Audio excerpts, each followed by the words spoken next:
Hello and welcome everybody, welcome back to the Jank Drawer.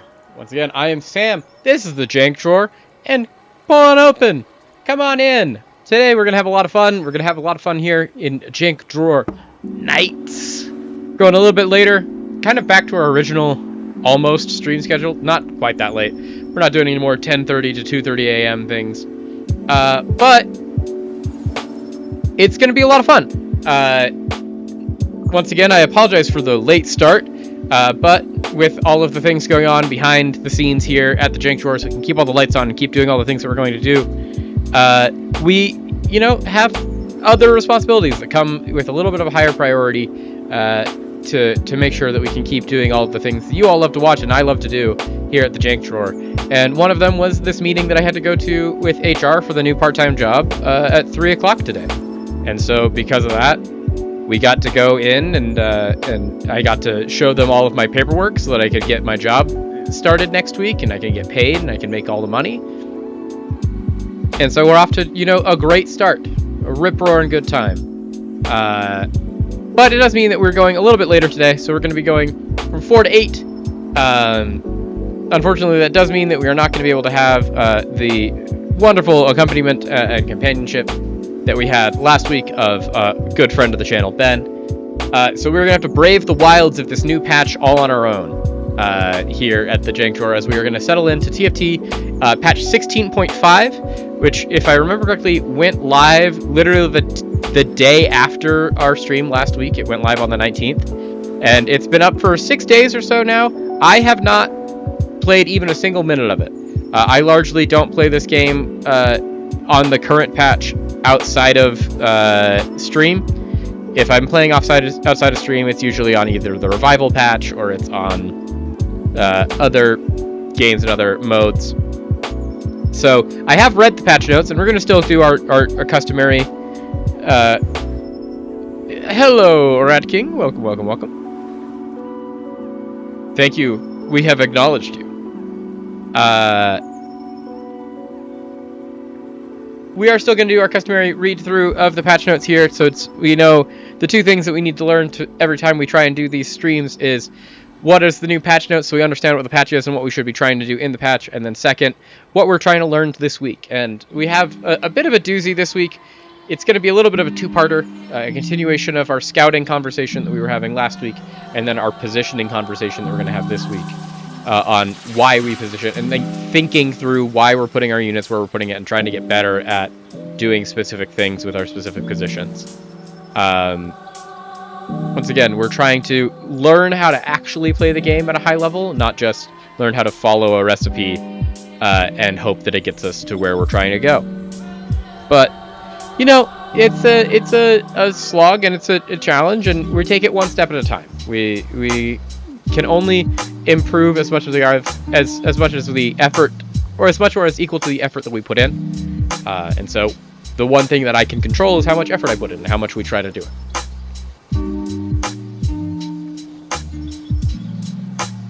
That being said, let's put in some effort. We're gonna transition over to let's try this one. Maybe this one. Let's do this one for now. So you can see once again our lovely graphic here of what happened on patch 16.5. A lot of things got buffed, a couple of things got nerfed, and then they adjusted a couple of the 5 costs and a couple of the Vandal bounties. So, what does this mean? One of the big things to start with. Ooh, nice. That is honestly a massive victory for you, Rat King.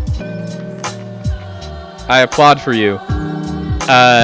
Finally filling that position is going to be great, just because I know how stressful it's been for you in your life, having to be 3 people. So getting to go back to only having to be 2 people, honestly huge. Massive. So congratulations to you. And totally fine to derail. We haven't even gotten started yet. Now, getting started. One of the first major things that they've done in a continuation of what they've been doing kind of throughout the entirety of patch 16 with their legends and lore being able to unlock all of these different champions, they have changed the unlock conditions for Sylas again. Let's see if we can find him on here. Right here. Sylas. So now, Sylas, formerly you had to sell a 2-star Garen, Lux, and J4, and then you could unlock Sylas. Now, because that was not necessarily jiving super well with the fact that you usually wanted to have Sylas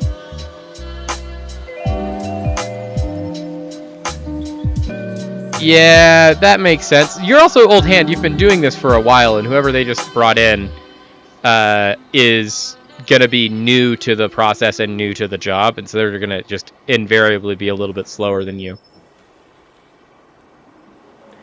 But it is also one of those of just like, it depends. Do you want to do less work but get paid the same amount of money, or do you want to do more work and have more free time between samples that you can just, you know, hang out and chat and do fun things? So that's the question you ask. But one of the things that they're doing is they're trying to buff Arcanists and make it so it's better to play Arcanists. And if you're playing Sylas in your Arcanist's end board, you also then want to be playing Jinx, because Jinx is another very, very powerful Arcanist. And so if you're having to sell your Jinx, you're now weakening your end board, and that's not what they want to do. So they just got rid of the ability of having to sell Jinx. You just have to sell now your 2-star Garen and your 2-star Jarvan 4. And if you do that and reach level 9, you can now unlock Sylas. So it's now easier to get Sylas.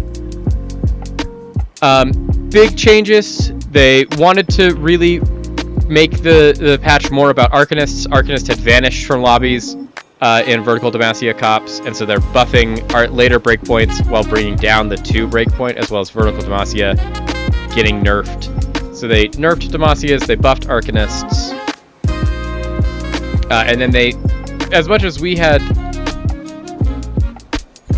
Exactly, which is what we appreciate you here for, Rat King, is for just chatting and stream, and also we know that you're trying to get your degree done.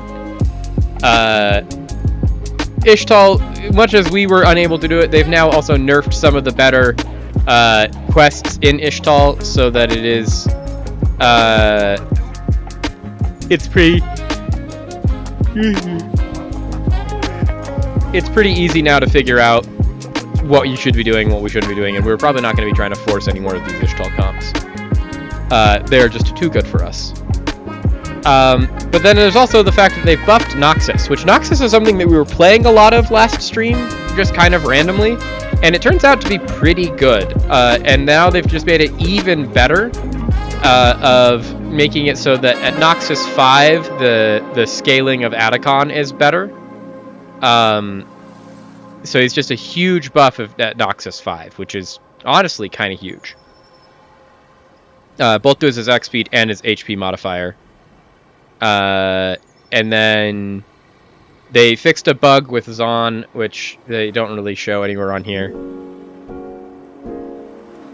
But the overall thing is that Arcanists, their team-wide AP has gone from 1825.40 to 1520.35, and then their AP has gone from 25.40.60 to 25.50.70. And then Demacia has had their resists nerfed. Ishtal has had their play Ishtal for X rounds. Round requirements go from 13 to 15, and less than 30 health quest go from 400 sun shards to 300 sun shards.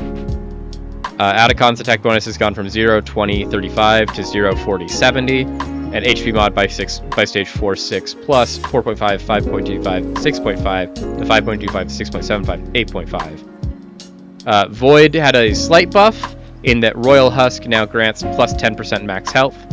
And then they fixed a bug in Zon that units no longer become Shimmer Fused for the remainder of combat when the Zon unit's health dropped to 60%, while Zon 5 or 7 is active. So if you were going even farther with Zon to Zon 5 and 7, then Zon was absolutely busted last time. As for units, some big changes in the 2-cost realm. As you can see, the entire front row here of 6 is all of the 2-cost units that have the thing.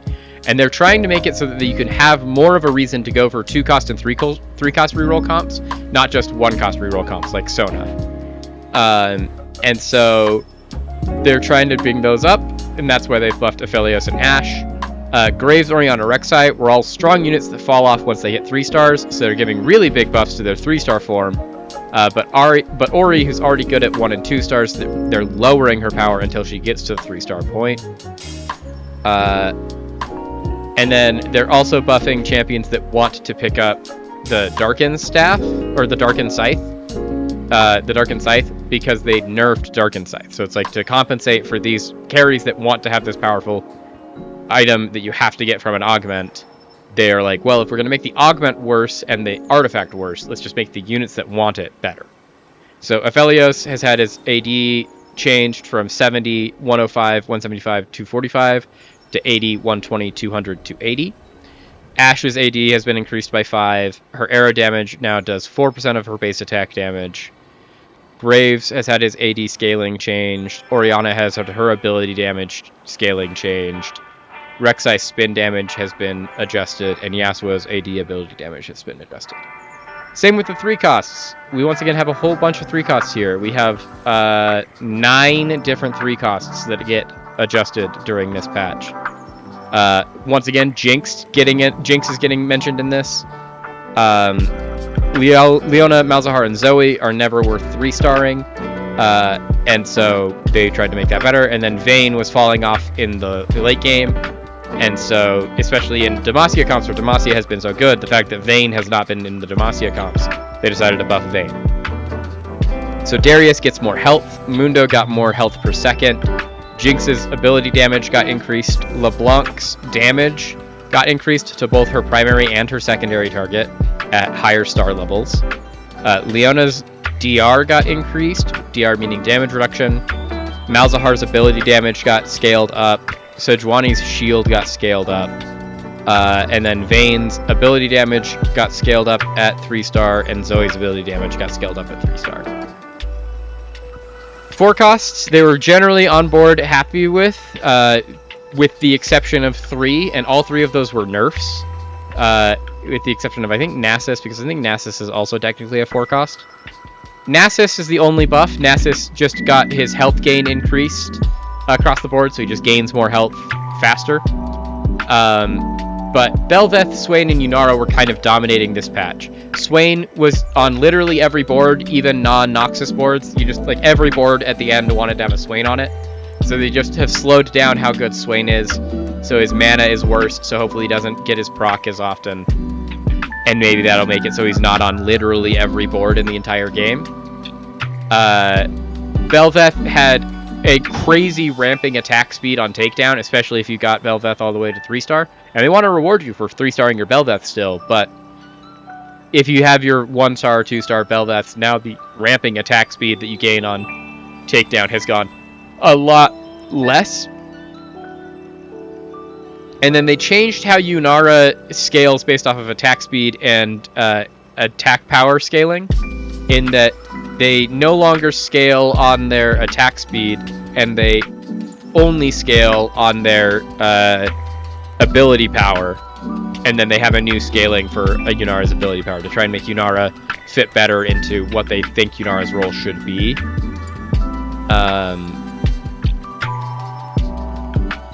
Last time, getting to our tier 5 units here, we have Aatrox, Aurelion Sol, Sylas, Zilean, and T-Hex. One of the main things that I have heard about this patch is that T-Hex now, with 3 subsequent buffs in 3 subsequent patches after the nerf from 6.1 to 6.2, is back. I think my favorite hero that we have played so far, I've really enjoyed playing around I think I've enjoyed most playing around our Echo comps. As for actual favorite hero, I know next to nothing about the game that these are all from, or the lore of them, other than what I have found out from watching the first 2 seasons of Arcane. And from the first 2 seasons of Arcane, I'm a really big fan of, specifically Vi is, I think, the protagonist of that I resonate with the most. I like the storyline of her being torn between 2 worlds and trying to just fill the shadows of a father figure that was larger than life, and step into those gloves and be someone that unites 2 very disparate factions that are so carefully manipulated to be at odds with each other. So if I had to pick something based off my limited knowledge, it's Vi. But I've also never actually played League of Legends, nor have I read any of the lore. So there could be someone that I like better. Other than that, I played a lot of Legends of Runeterra. And Legends of Runeterra does a lot of work to try and make you really like Jinx. But Jinx is also really good from Arcane. Yeah. I cannot recommend highly enough, Rat King, or to anyone that's watching, to watch seasons 1 and 2 of Arcane. There are very few things, I think, in this world that are perfect TV shows, or perfect anything. And I think that Arcane season 1 and 2 is perfect television. Like, it is a 10 out of 10 banger, front to end, both seasons. And it's wild to say that, because I know after I finished watching season 1, I was like, well, there's no way that season 2 can ever also live up to that. It's gonna just go the way of every other sequel and fall apart. The only sequel to ever do it correctly is Star Wars Episode 5. And then they went and did it, and it was another just bangers all the way across, 10 out of 10. And I was absolutely stunned. So, like, I cannot recommend it enough. But they have probably, once again, overtuned T-Hex from what I have heard. T-Hex is very, very good. But they wanted to make it so that Aatrox feels good, Aurelion Sol is powerful, Sylas, now that you can play him more, is better, and Zilean is better. And then T-Hex is now a problem again. What exactly they did is that Aatrox Omnivamp to AD ratio has been buffed, Aurelion Sol's ability damage has been buffed, at his lower levels, but nerfed at his higher levels. Lucian and Senna, they fixed it so that Lucian and Senna's ability doesn't end if they are stunned while casting.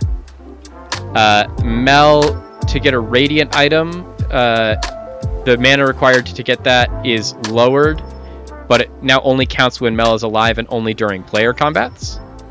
Sylas's attack speed has been buffed. Sylas's Cataclysm damage has been buffed. T-Hex has now had their upper range of their mana needed to cast reduced from 100 to 80, but commensurately their starting mana reduced from 30 out of 100 to 10 out of 80. So they'll still get their first cast off in the same amount of time, but subsequent casts will happen faster. Their ability damage has been reworked and significantly buffed. Hex Fall Off has gone from 35% max 80% to 70% max 90%. Missile damage, 20% of primary, is now 10% of primary, and Zillion ability dot damage is 75 out of 115 AP to 90, 135. As for core items, they have fixed Thieves Gloves, or adjusted Thieves Gloves. So Thieves Gloves now can no longer roll into double burn items, and made them slightly weaker on stage 4. Artifacts. They've made a lot of artifact changes. Most importantly, they have absolutely nerfed Darkened Scythe into the ground. But as a compensation, they have really buffed Darkened Staff, so that there's something to actually play with your mages instead of being named after a long stick that's used to support someone while walking.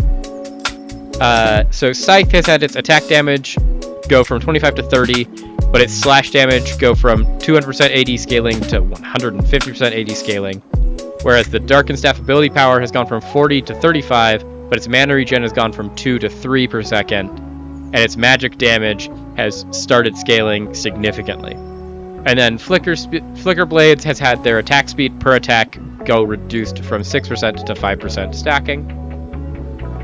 The augment changes at this point. They have changed aura farming unlock round, so you unlock your 5-star faster. Arcane Victory repeats stun after 20 seconds, now is 18 seconds. Ascension damage amplification has been nerfed. Vandal Bounty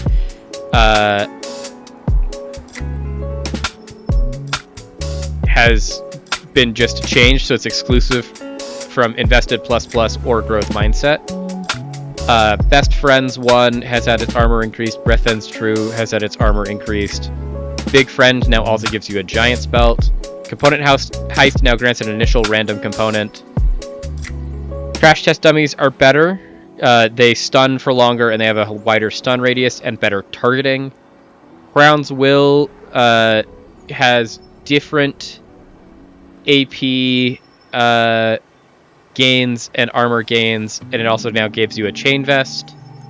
They have changed Dragon Guard's Jarvan damage. So Dragon Guards is one of the Jarvan hero comps that we've been hearing so much about and never gotten the opportunity to play.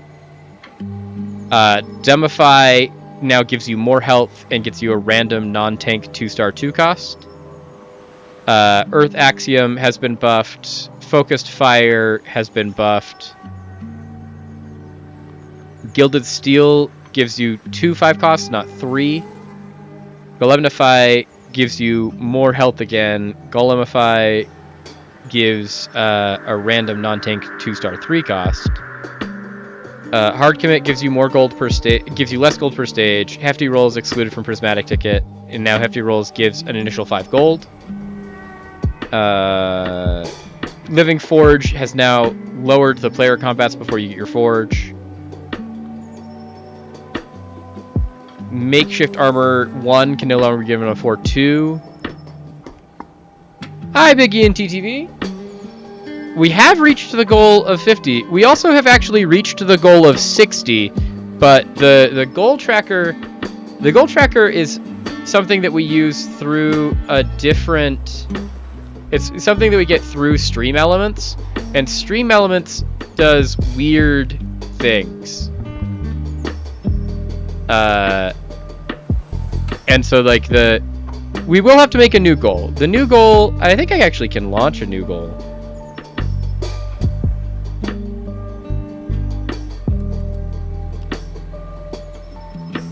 Create a goal. We already have a new goal. I just don't know if it's been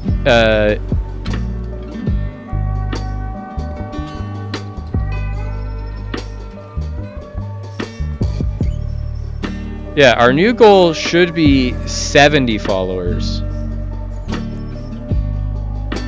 No, I ended the goal on accident. No.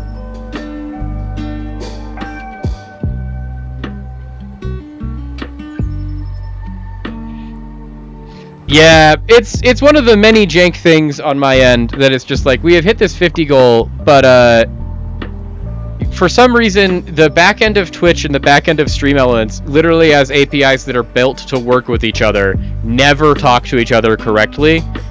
So eventually that'll just one day randomly update to 70 probably, and I have no idea when it will happen or how it will look.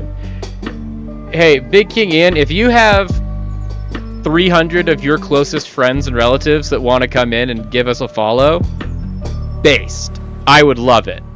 But 70 is our current goal, and then after that we're probably going to go up to just increments by tens. But the real goal is if we can get to 100 followers, by our math and statistics, we should be able to get from 100 subscribers, 100 followers, 10 concurrent viewers, because we'd have a 10% return rate. And then that actually hits our real goal that we're trying to do.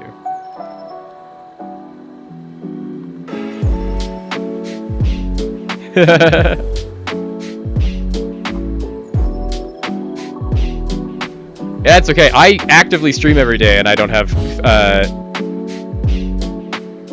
I could. The thing is, like, getting into this game, I don't think is actually necessarily that hard.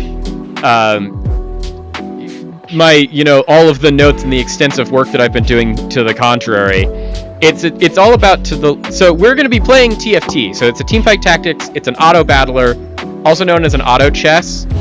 Essentially, it takes all of the actual fighting out of our control. So it is very much, we are just playing a strategy game of how can we pick the best units and put the best items on them and configure them on the board in such a way that we win the most highly likely chance every single time. Big Keenian.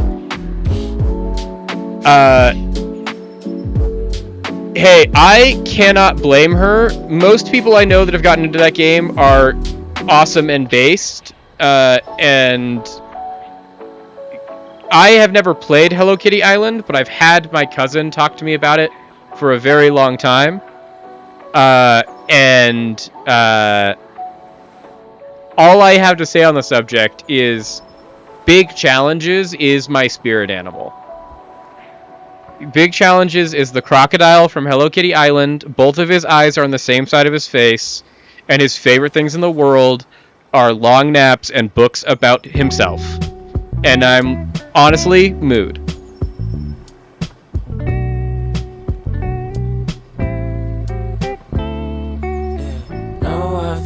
But yeah, so this is a fun auto battler, and it really just comes down to the strategy aspect of it. And what we're doing right now is we're going over the patch notes.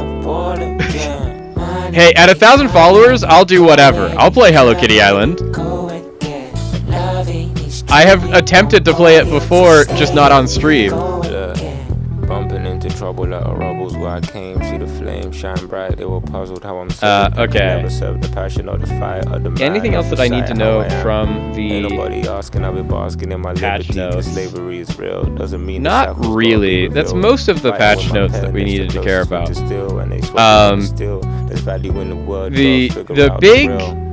The big thing that I think we need to take away from the patch notes is that all of the things we have been doing, we no longer want to be doing. And there should be probably a higher priority on forcing Noxus comps. But we've now done step 1 of our getting ready to play today. Step 2 is we know what our patch is.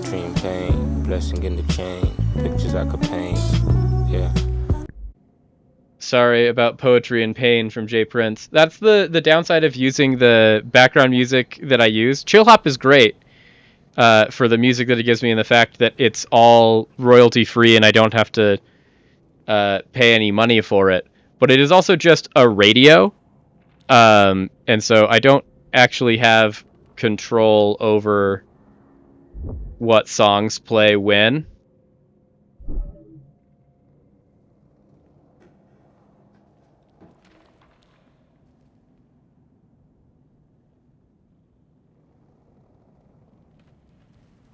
we can try... We can try Late Night Vibes. This is a different radio station.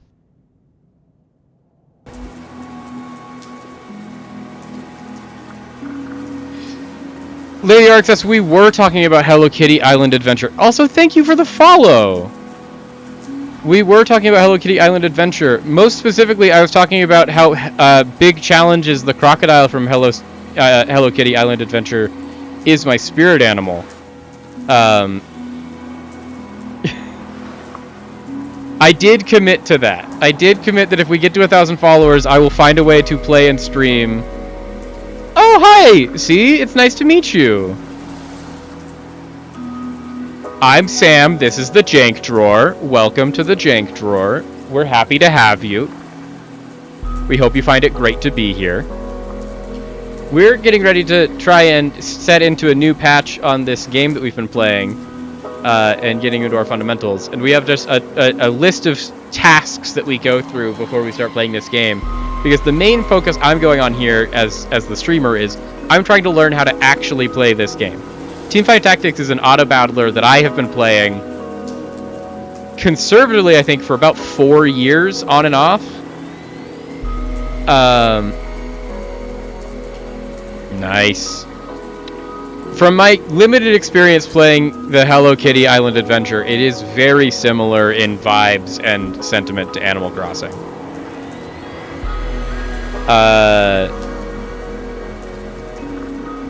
Like I said, I've been playing this game for a while, and I've been bad at it the entire time I've been playing it. And now that we're streaming it, yeah, I've been playing it for years, but I've been playing it in such a way where it's very much been just I turn my brain off, I put it on the thing, and I just click buttons.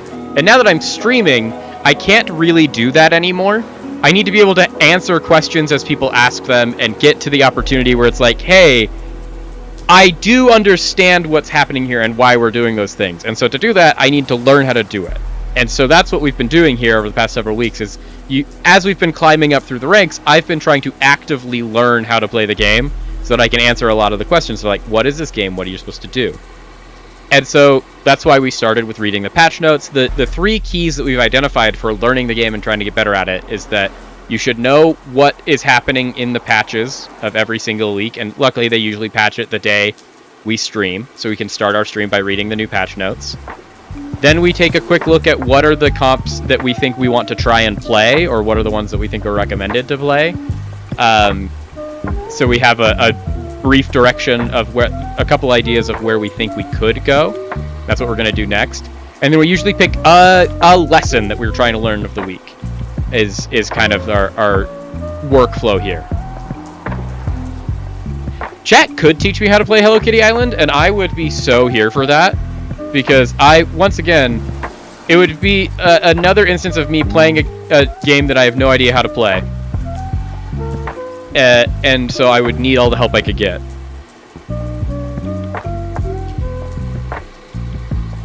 Someone has already attempted to teach me how to play Hello Kitty Island, and it was my cousin Caroline, like 4 years ago, and it did not stick. So, of our things that we want to try and work on, Demacia is still playable, so we're going to keep our Demacia. Nine Void is still playable. Bard Scion is still playable. Yeah, I think that this type of game is pretty fun, and I recommend it.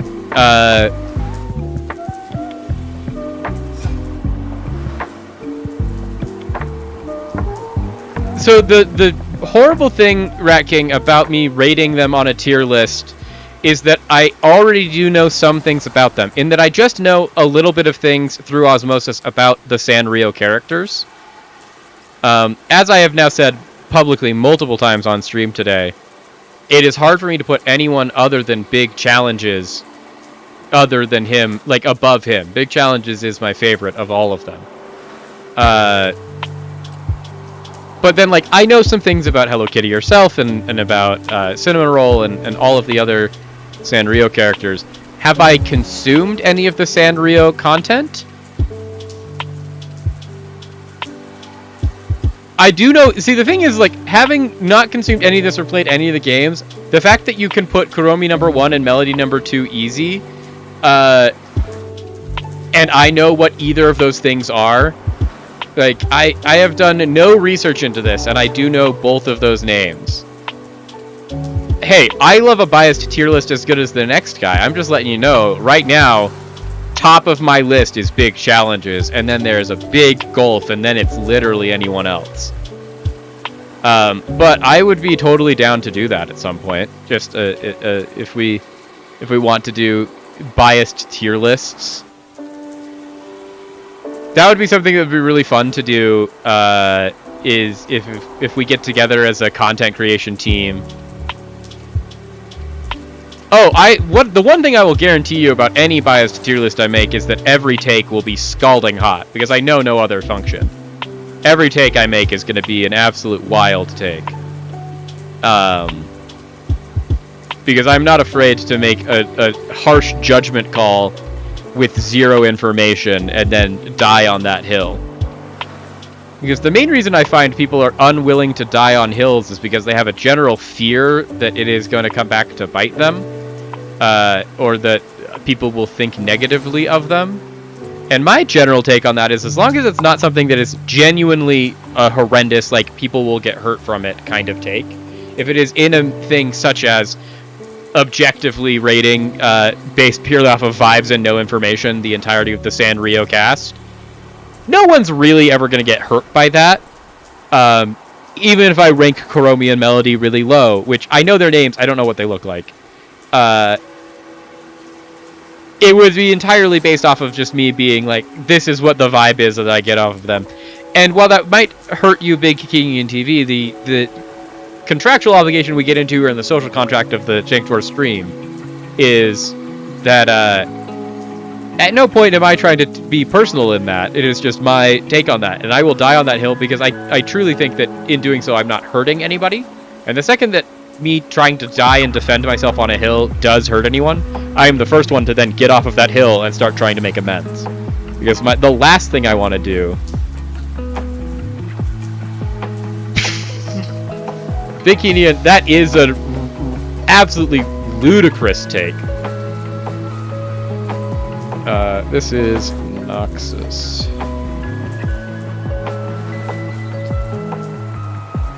How likely I would to beat the Sanrio characters in a fist fight? So the thing about the Sanrio characters and beating them in a fist fight is that a not insignificant majority of them are cute small animals like cats and dogs, and I do think that a lot of them in that objective realm of thought, it depends on how you're looking at it, because it's either you look at them as the actual physical things that they are,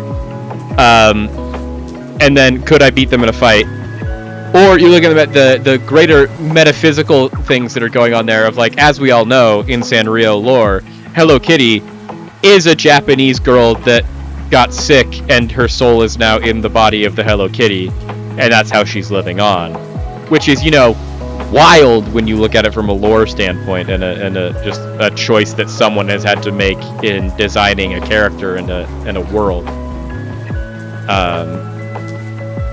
So I think this is the only other thing that we need to add to our list of things that we want to look out for, is the ability to just jam Noxus. Conditions for when we would play Noxus: if we can get Bringer of Ruin or a Noxus emblem ever. And then make sure that we get LeBlanc 3 or Mel 2. But to answer the questions around what this game is and how to play it and things like that, we're just gonna... There's no better way to begin than by beginning, so we're just gonna jump into trying to find games here. Our goal for the stream. Our goal for the stream that we are trying to learn is, chat, there is, in continuation from what we were learning last week, which was how to scout and how to look at what our opponents are trying to play and make sure that we aren't in contested lanes, is the other point of scouting, which is positioning. So we know where we want to position our units to best do the things we were doing against our units. And so that's something that we're going to try and be more cognizant of here, is where putting our units is most effective to best deal with our opponents. Because it largely comes into like 3 different things we need to be thinking about. first focusing fire. So like especially here in the beginning, we want to put all of our damage units or our ranged units next to each other so they all target the same enemy over and over again. Because if they're targeting the same enemy, they'll just do more efficient damage. Our second thing is you want to pull aggro in specific ways so that you can be able to target them. So that's where we target our front line to pull our enemy units so that we target the ones that we want to be targeting. Ooh, we just get 5 random 1 costs.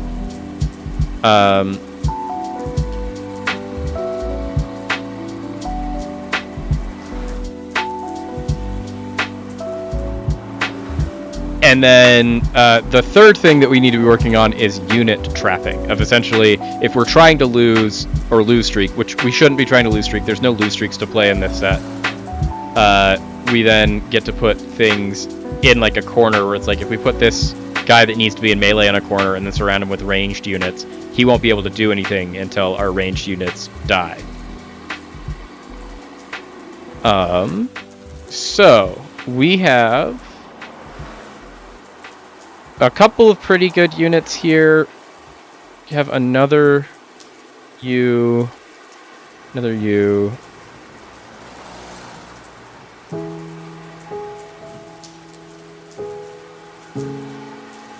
As of right now, I'm leaning towards Void. But so the idea here, to explain it to people like Biggie and TV and others who might not know what we're doing, we have all of these units, and every unit will have various different things that describe who they are.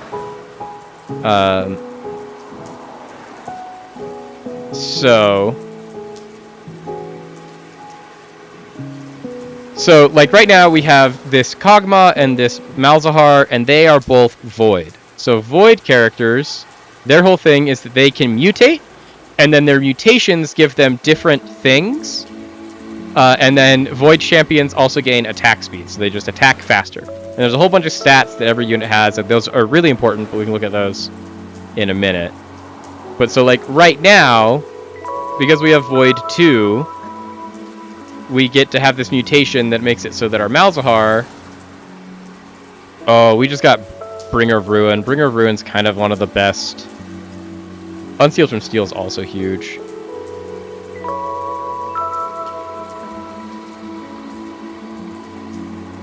Bringer of Ruin is kind of too good to not use.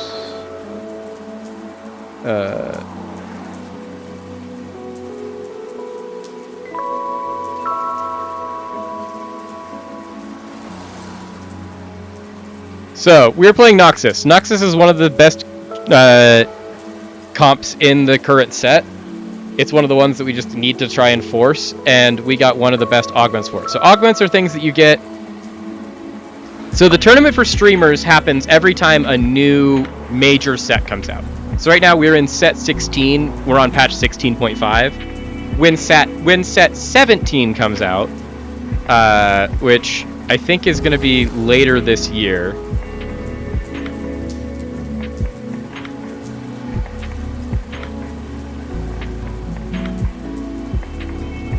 That's when the new thing would happen. That is planned to come out around April 15th. So the tournament that we're trying to qualify for would be that opening weekend. We have unlocked LeBlanc now. There we go.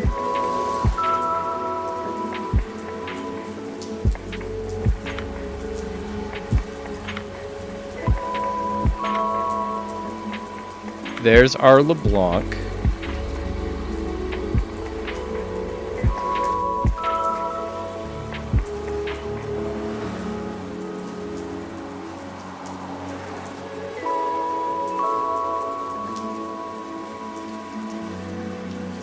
So we have, about 2.5 months to try and qualify for that, and we're going to be playing in that no matter what. We hope to be playing in it in the version that allows us to be a fully fledged, endorsed streamer for it. But there is also just an open division that anyone can play in, and if we can't hit the streamer requirements before then, we'll just play in the open division.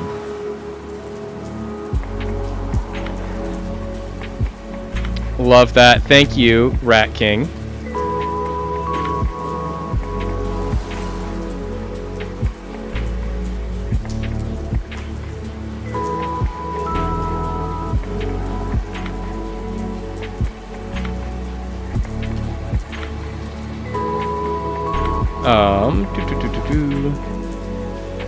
We can put this here.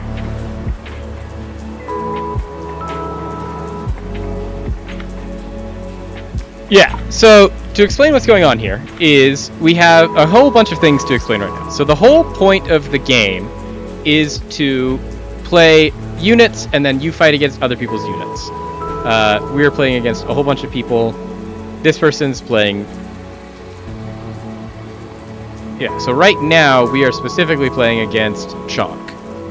So they are playing Demacia, which every time their team loses 25% of their health, they rally, reducing their mana by 10%, and then they gain the ability to take more damage before they die, in the form of higher magic, resist, and armor. So that's known as a trait. Every unit has like 2 or 3 traits, and usually you get more benefits if you stack more of each trait. So like ours are, we get Noxus. We have to think about this real quick here for a second. About what item we would like.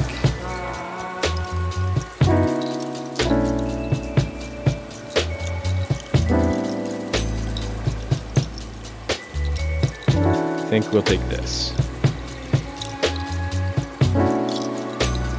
We probably actually wanted that tier highest, but so traits give you certain benefits. Noxus is the trait we are doing. After the team has lost 15% of their health, we summon in another unit known as the Otacon. It's this guy over here in the cage.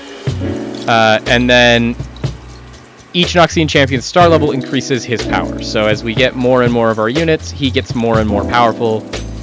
Our Bringer of Ruin means that every time that he kills someone, he gets even more powerful. So we want to be building around that. Bruiser's our second thing. Bruiser just means that all our team gets more max health, and Bruisers gain even more max health. Health just makes it harder for us to be killed.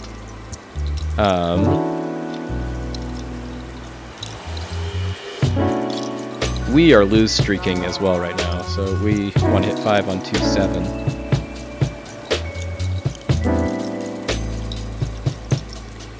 But so our whole plan that we're trying to do right now is we're trying to make it so that this guy gets as many kills as he can get, so that by the end of the game he can be really, really, really strong. And then we're going to play a whole bunch of people from Noxus. But other people are going to be playing their own comps. So like this guy was playing around Shadow Isles. Whenever any champion dies, they gain souls, and they use those to gain more and more benefits. And so every one of our opponents is going to be doing different things. And so what we need to do right now is we need to figure out if anyone is trying to do specifically the same thing we are doing. So like this person is playing Bruisers, but they're also playing Wardens and Ionia. So like they're probably doing a whole bunch of interesting things. This person is playing Demacia Yordles. This person is playing Shadow Isles, Bruisers and Ionia, Bruisers Ionia. We only get to pick them. So outside of battle, all we ever have control over is picking who shows up, who we want for our comp based off of who shows up in these shops down at the bottom. And we can use our gold that we generate from each round to either buy experience or to roll the shop again to look at 5 new champions. And every time we roll, we get a look at no 5, and our odds of what we see are determined by our level. So like right now, we have a 55% chance to see 1 costs, 30 to see 2, and 15% to see 3 costs. And then how we make them better outside of battle is by putting items on them, and then if you collect sets of them, so if we get 3 of one unit, we now get a more powerful version of that unit. So if we get another one of this Scion, we'll get a 2-star Scion, and then he'll get more permanent health, he'll get higher shield, and he'll do more damage.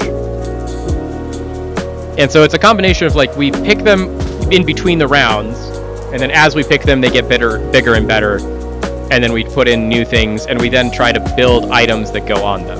So like our LeBlanc right now is our best damage dealer, and so we want to put items on her that are better, going to make her do better damage.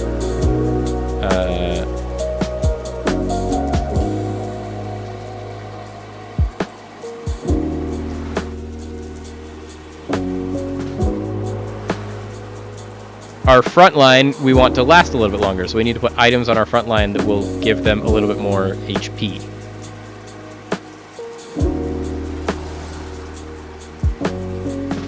Let's go there.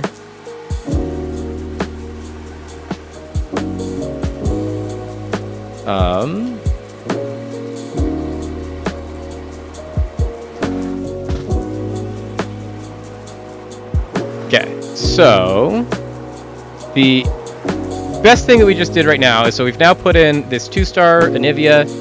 Anivia, because it's a 2-star, just already has like higher stats than almost anything on our team. But it's also an Invoker, so now our Invoker buff is in, so our Invokers will get more mana, which means they'll cast their spells that do more damage more quickly. Our other Invoker being LeBlanc, who does our most damage.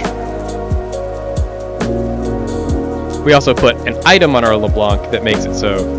Yeah, so the strategy is based on knowing the key strategy of your team and making decisions based on that and which characters you show up, and then manipulating your economy of like how much money you're creating each round, as well as what items you're getting. And then choosing these things that are essentially augment how your team operates. So like we took that one because it makes it so all of our abilities crit, which we already get from our Jeweled Gauntlet. So now if we don't ever get another Jeweled Gauntlet, we already have the benefits we needed from that.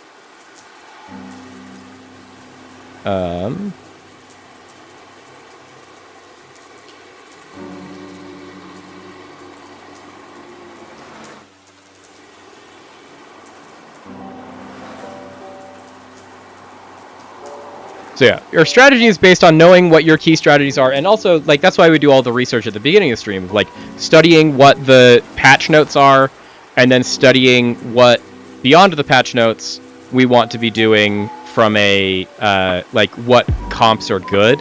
So like when we were reading through all the patch notes, one of the things that they buffed most significantly was specifically this trait that we're doing, this Noxus trait. And so we identified then that one of the things we probably want to be doing as well as we can is playing this trait. Yeah, you're taking out the 2 million and you just put it into the player, and then you also don't get to control your thing. So we just have to put things on the board in such a way that hopefully our team is able to fight well enough that they can win.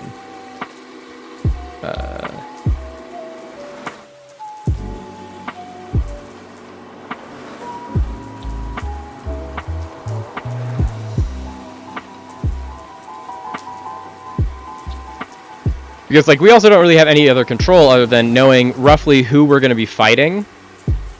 In that like we know we're only going to be fighting one of these 3 people. And so we would want to position our units in such a way that we can be able to fight them best. So right now we've positioned ourselves in such a way that hopefully our LeBlanc is going to be able to do enough damage that one of these frontline will die before they kill all of our frontline.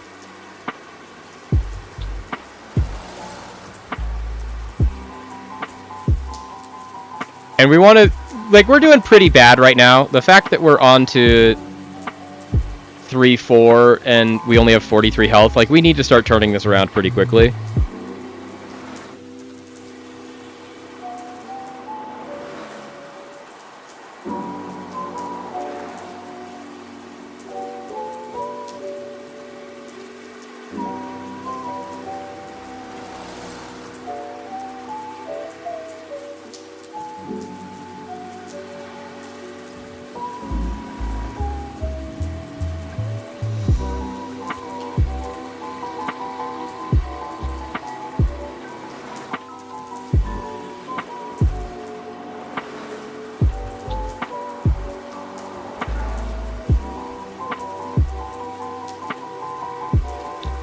I think it's largely because we are way under level. We're supposed to be level 7 right now.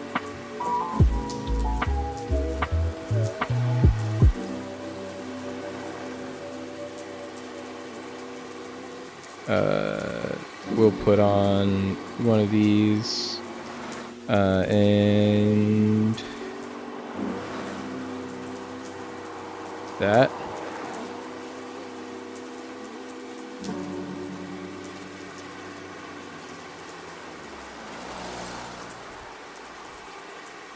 So I understand why we're losing now, and it's because I misread my thing and misread my own notes, and so we've been on level 5 when we should have been on level 6 this entire round, and now we're on level 7 because we needed to buy more experience. Yeah, that's why we have a different one that I was supposed to be using, and I forgot to switch back to it. It is. We have an entire other whole overlay that I'm supposed to use when we're playing this game and Magic Gathering specifically, and I forgot to switch to it. So that we can see all of the things that we're actually supposed to be doing down here in the bottom. So, let's get rid of you. Let's put that in.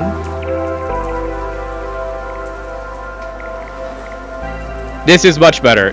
Thank you for the pointing out. It's one of those where it's like, I'm sitting here playing the game, and forgetting that it was, I have literally built an entire thing that is just what we were supposed to be using during this game, so you can all see what I'm doing down here on the bottom. And I forgot to just turn it on, and that's on me. Unfortunately, what really turns this on is that we need to get more Noxians, and we're getting unlucky and not seeing any of our Dravens or our Dariuses.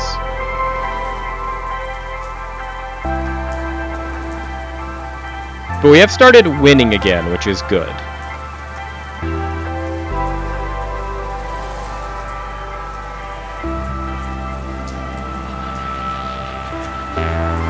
Because the way you win in this game is actually just finishing in the top 4.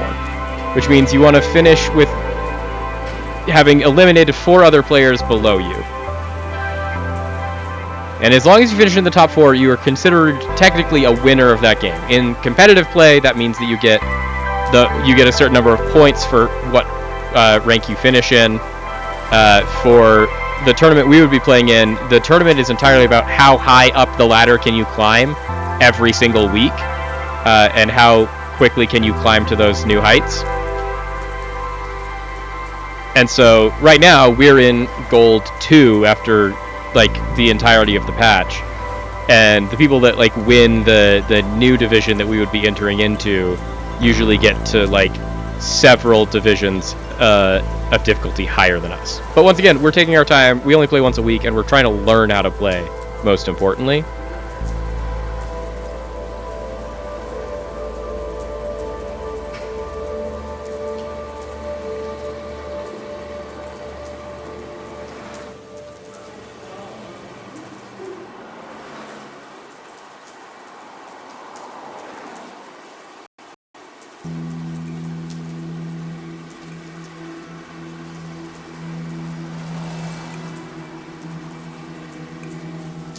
Okay, so we don't like either of these items.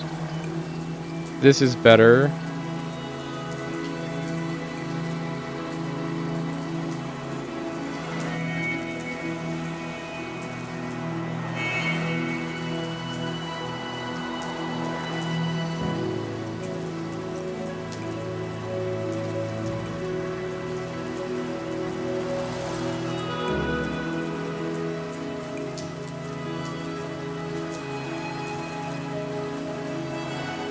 There we go, much better. Okay, so we are trying to just kind of turn ourselves around to stay around as long as possible, and so we are aggressively spending all of our money, which means that we don't have any money.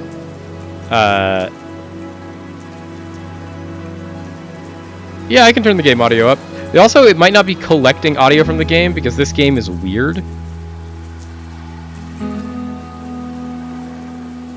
Okay, there's game audio. Take this one. Give me a random completed item.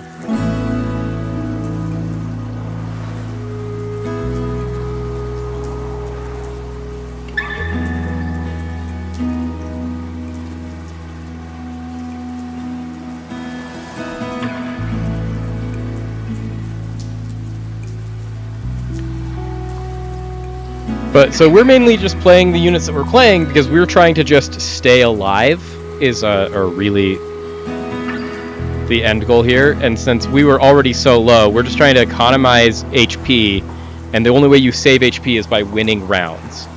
And so we invested really heavily in losing all of our money to stay alive longer, because the longer we stay alive and the more options we give our Atacon to kill people, the stronger our Atacon gets.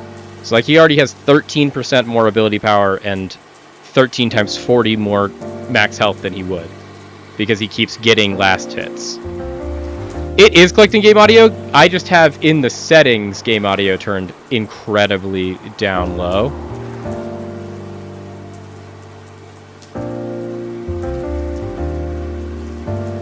So I'll have to fix that as well. Since like I'm getting game audio, it's just my game audio is really quiet.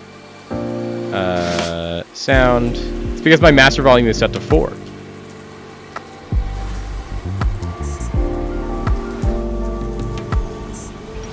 There, now you have game audio.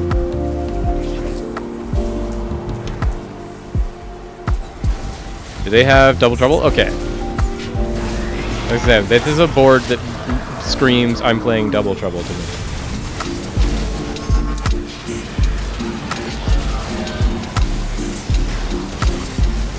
Well, now I have the game audio up. I can also turn the music audio a little bit down so the game audio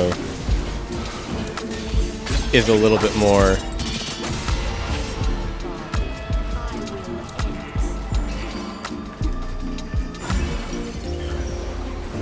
The thing is, there's not actually a ton of sound from the game itself in this, to be 100% honest.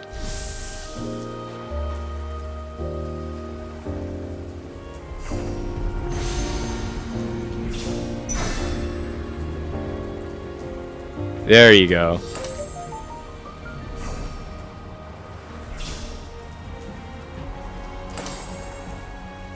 Okay.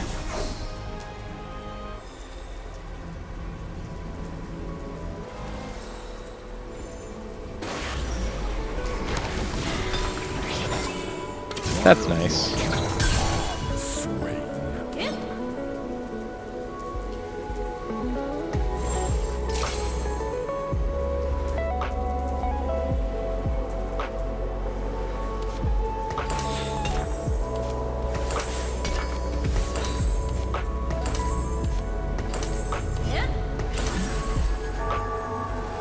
Little sound effects do help. I agree with that.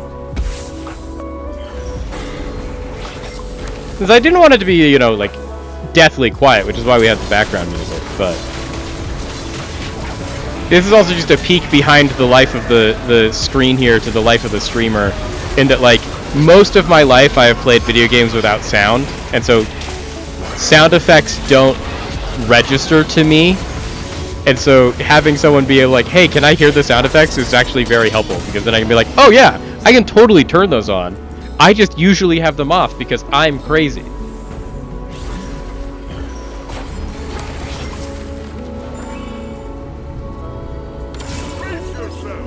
Watch out for us. We want that 30.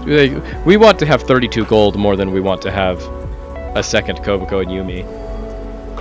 So what we are trying to do right now is once again get to Noxus 5, which means we need to either get an Ambessa or we need to find a Draven in one of these, but we want to get back up to 50 gold before we start trying to roll our shop to actually get them. Because then we get a massive power spike to our main guy.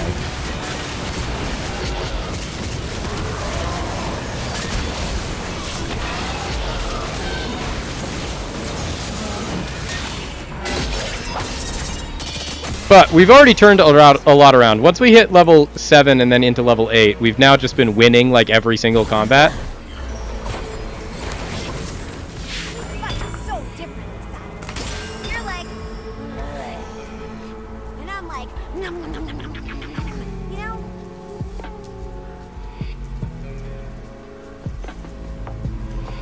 And now it's just like we need to find the right units to fill in a lot of the goals. Of like, we don't want to have this character for much longer. This character is nice, but it's not really what we're trying to do.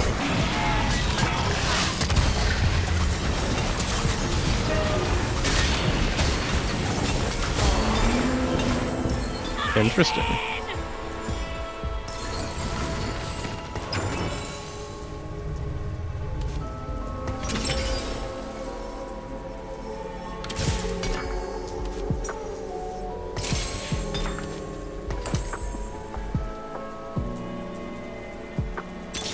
Let's see if we can find some of the things we're looking for, shall we? There's one of them.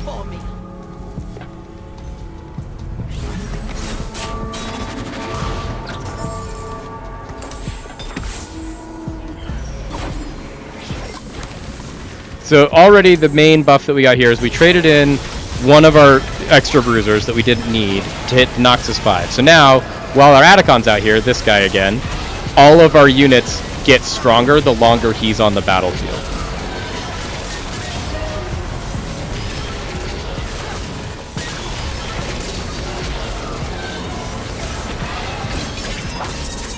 Which is great. So there we go. Just been able to absolutely... We went from bottom of the lobby to now we're third and we're on a crazy win streak. There we go. We also needed this guy.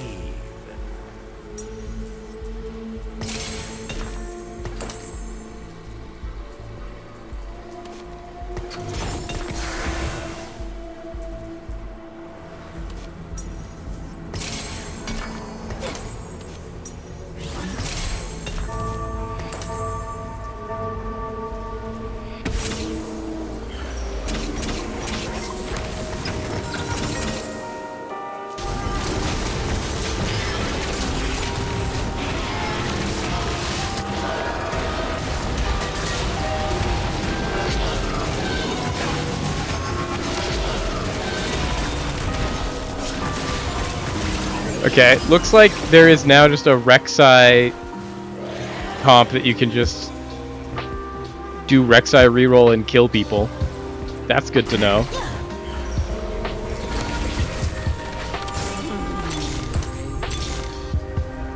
Looks can be deceiving.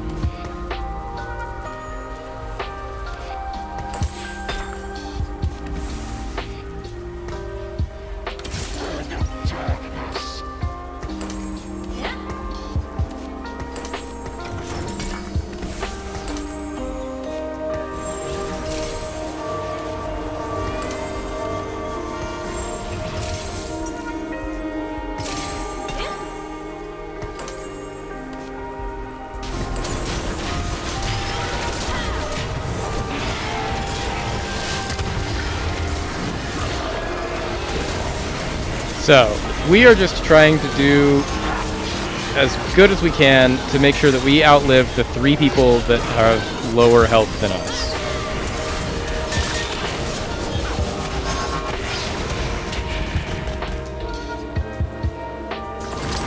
Today's the day I find that hero. We just need to outlive this guy.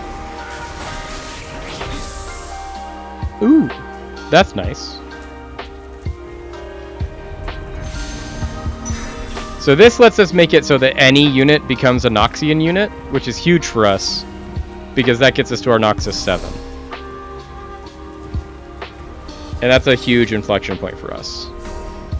It might be a big enough inflection point to actually get us into...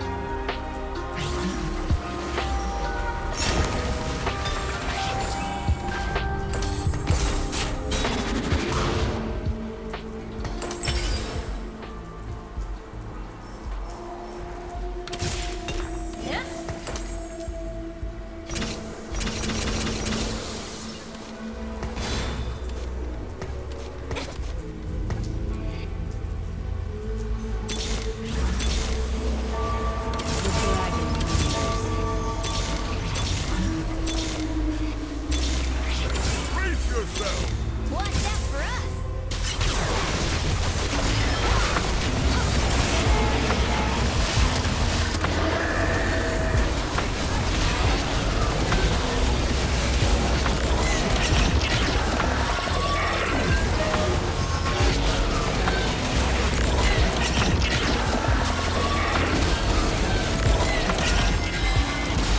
Okay. Can we have had just enough more... No, we finished in 5th. Okay. This guy was just winning enough. That was the guy that we just lost to. Okay. So, unfortunately, we started the game off with a loss. I think most of that loss comes down to the fact that I was leveling incorrectly. But, you know, we only lost 10 LP. Let's shake it off. Let's get back in. We should be fine. We should be fine. There's no need to panic yet. We got 3 whole hours left of climbing ahead of us. But that was a good refresher. We forgot kind of all of our fundamentals. I don't know what happened. Maybe it's a little bit of the just getting over the sick brain still in my head.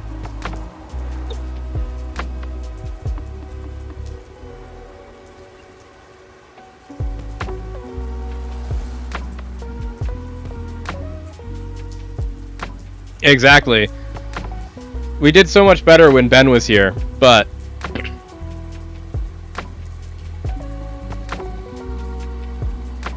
he is unfortunately unavailable today because of the later start.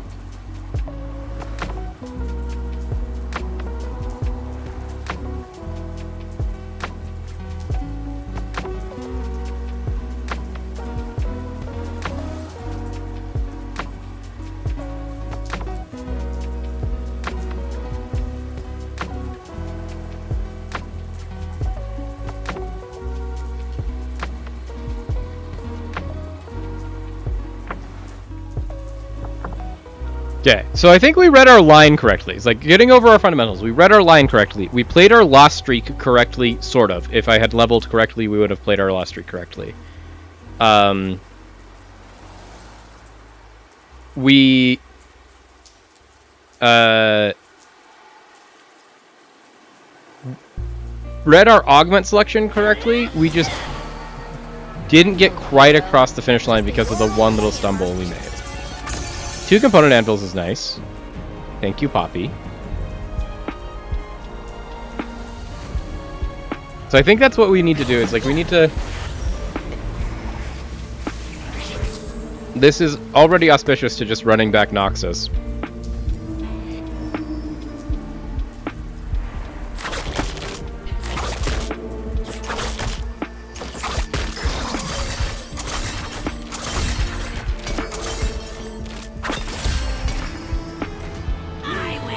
These Yordles are nice, this Echo is nice. Zon is not really playable right now.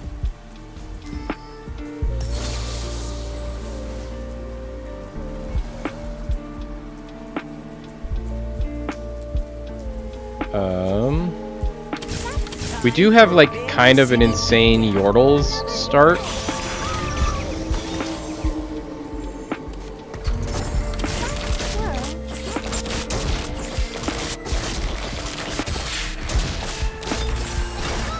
Which, like, Yordles aren't necessarily good, but how bad are Yordles? Too tall. Much too tall.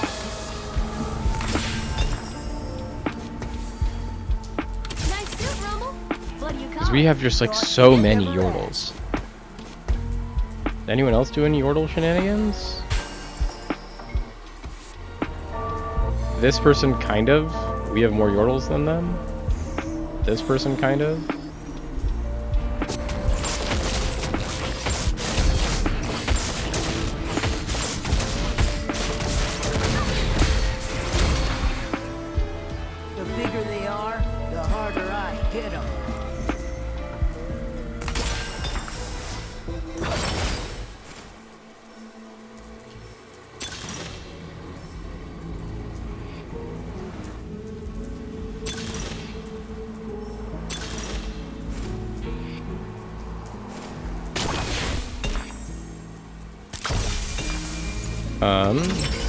Can we get multiple rods? No. Okay. Can we make a Yordle emblem? No. Okay. I think we are very solidly in Yordles. So we're just gonna get into Yordles. And we're gonna try and force Yordles. We actually kind of want to lose streak since we need to get rods. And we need to get 4 rods so we can make 2 Rabadons. Oh, hey, Lulu. Are you and Pix playing out here? Oh,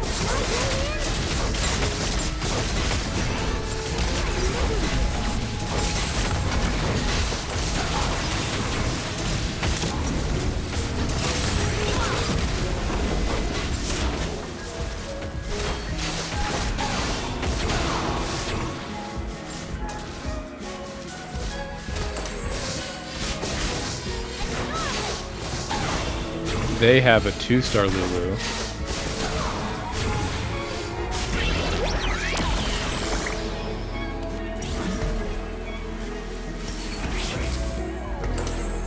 Now we have a 2-star Lulu.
I promise I haven't gotten into any more trouble, Tristana. At least, not yet. I was never worried.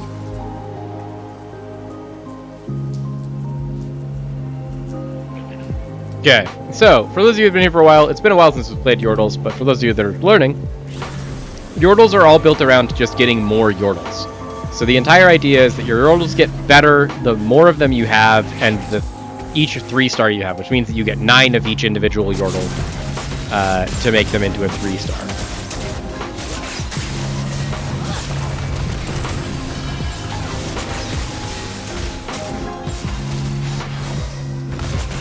And so the entire point of what we are going to try and do is max out these Yordles as well as we can. Today's the day I find that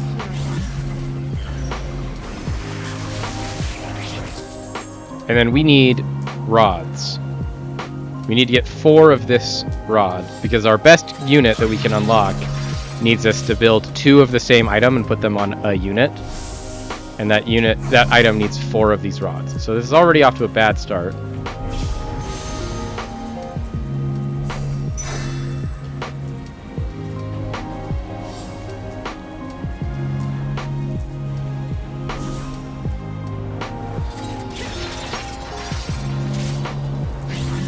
But the Yordles help you find each other, because when you get 4 of them, every time you get into your shop, you have a Yordle in it.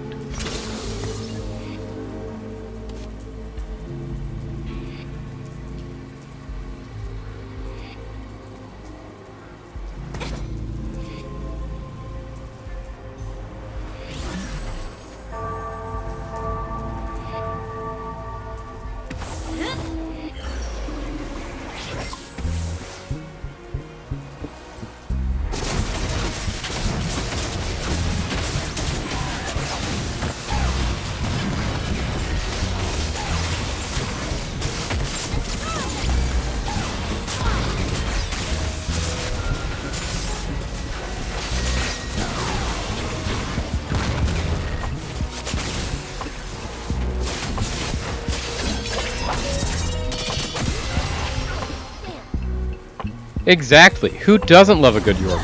Yordle the Turtle, one of my all-time favorites. Yes, I make shurikens this small.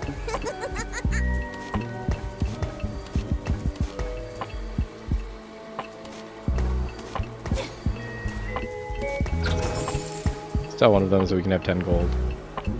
So we'd like to get Econ as fast as possible.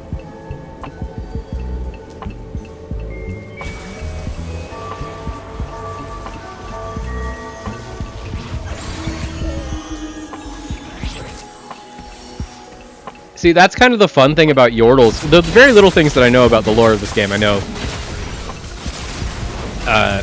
kind of hodgepodge, but one of the many things that I do know about Yordles is that Yordles are these small little guys that do fun and interesting things.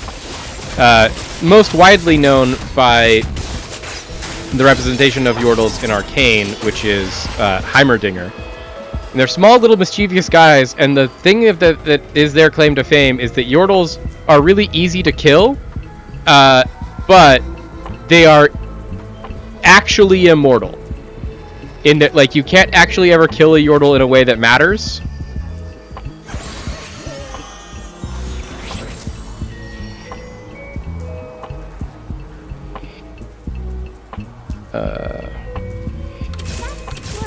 I'll just take another 2-star. Sure, why not?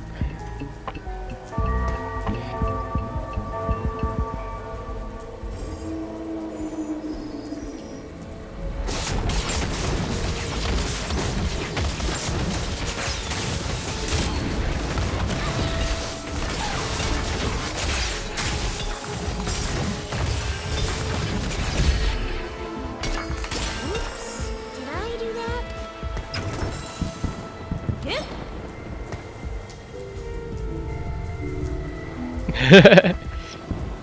Now we're getting into the conversation that we had the other day about One Punch Man and scaling, and it sounds like we're treading into that territory. That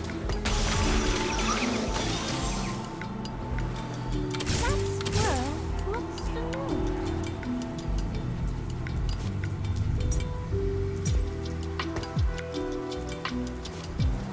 We very much, unfortunately, did not get what we wanted, which was another rod. So things are starting to pivot here in a not great way, and that we might need to find another plan. It's playing out here? Can I play And I don't know what our other Yordle plans are. This is why we need to study the notes a little bit more. I'm studying the notes on the other screen. But I think we're going to lose to this. Oh, we might actually beat this comp. That's kind of crazy. Definitely not the hero.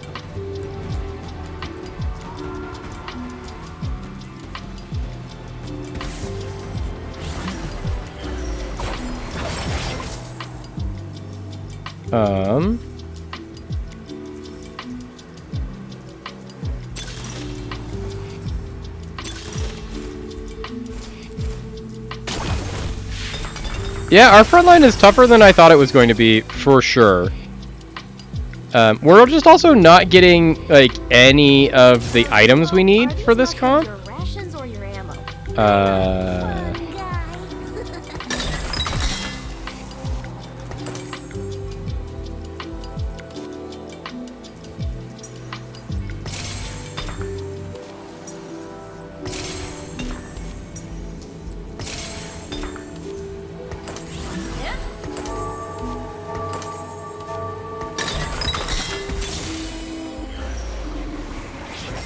Ooh, we got one. Clouds your judgments, Master Ken.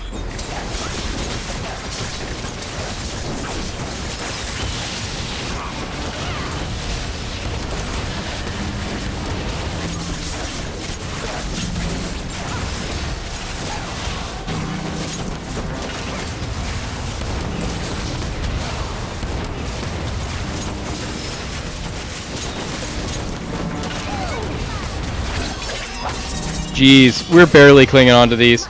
But if we can get one more...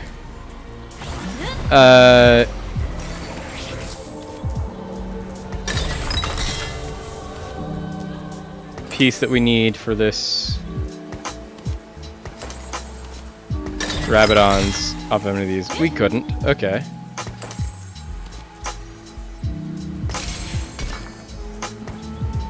But we are now one step closer to our eventual goal here, which is we just need one more rod. And if we can get a rod next round, we're on track.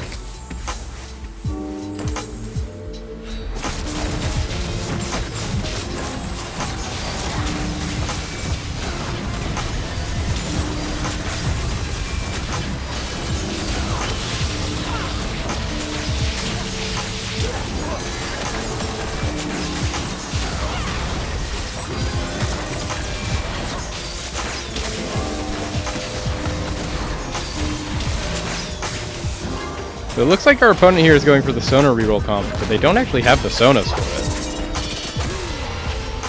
it. Like, they only have a Sona 2. And by 3-3, you should have hit your Sona 3 already. Oh, there is a rod. We have a very low chance of ever actually getting it, because we are the last person to pick. So we have to get incredibly lucky. But if we get this rod, we are in business. Okay, and we didn't get it. So...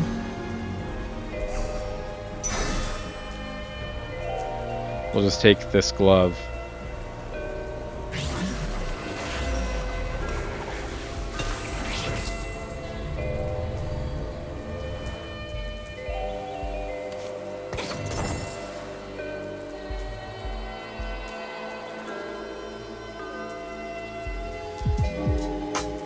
We'd like to be level 7 right now. We can't get to level 7 and hit our econ, so we'll just wait.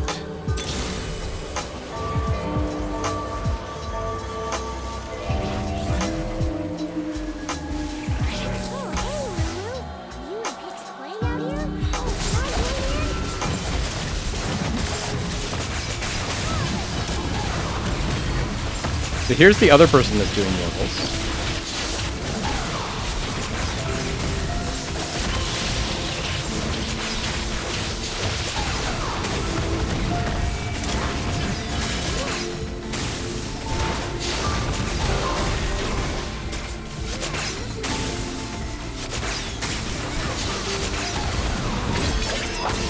We are still doing better than the other Yordles player, so that's good enough for me. They're doing better at hitting their 2 stars, but we are actively not prioritizing 2 stars at this point.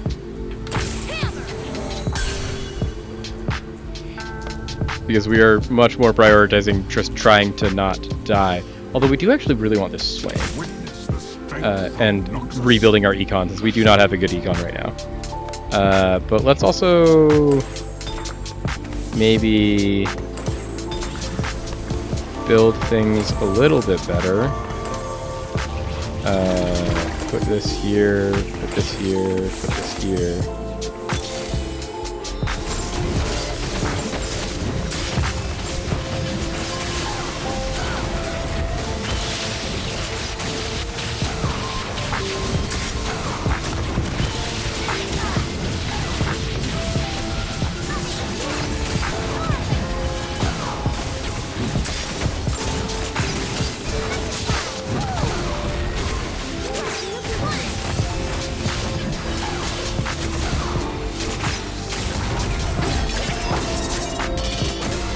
Our Lulu does way more damage than any Lulu should.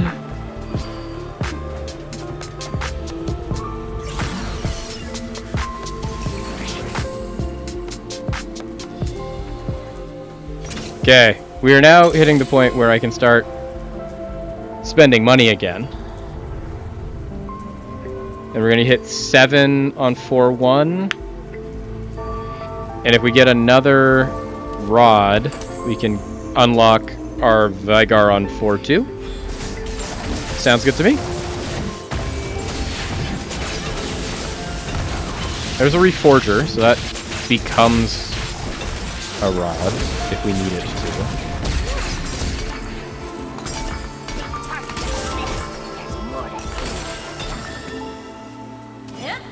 Okay, so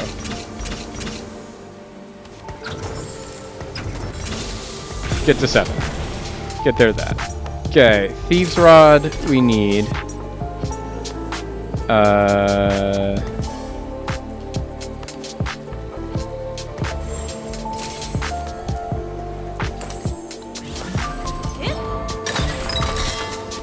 Ooh, and we got a Yordle emblem. There we go.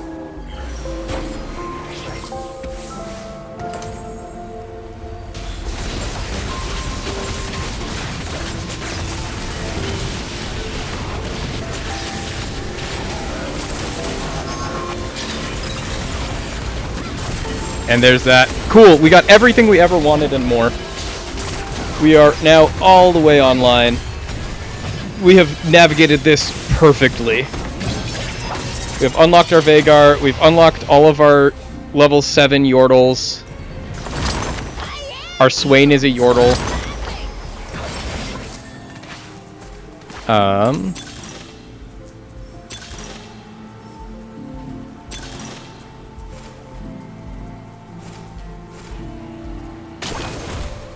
Get this water hex.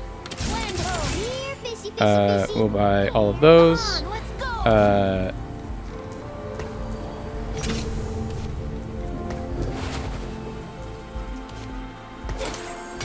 You get a Death Cap.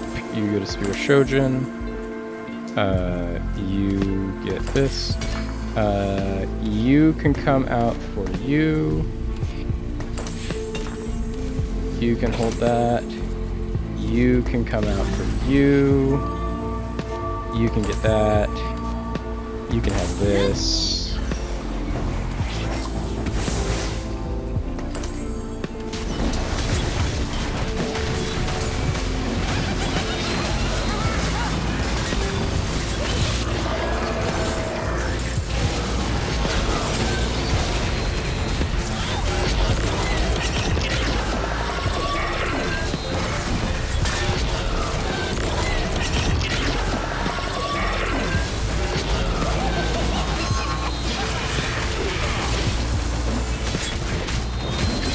Wow, okay, that was insane. That was a wild turn of events there.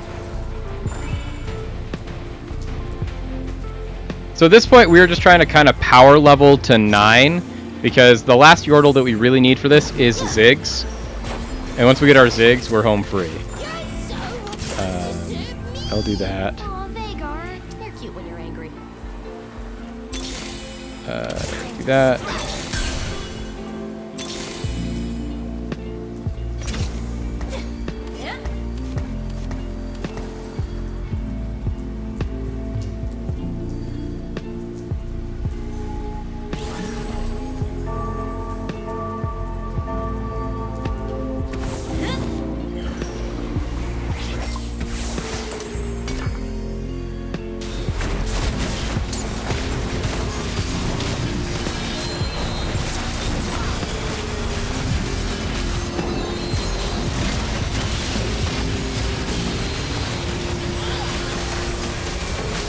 There we go.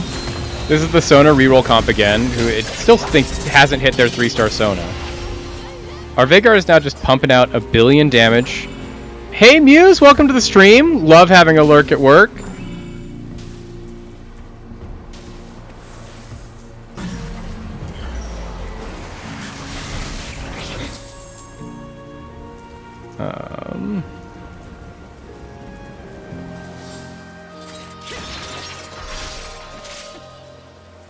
Point I think we want the tier most is like to get our perfect Vagar items. We technically want a blue buff. No tier.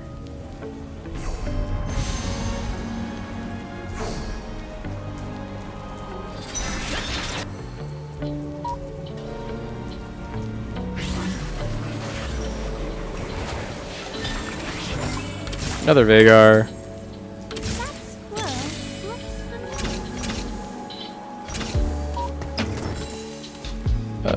You can have an Edge of Night. Honestly, let's put this Rabadon's Death Cap on you as well, since Rabadon's Death Cap gives us a whole bunch of ability power scaling, and this scales off of ability power. If we just give you more ability power, you do your thing better. I'm about to hammer you in the jewels. This is a Jhin carry Ionia.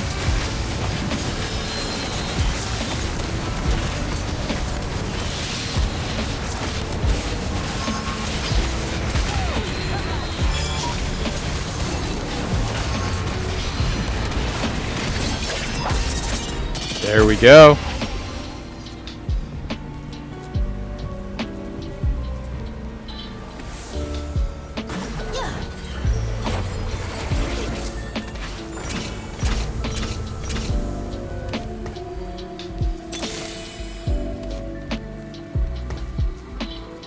So next round we get to go Actually, let's just go now because we get to start getting goodie bags.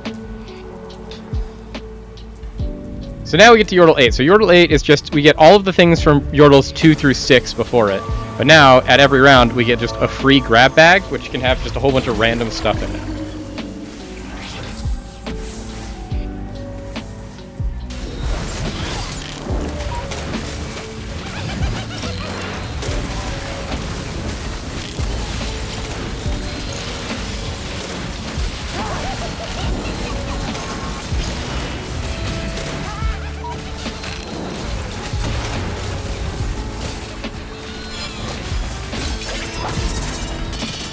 There we go.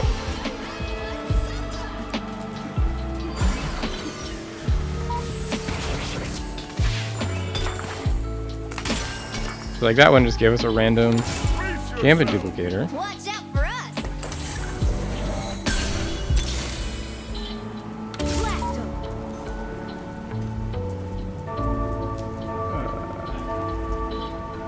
We do also want this Wukong.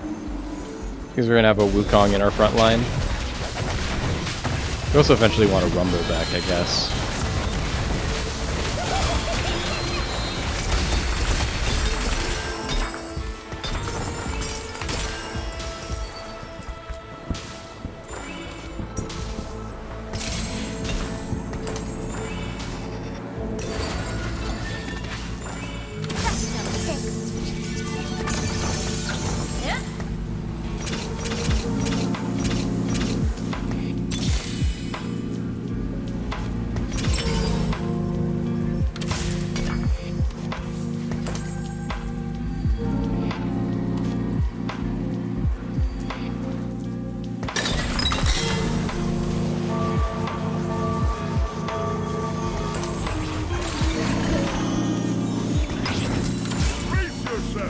Watch out for us!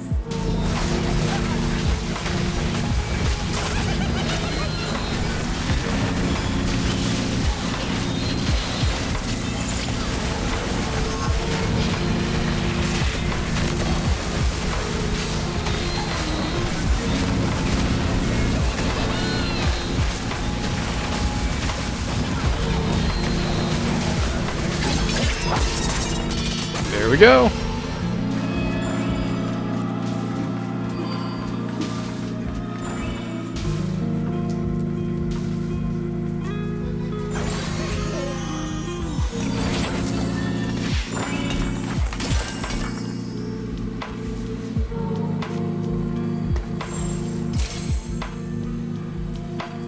The hero likes me.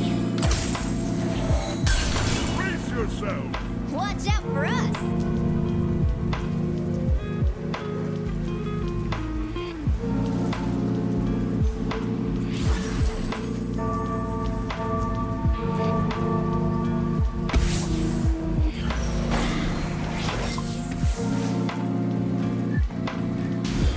Okay.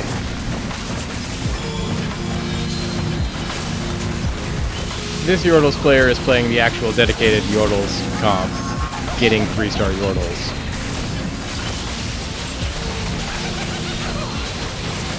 But I think our Vigar is just going to outscale that.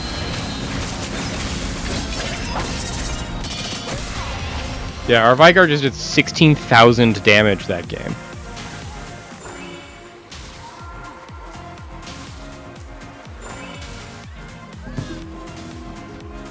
I think we're doing fine. There's the Rumble that we need to hold on to. Is that a rocket in your pocket?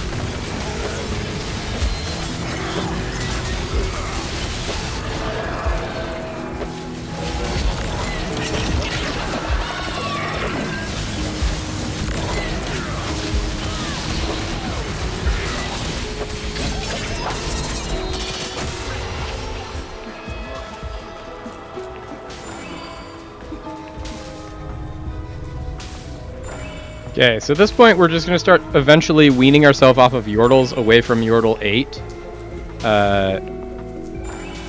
To start playing with just overall better things that go into our comp. So like Shyvana, Wukong. We just unlocked our Ziggs, which is going to be nice. Getting this Shyvana will be huge. Getting another Yordle emblem's also not bad.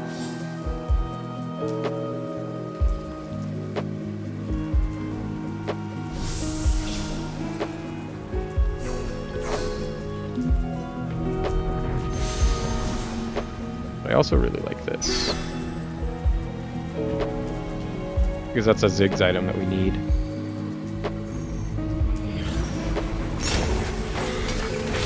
So like, we're gonna buy these. We're gonna sell that to put in our Ziggs. Put a Void Staff on it.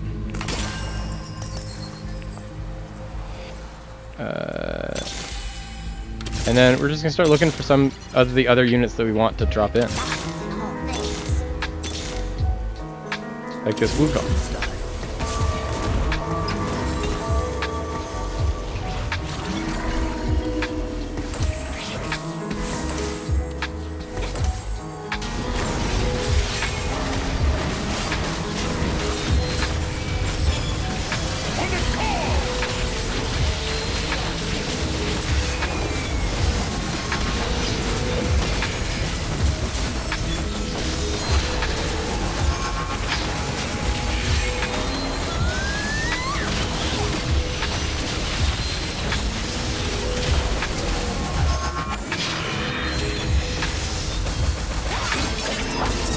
Another 16,000 damage round for Veigar.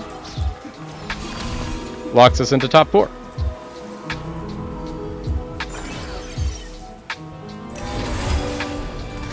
Take a Fizz 2.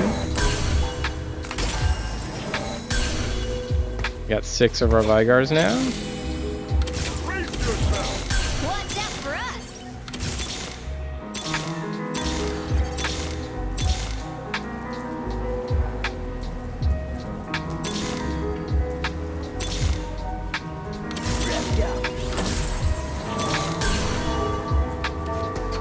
You dare oppose Noxus.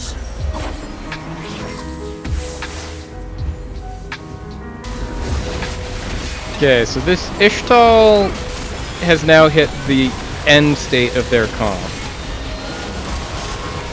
which is this Brock. The question is, does it actually matter? And I think the answer is no, because we've already killed the Brock after it cast once.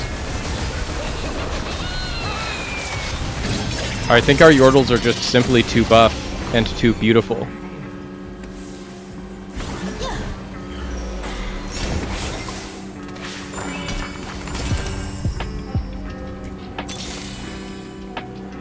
The dragon nears.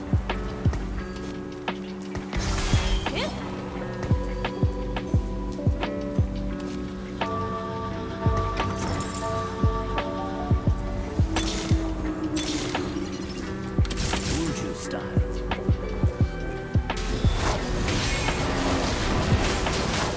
To the point they're like, we don't even need Yordle 8 anymore.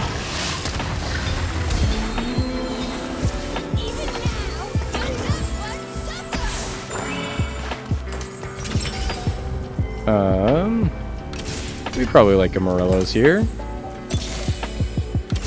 Wuju style.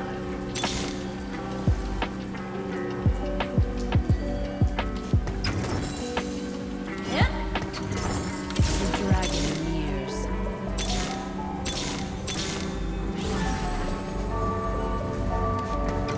My journey's only begins. The buff and the beautiful, 100%. Once again, we're going against the only other person that's left in the lobby, which is this Ishtal comp.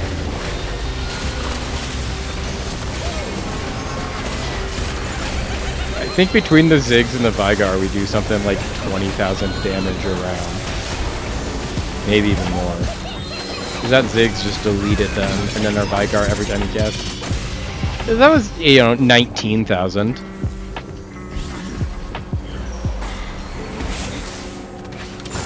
Brace I guess. I guess we'll make the Disciplined play and get a Shyvana too.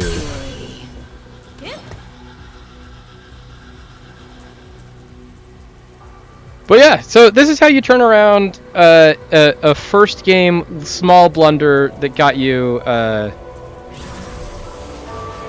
into the position that it got us. Is you have a second round where you just play Yordles, get completely uncontested, and take first in the lobby.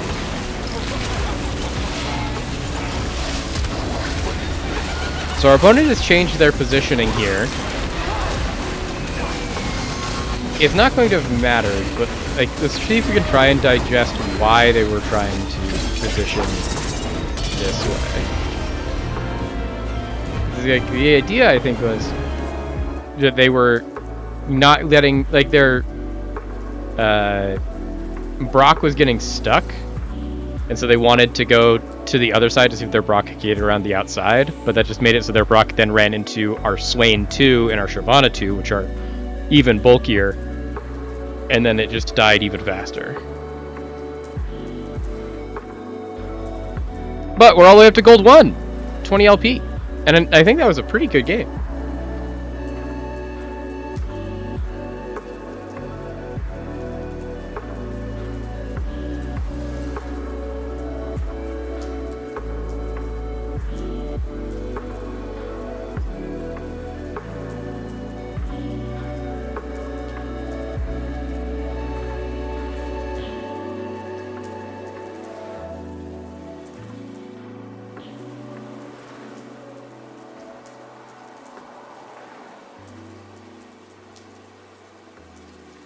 Okay. Immediately into our next game. Our queue times have been very, very happy for us. Okay, so we're going to try and throw everything all together. We start with a random 3 cost. Hopefully it's a 3 cost that we care about, and a 3 cost that we like.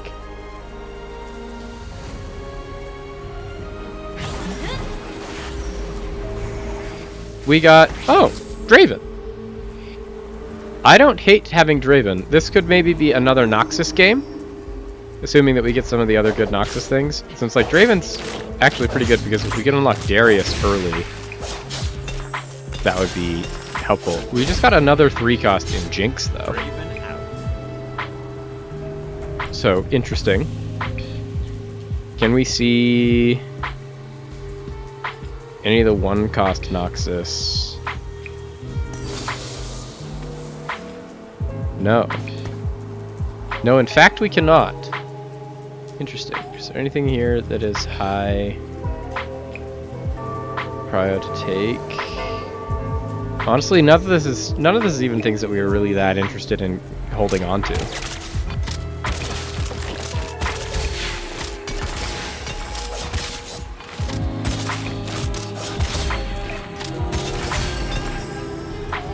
Just got a knack for ruining things.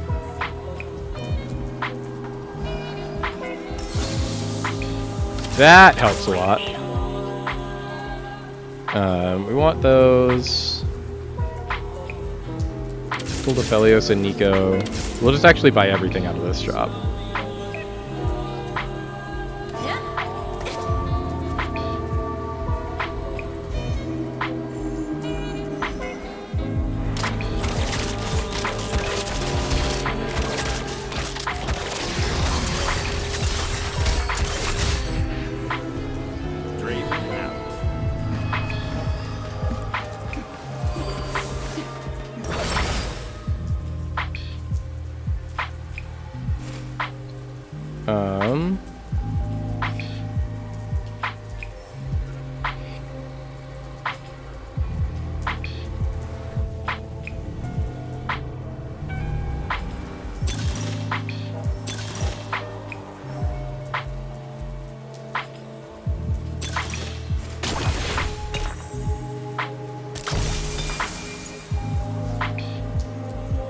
I don't hate Pandora's items.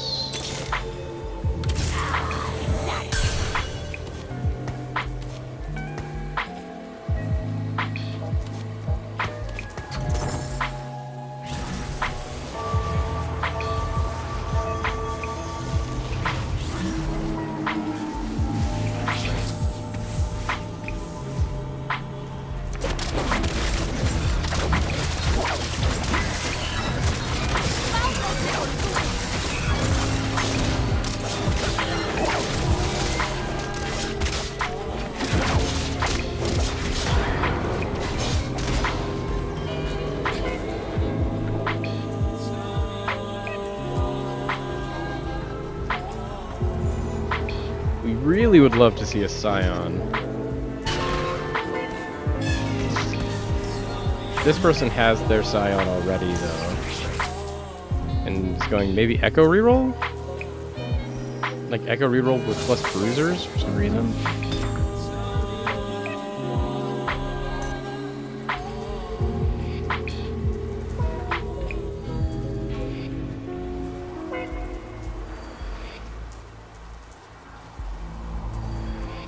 We're not seeing anything that we're super thrilled about here.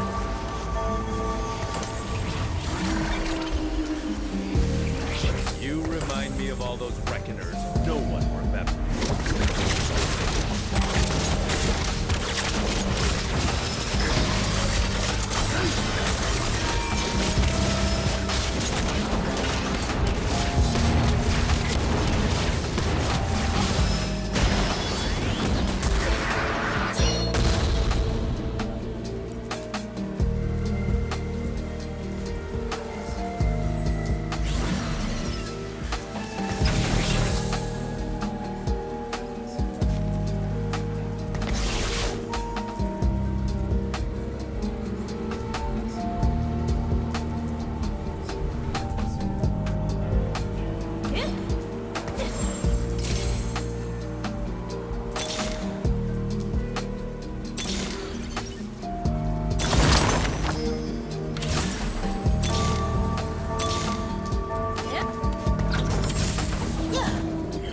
Okay, well, we were a little late on that Scion, but we did finally get our Scion.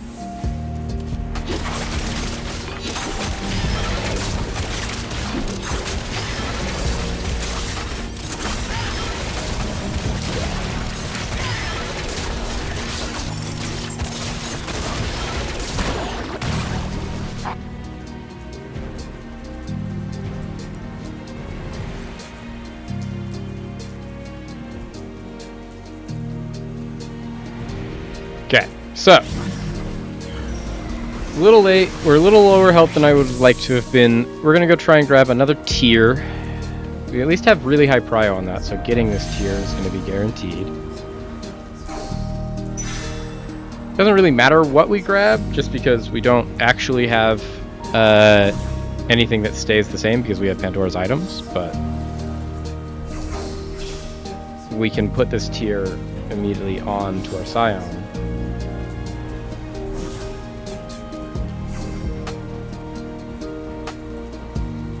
Along with the other items, so we can unlock our LeBlanc. Do we add a second Scion? What might I do? Ooh, Radiant Sunfires, Spirit Visage, Tear the Goddess. Don't mind if I do, and then I'll sell that. Okay, so this is now kind of pseudo best comp we can get. We unlock our LeBlanc after this, and then not this round, but next round, we want to hit 5. Or not next round. We want to hit 5 by 2-7, so by our Gromps round.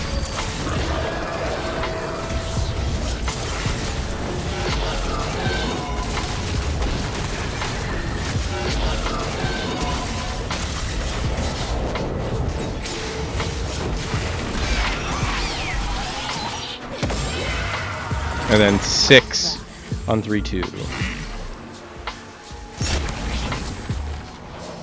Oh, Scion! You escaped too? And you're here with me.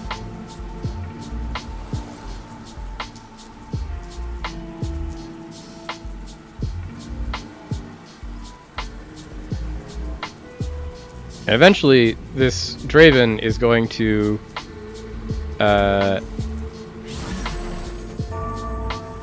if he gets 5 more Adoration, we finally generate 1 gold and we unlock Darius, which is perfect. That's the whole reason we're doing this.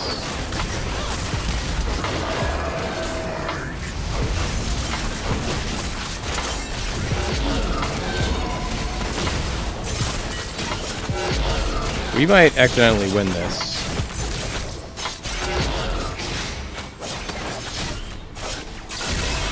Nope, Okay, we did lose. Perfect. We want to start winning eventually, but we don't really want to start winning right now.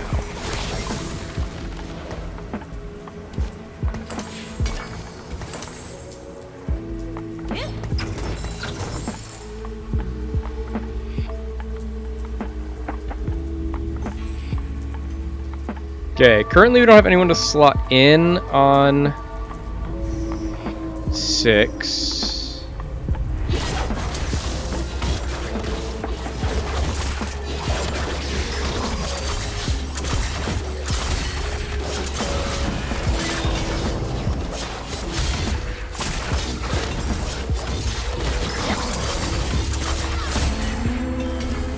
Draven out.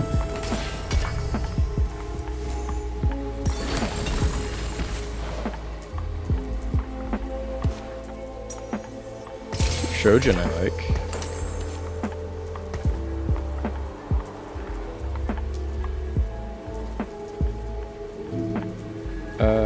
I guess we can pick up this Viego, because it can slot in when we hit 6 next round, because it makes our Draven better. How close are we to... If we can get 3 eliminations, though, we unlock Darius, then we can just slot in Darius. And then we're already at Noxus 5.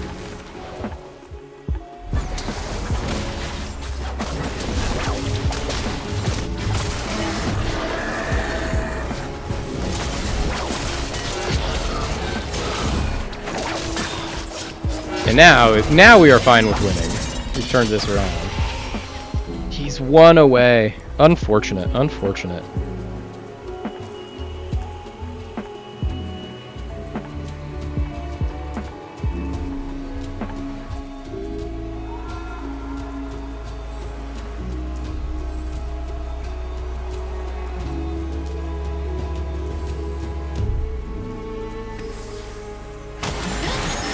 What can we get here?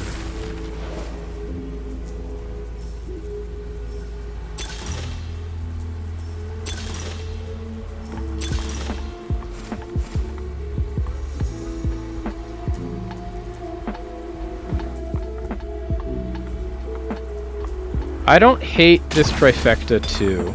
Ooh, we also found something better to put in. Gives us to our Noxus 5. Swain is also who wants to be holding all of our items anyways, so we'll just let Swain hold them all.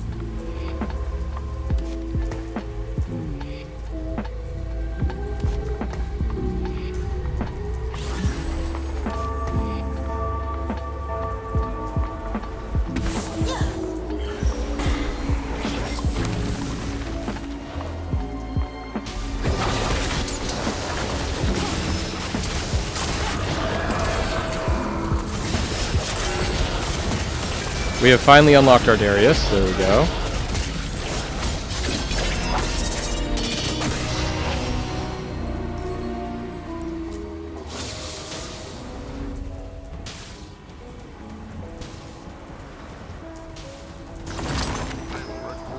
Thank you, Darius. Noxus rise. Now we have Darius in. We're up to Noxus 7. Most importantly, that gets us 1, 2, 3 3 costs. So our trifecta 2, 3 random 3 costs get extra health and extra attack speed, and we have exactly 3, so we're getting the max benefit from that. Perfect. I'm gonna grab this Bruiser to hold on to, so that if we get to 7, since we're trying to get to 7 at the earliest on 3-5, at the latest on 4-1, we're gonna want to put someone in.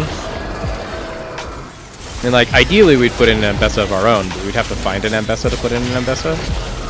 And right now, just having another Bruiser to make our Scion a little tankier, I think is probably the best pickup.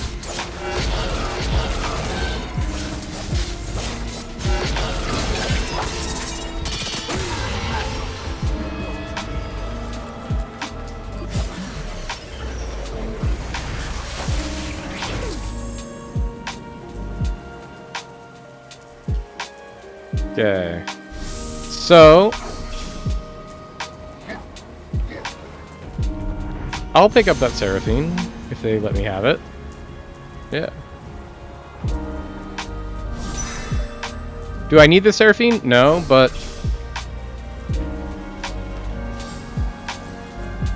Seraphine has Disruptor, which is something that we eventually would like for our Mel.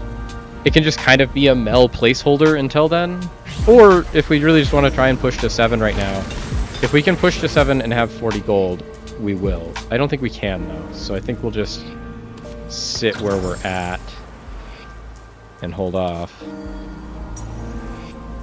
This does give us Gnasher's Tooth though, which is another one of our items that we want for our LeBlanc.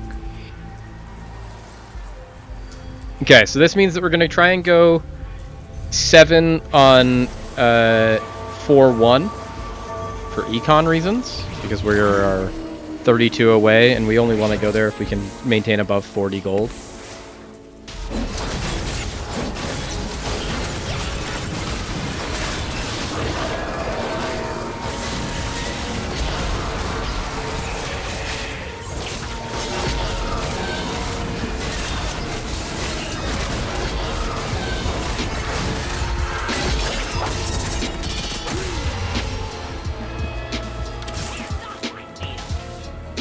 Draven is now dropping a lot of gold for us, which is nice. Just the passive income off of this Draven.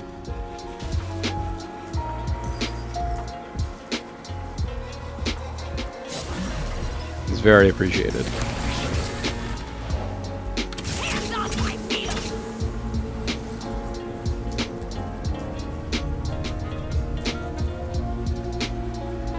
Cool.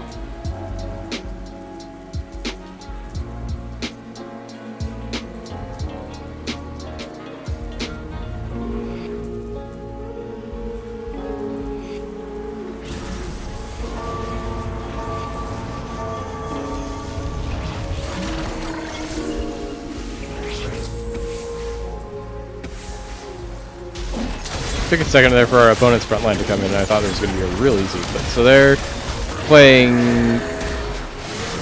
Piltover Longshot. Are they trying to do T-Hex?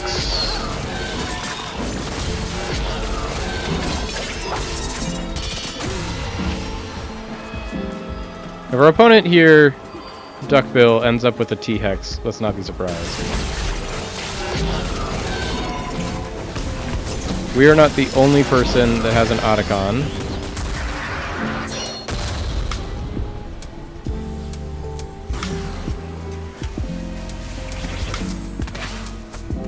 Looks like they have theirs. It's this person. There are 2 people, looks like, going for Bard Felios variants. What they got?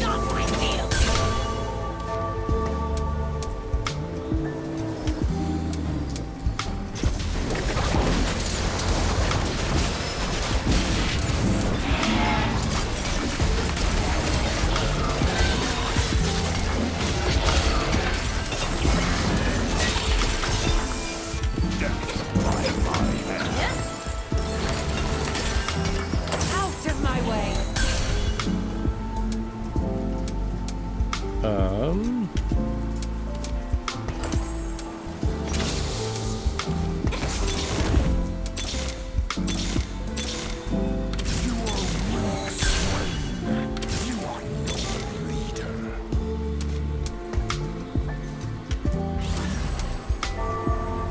Really want the Ambessa. We'd also take a Koboko and Yumi, but we're a little away from Koboko and Yumi. We'd need an Invoker or another Star of Bruiser.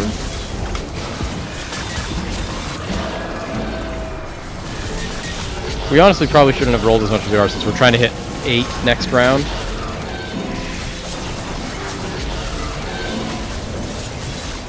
But we'll just try and pick an Econ Augment that gives us a whole bunch of gold or something that lets us level really quick so we can level all the way to 8.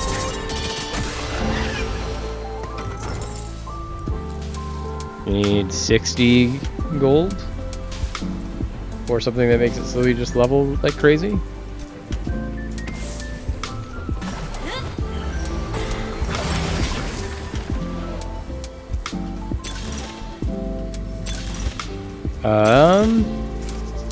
like this growth mindset. Get us to level 8.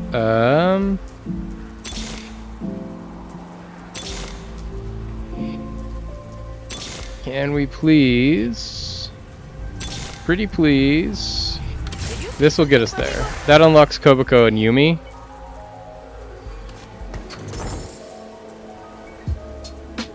So the main reason we're doing this is we just want to unlock Koboko and Yumi. Koboko and Yumi is the last one of our like frontline units that we need. And this helps us unlock them right now. And then right now we're trying to get to 9 by 5-5. We're gonna sit here on 8 for a while and try and just hit all of our units that we're trying to hit. Most importantly, we need to start getting Ambessas so we can put items on Ambessa so we can unlock them now.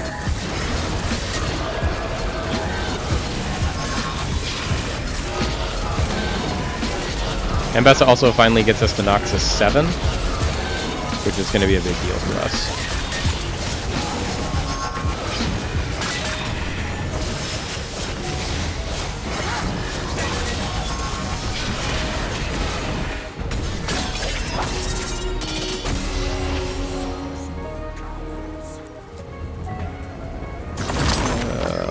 Buy this Draven while we're here.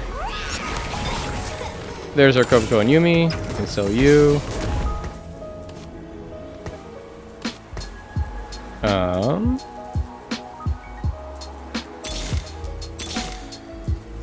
Take another Swain. From Noxus.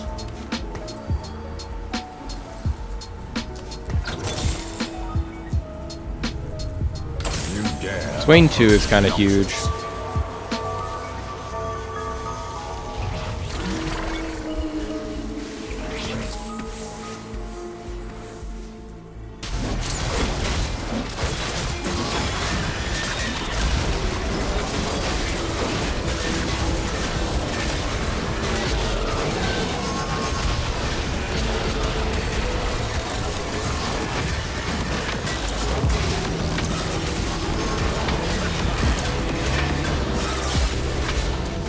Okay, so this is our first win first loss in a long time, and it's against Zon plus Bruisers, slashing Swain.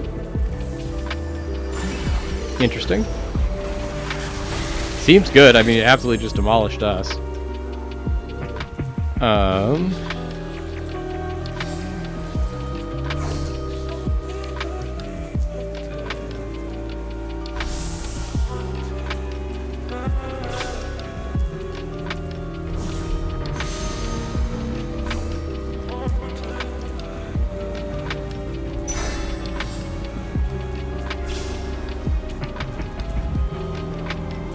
Grab this belt.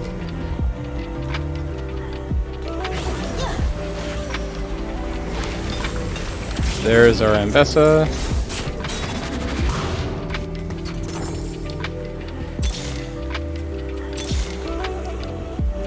Noxus will rise.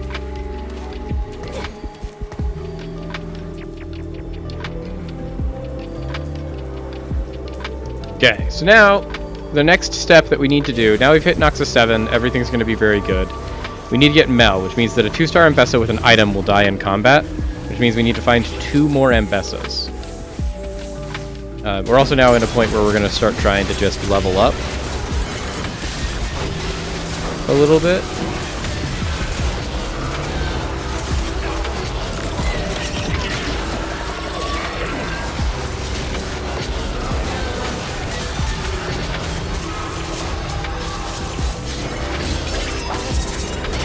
There we go. We are killing the Callista player, which is nice.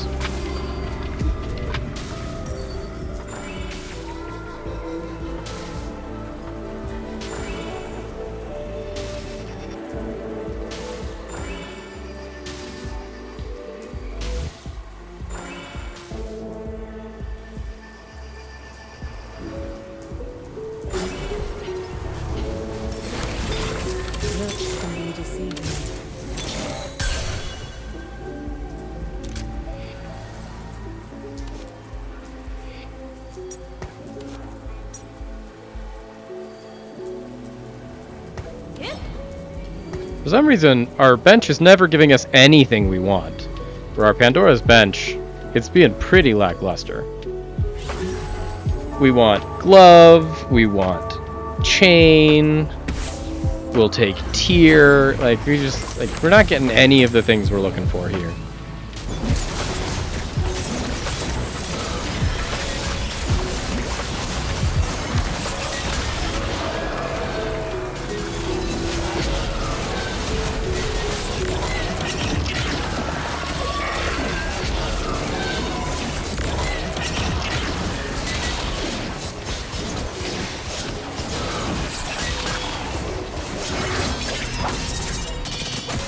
That's our Swain for you, baby. It lives forever.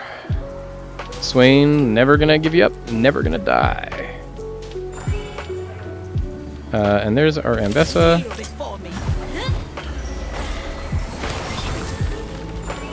Okay, there we go. We're starting to get some progress. That's one of the items we wanted.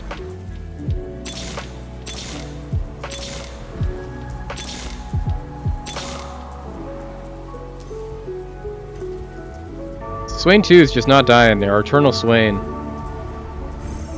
Him and his ravens. Someone else was using Ambessa earlier. Are they still using Ambessa? Draven out.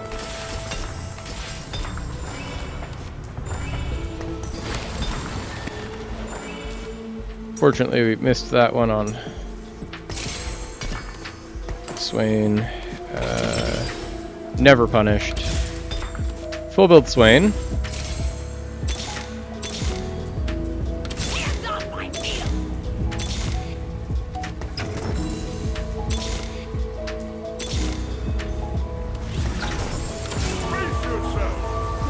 We still need to get one more Ambessa.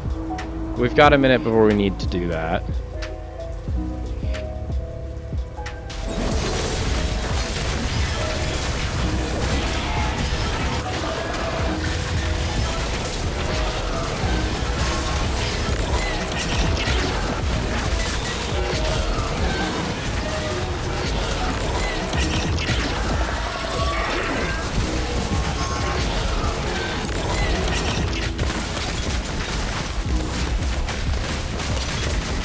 Now, unfortunately, I don't think our Swain can do enough damage to not lose here. That's why we really need to get this Mel. There you go.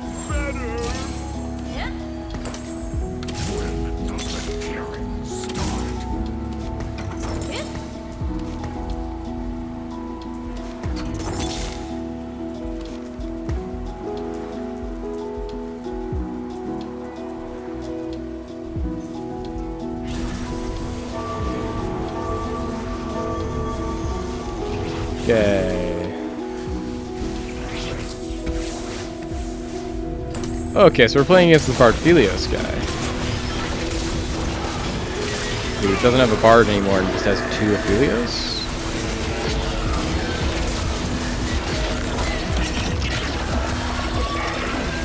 This seems like it's going to be a pretty easy win for us.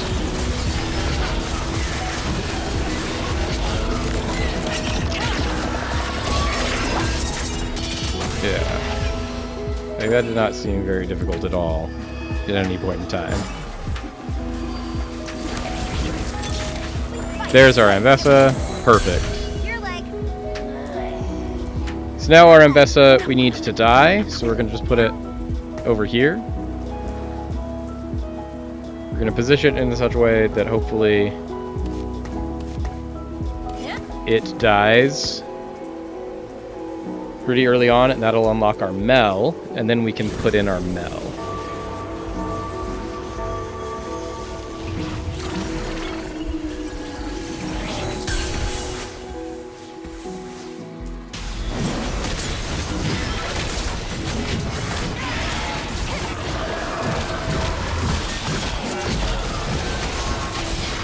There we go, Ambessa has died.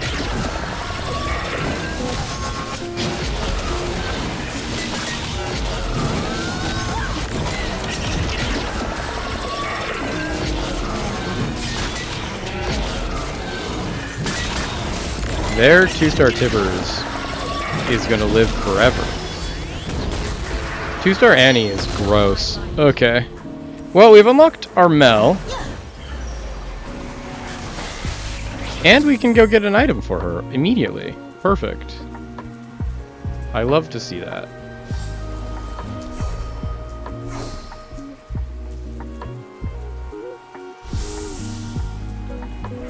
Nope, there went the item we wanted. Then we'll just go grab this Ambessa.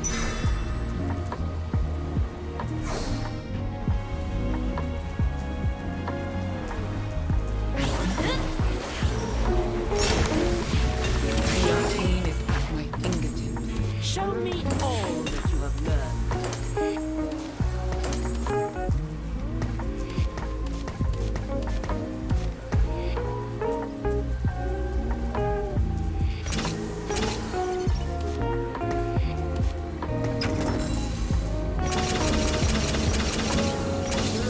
Voodoo style. Voodoo style. Remember your son is now. Mother, I'm ready to show you what I've done.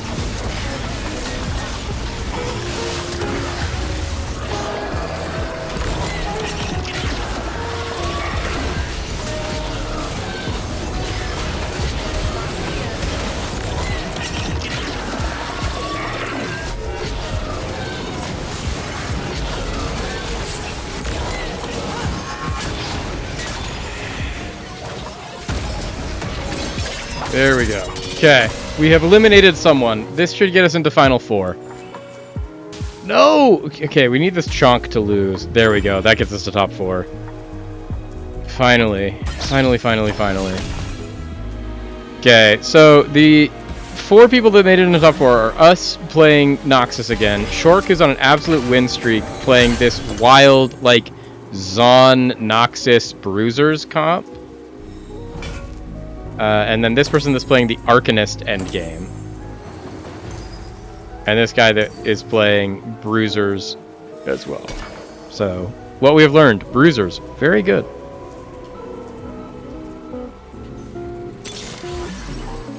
You ready?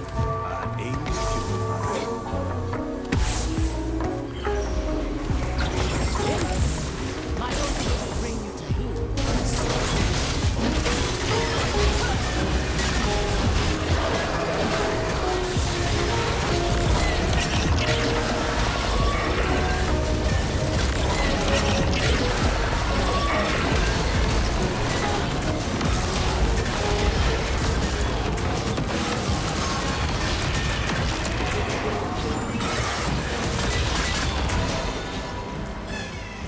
Just barely couldn't kill them.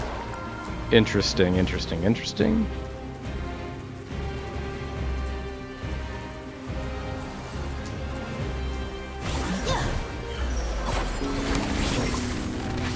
deserve love, even if they don't need it. And they use a book to hit you in the face. Noxus will rise. Disruptor is, I think, what we look out for, since we can get something to increase our Mel damage.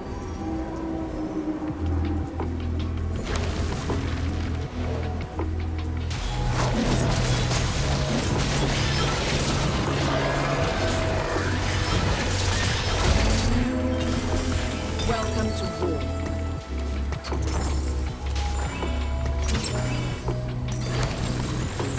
We didn't even get an item that we really necessarily want. But we got an item that we can use. If you make it, but we can This might be better.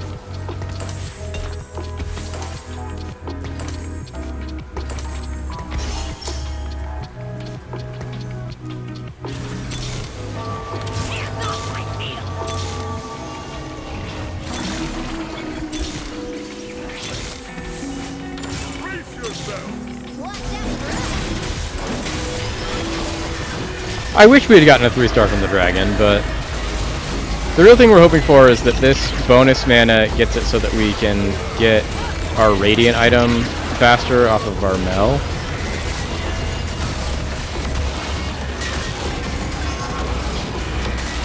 the fact that we have 3 units alive this time when we have to face down this actively shredding us Jinx is I think what made the actual difference. We finally ruined Shork's win streak as well there.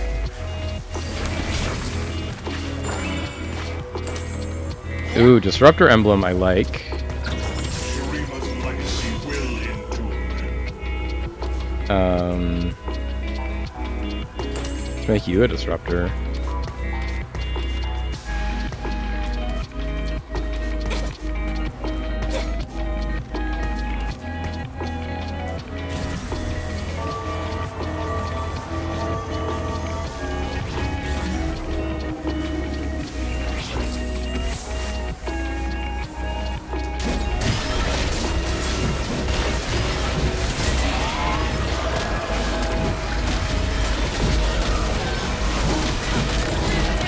Okay, so this is the Arcanist opponent. Our Atacon just came in and just shredded most of their back line. The problem is that we cannot kill this Tibbers currently.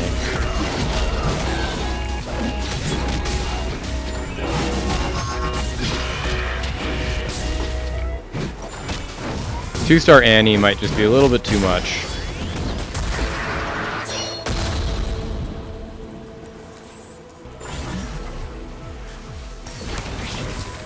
There's another Mel. Bound by her standards.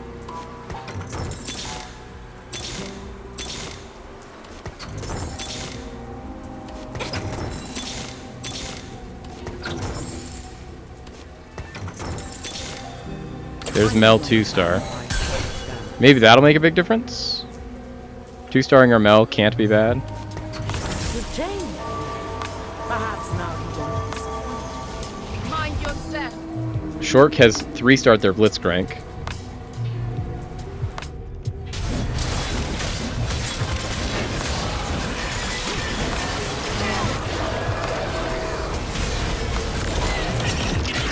They also have a Ziggs, which is scary.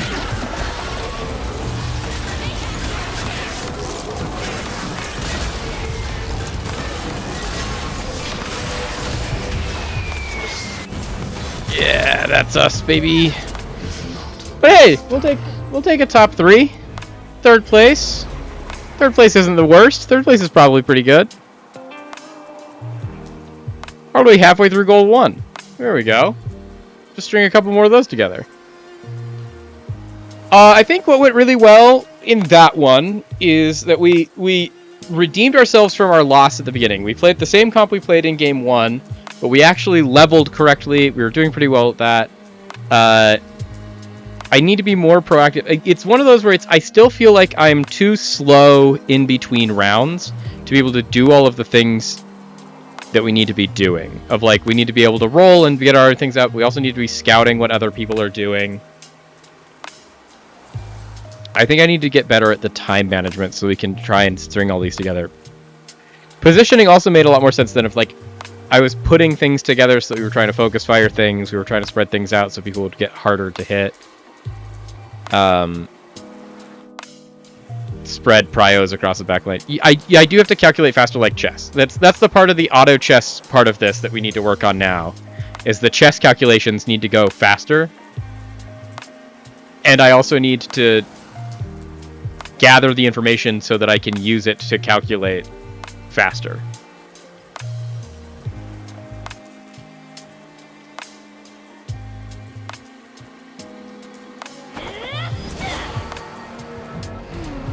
But the visions come together. Boys like. Zoe gives us highly varied loot at the beginning of stages. Okay. Let's go for Zoe.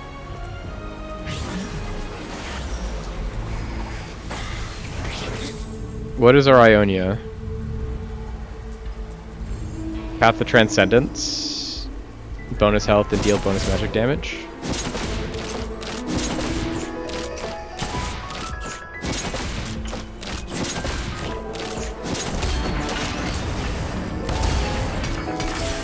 There is no drama in a peaceful death.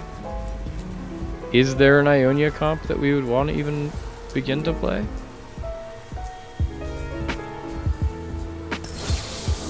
Ionia is a vertical that we can try to force.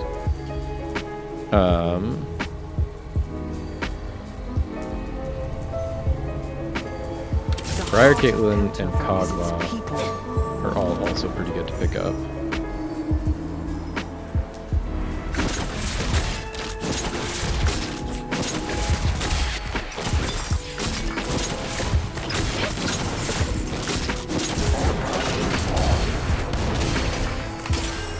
There is no drama in a peaceful Okay. death. Get a hand of justice. Hands off my meal!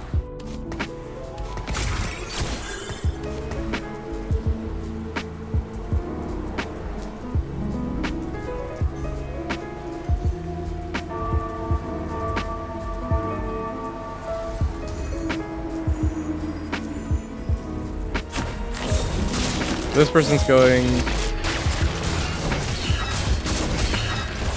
Got a lot of people that are using. Demacia clears the path. Going Demacia, so we should definitely not go Demacia. No matter what.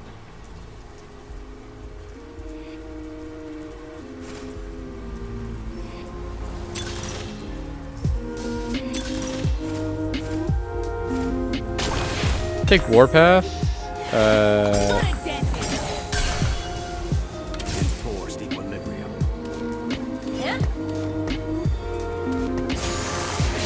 What's an Ionia comp that we can actually play? That's the real question. Since we've got Ionia,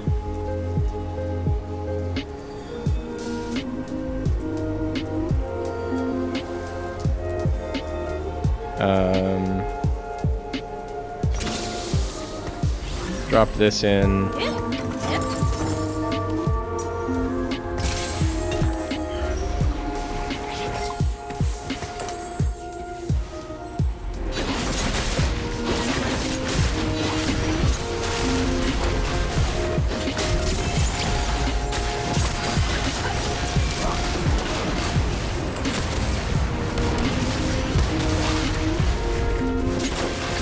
Just get strong and win.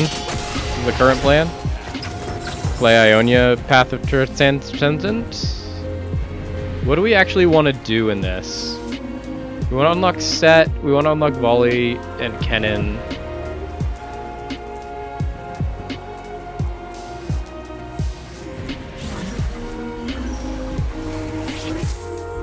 You helped lock me in. You tried to stop my work.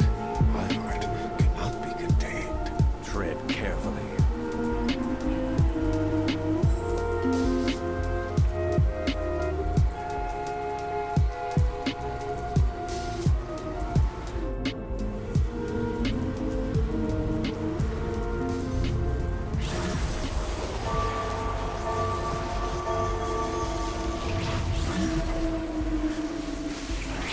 Essentially, we're just trying to get to Yunara.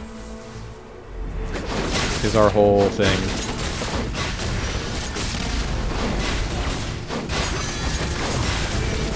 So, end comp wants to look something like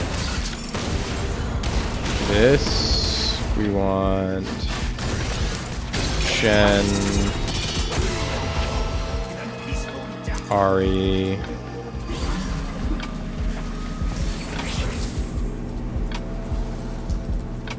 Tarek,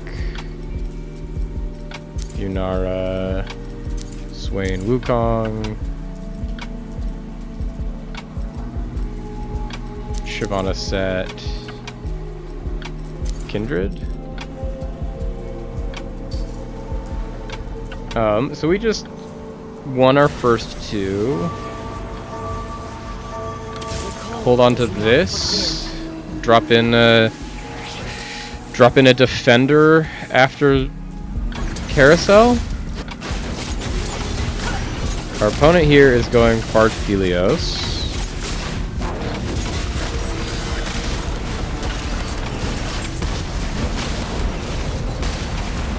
Or Bard Scion, I think is what we've been calling it.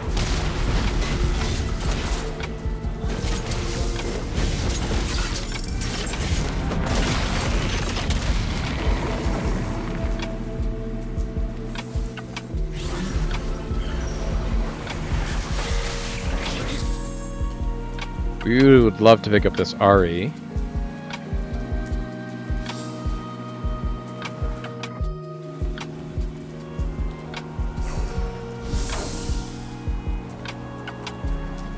We like Ari, and we like that it has a glove. We need both of those things. There we go. Ari with a glove. Perfect.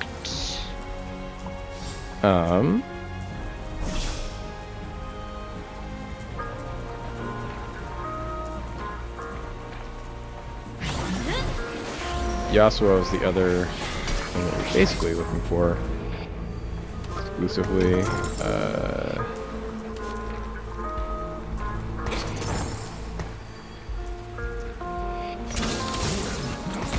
This. We've got Bruiser for Ionia. If we find our 5th Ionian, we'll play him. Until then, we've got set items, which isn't great. Because we are really far from set, but...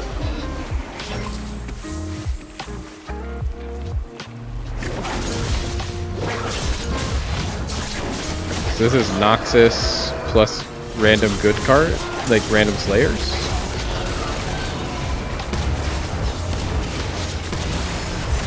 They do have the Bringer of Ruin, which is really good.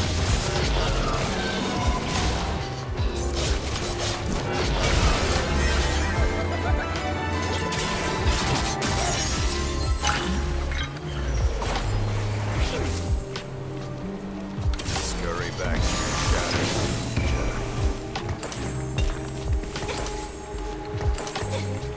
There's Ionia 5.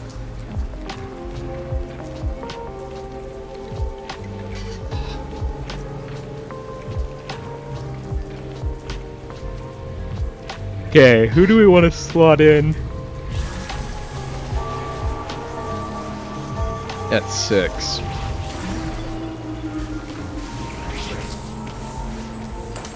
I mean, ideally someone like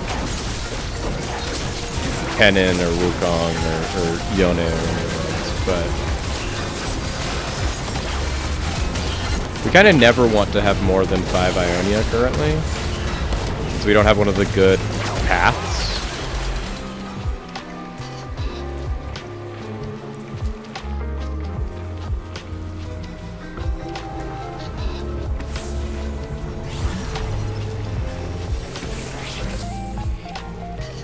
My spirit may be rooted in Ionia, but my duty is to Demacia.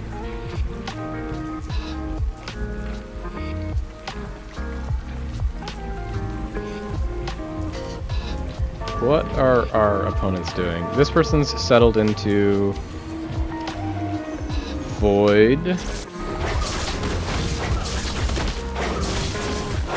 Their Bringer of Ruin. This is Stars Are Born.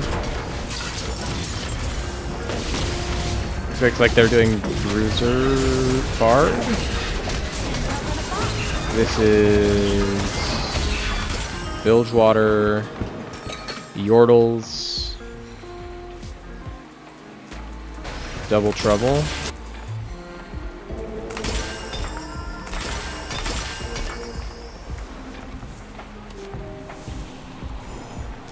For the crown. Just looking for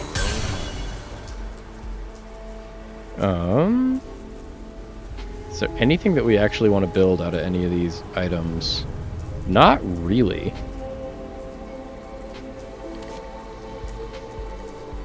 A couple of different things maybe, but nothing really specifically they want to build right now.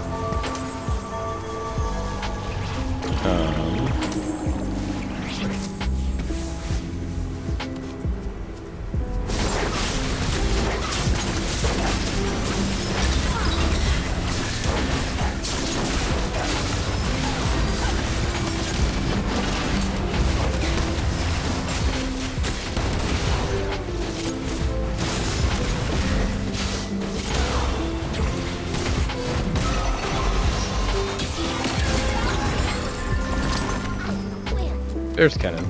Perfect.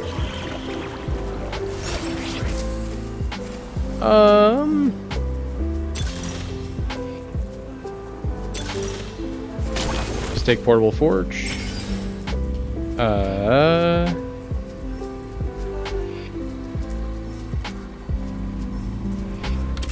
Grab Mogul's Mail.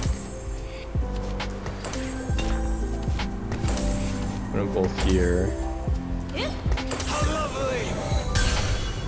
Grab this level. Drop in you. Lessons keep me grounded, Master Cannon. When does the killing start? Okay, so we want to try and hit 7 on 3-5 or 4-1.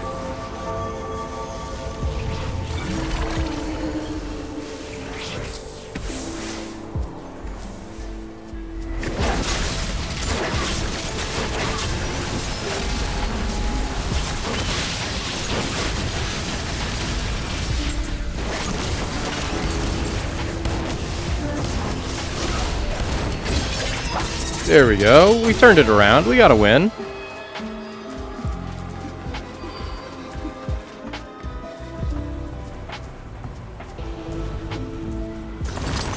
Today's the day I find that hero.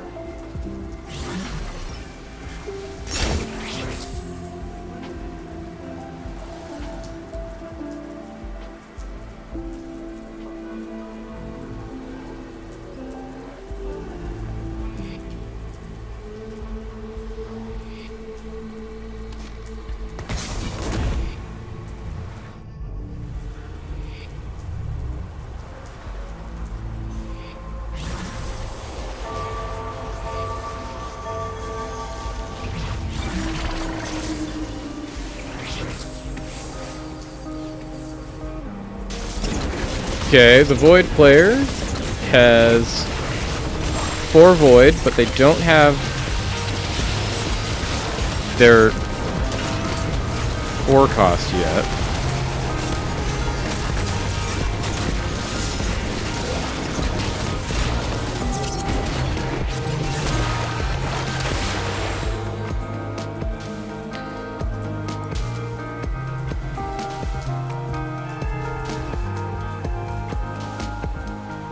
No one else is in Ionia. We just are not, I think, playing a very good Ionia game. We'd like that belt. Like that belt a lot.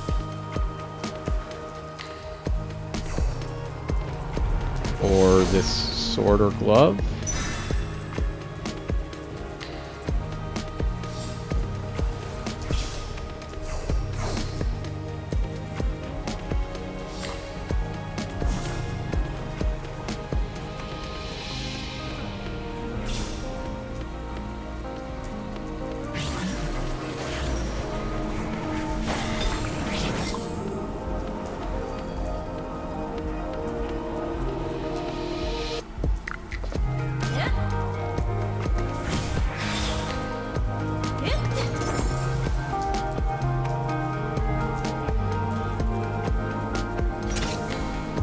We cannot, I think, get to...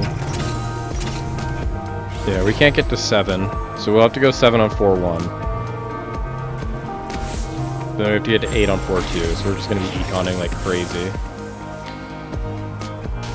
Wow, they have an early Shurima.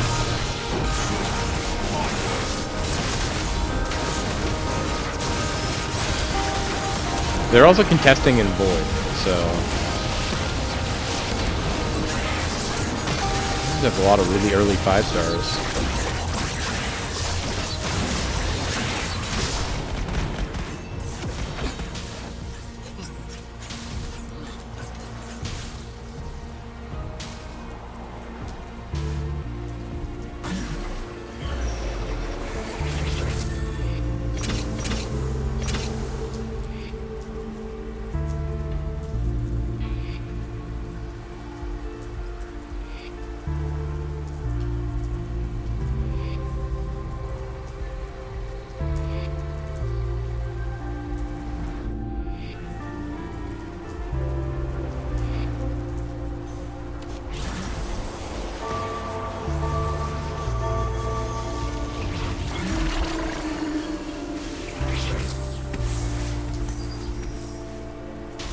Okay, so this is the Bilgewater player. Bilgewater Juggernaut. Bilgewater Splash Swain for some reason.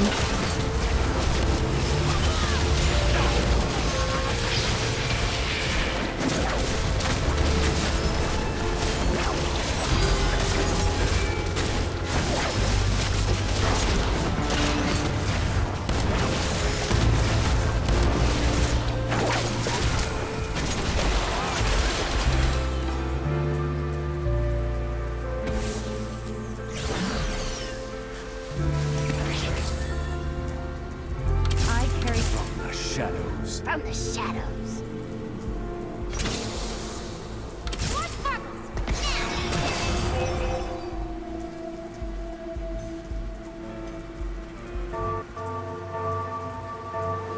Now our Void opponent is just absolutely stacked. They have like the Dream Void comp.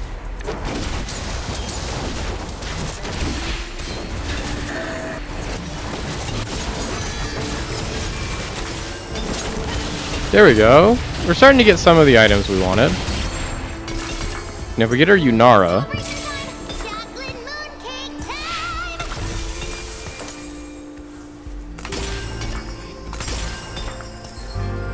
Juju style.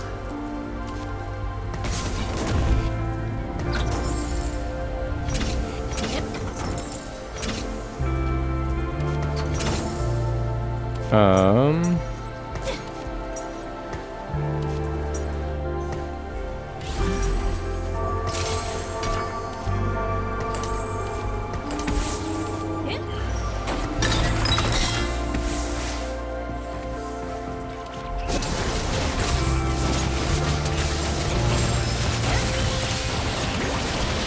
okay, Yordle's opponent is getting into Yordles still.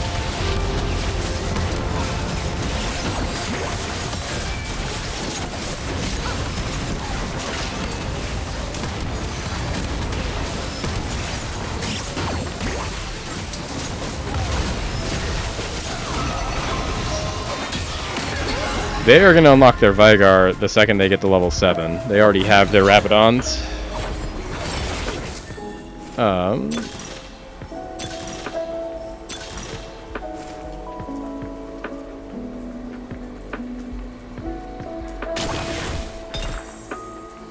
See if they give us good 5 costs. I am the wild. We'll play them.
Wow, we won that. That was unexpected. But we also unlocked our set, which is huge. Set's a big piece of all of this puzzle for us. Go here, here, here, here, here. Let's drop out the horn. Drop in the set. Put all of these on our set.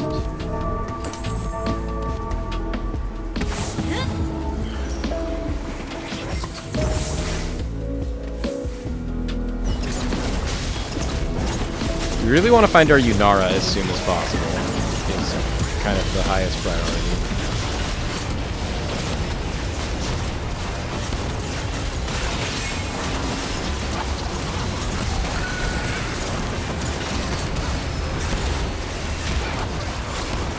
Our set is popping off, though. The set's going to be carrying us for a minute here. If we can find... a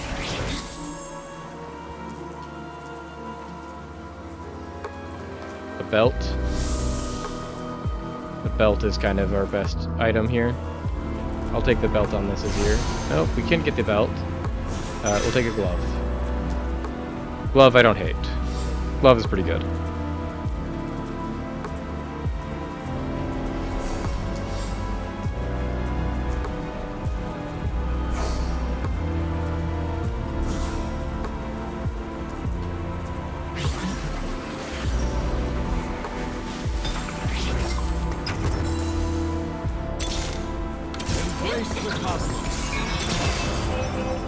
The dragon nears.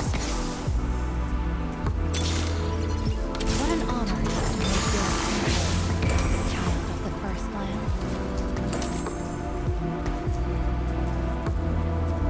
Enforced equilibrium.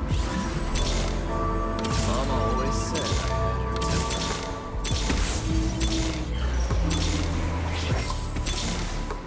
Wuju style.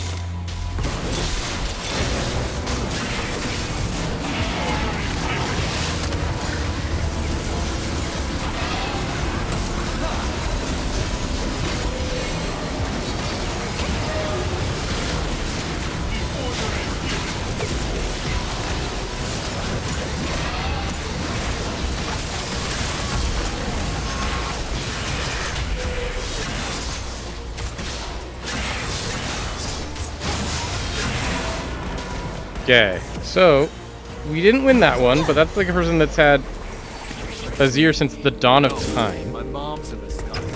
That's the only reason I ain't stopping. I see right through you.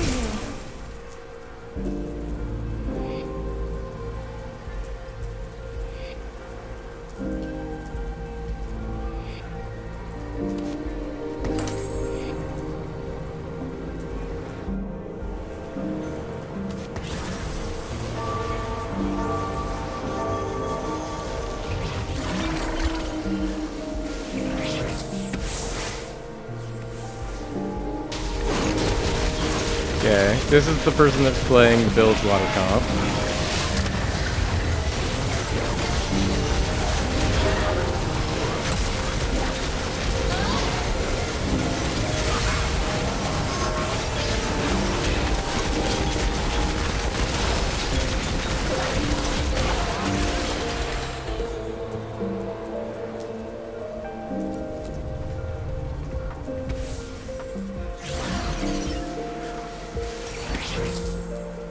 My journey's only beginning.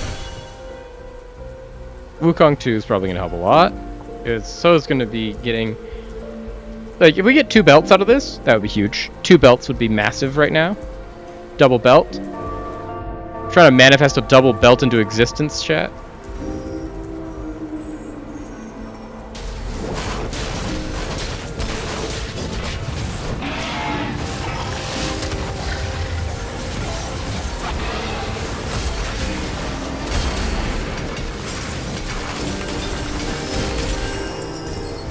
Someone get the card. We got our first belt.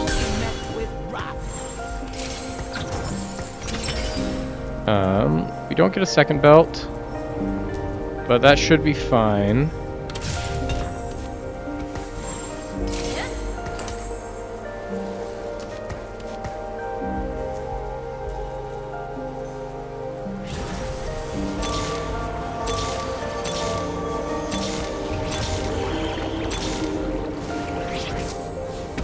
Now, we need to just not lose to the Yordle player here. Goal 1 and only.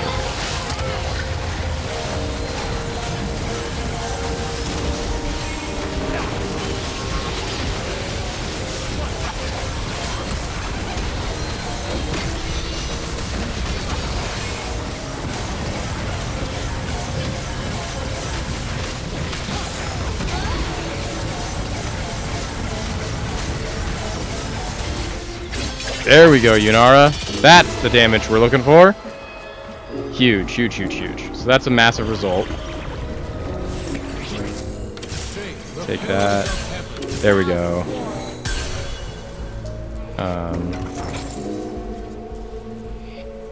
Now we just need to prio getting to 7 so we can put in a Kindred. But getting a lot of these 4-cost 2-stars I think helps us a lot.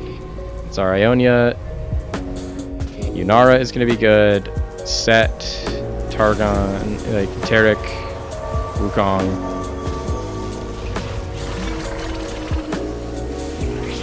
This is against the Void player. They've now also picked up their own Azir.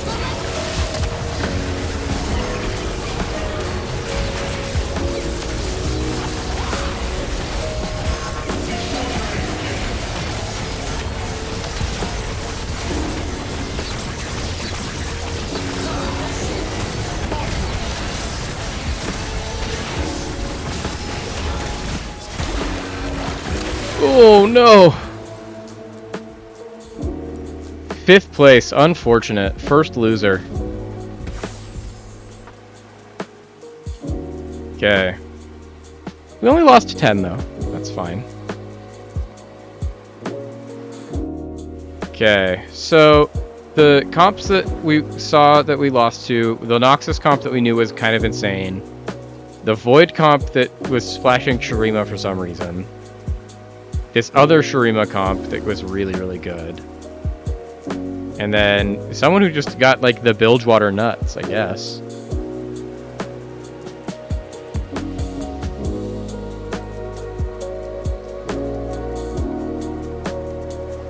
Okay. Oh, we can hide the win-loss from the Monday stream. It's been on there this entire time.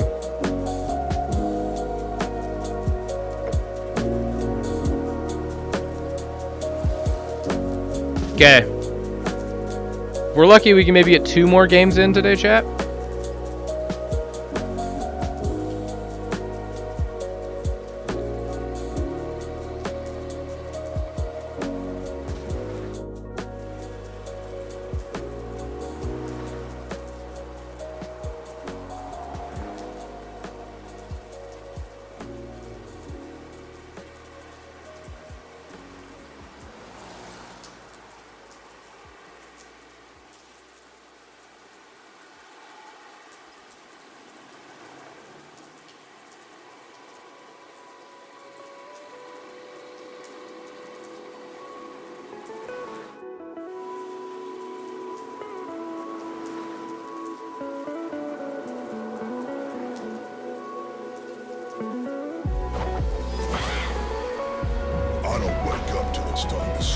What is the Galio?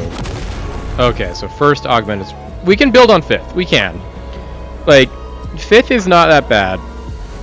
The thing is, like, things were starting to consolidate there towards the end. We just didn't hit early enough. Ooh, we might have to try and do the Viego comp. It's one of our comps that we've been told, like, we should be trying to do more frequently by all of our research that we do at the beginning of every game.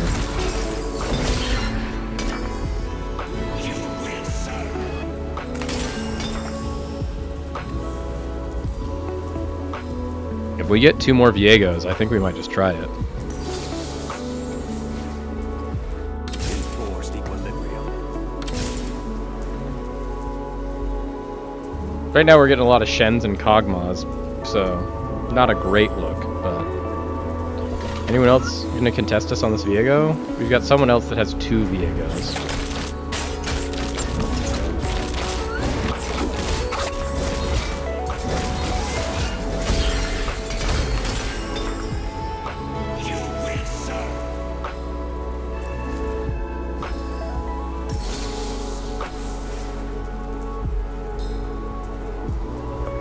Dawn is the future.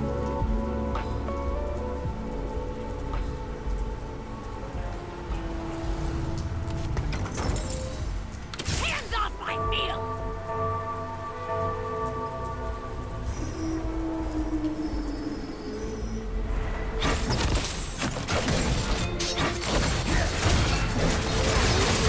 We still only have the 2 though. They haven't found any additional. We could also be the Void.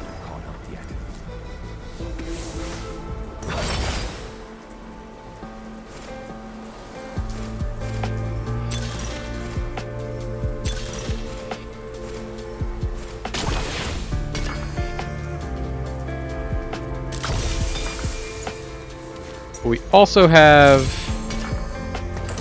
this, and I think we will just do...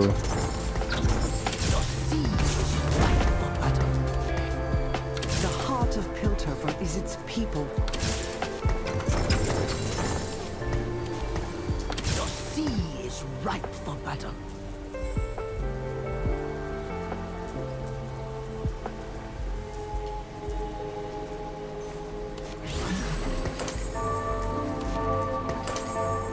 Let's try and do Echoes on reroll stuff. Since we have the requirements for it, and that we have an early Echo, we have Echo items. We have our full Bloodthirster, and we have half of our other items. We have this artifact that works on Echo. We're gonna be strong early. Like, is it the perfect Zon reroll I've ever seen? No, but it's not a bad one. Where's our... We don't have one. Okay, perfect. It's a good thing that we know what we're doing, right? We say, chuckling to ourselves. That's what extra monitors are for.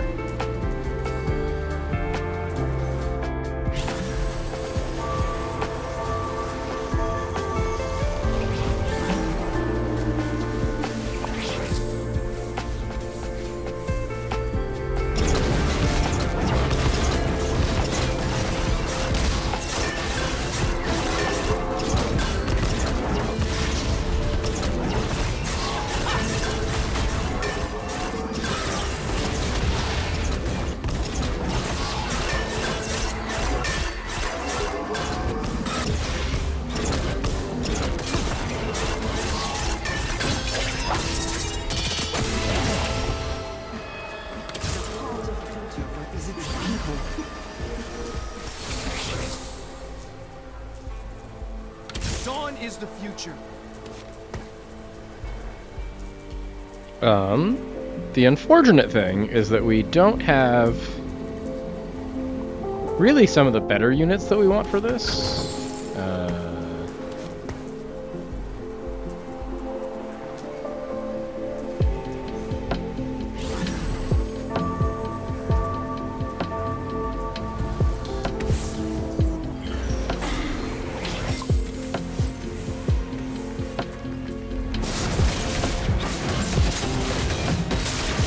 We can get one more Echo, though. Our Echoes are just absolutely monstrous. And then we just want to pick up Nico's Vibes and Blitzcranks as we can find them.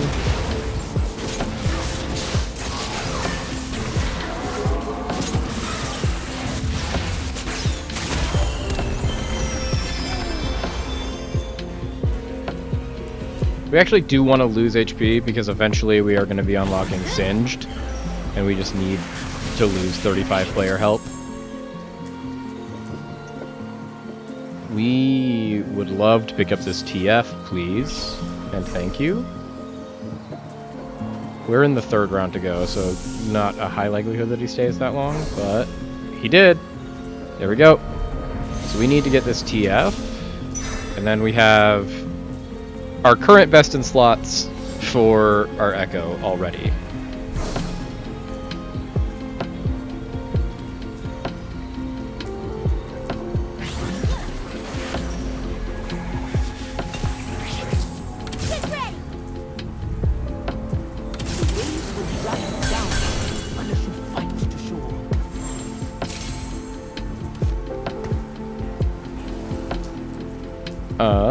Okay, so what's everyone else up to? This person is playing, they're going real fast.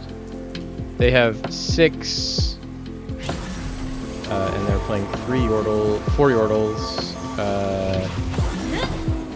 They're playing Bard reroll.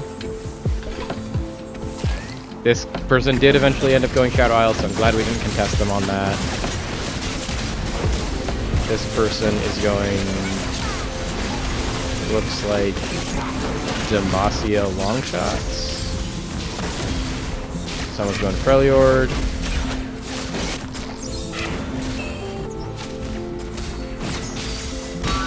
we are losing to this person.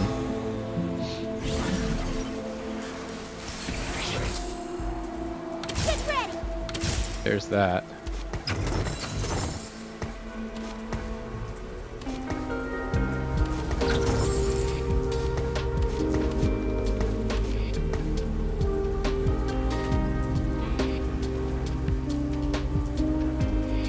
Vi really just like turns everything over. If we can pick up a Vi right now, that would be huge.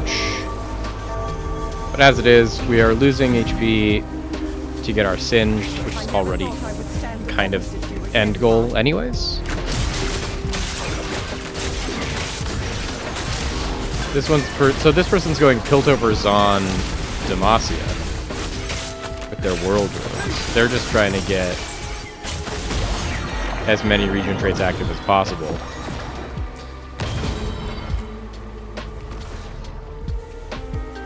We're also going to get a whole bunch of artifacts from our Forged in Strength, which is nice. Since this is a thing that, like, if we get artifacts on our carry, this is going to be really, really good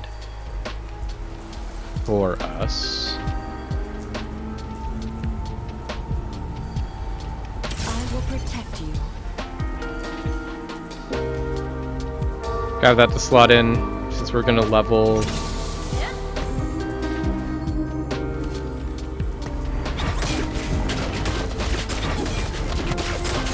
We're trying to get to 6 on 3-2.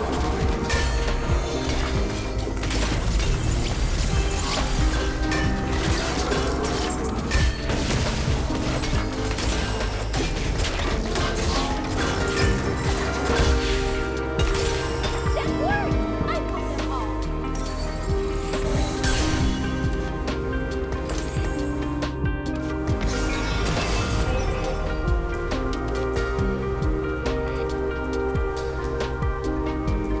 Okay, so we want Vi. We would like to get to level 6 next round. And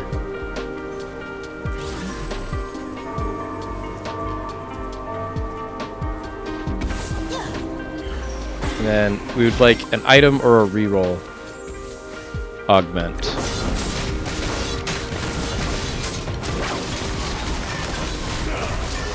This is a really early Bilgewater. Good hunt. That's because they did starter kit Bilgewater and got lucky and high rolled on their starter kit. Okay. So we are definitely not the strongest in our lobby by any stretch of the imagination. Looks like strongest is actually this weird level 6 6 Yordles.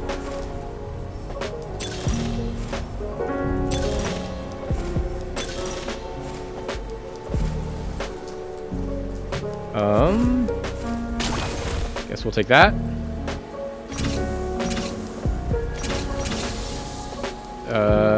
And then let's throw in the Sejuani for now.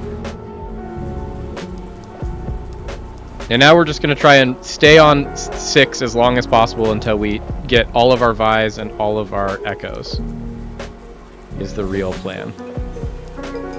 Unfortunately, this person already is also going for 3-star Vi's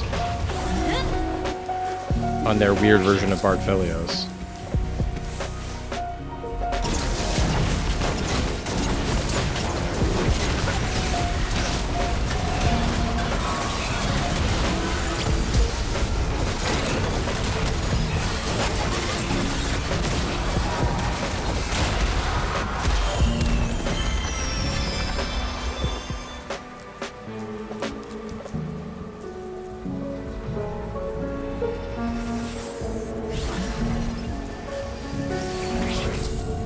There's our Echo.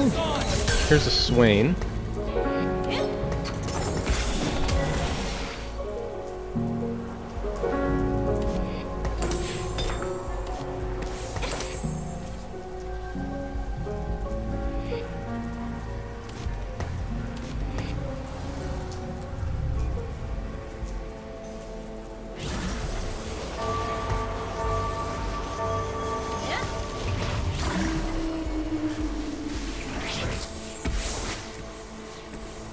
Okay, can we beat the 6 Yordle try to win streak because he took Cursed Crown Player?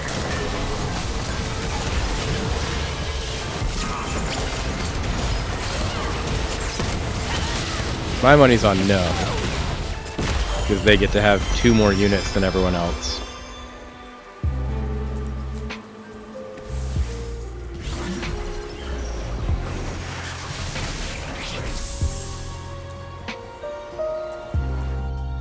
I'm fine with this Vi with a bow. That gets us to our Zon, which we've already lost enough health to unlock Singed. So if we just put in Vi, we unlock Singed, and then we can put in Singed.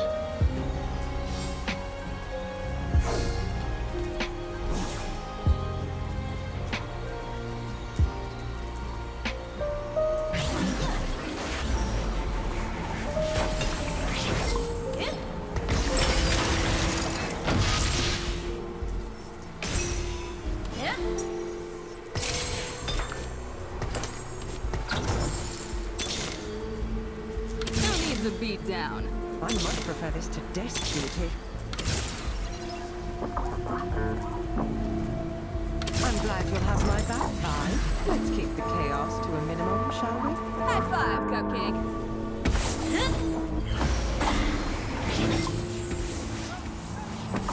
Okay, this person has really consolidated into Freljord.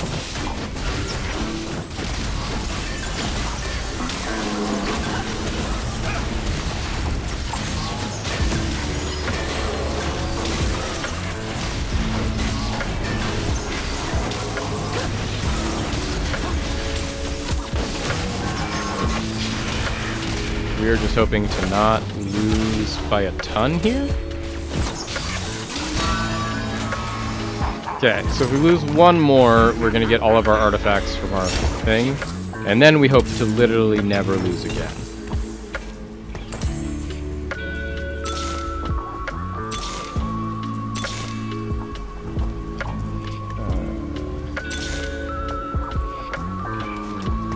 Okay, we're just now trying to roll to get all of our 2 stars.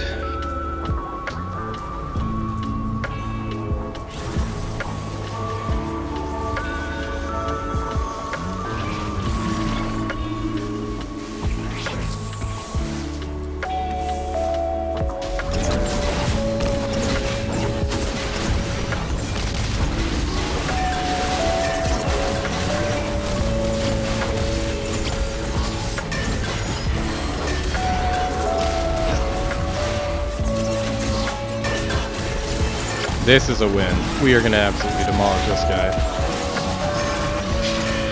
There we go. Perfect.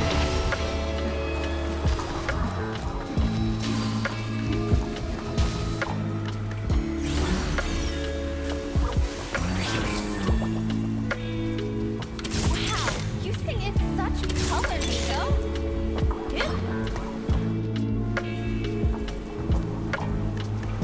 We could get some more tank items for our Swain, that would be nice. We don't have any of the tank items for our Swain yet.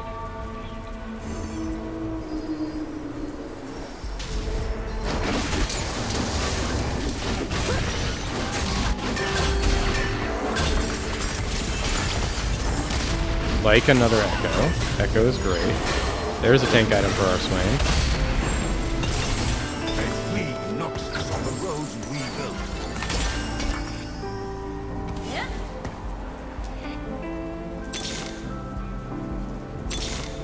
There's 6 Echoes.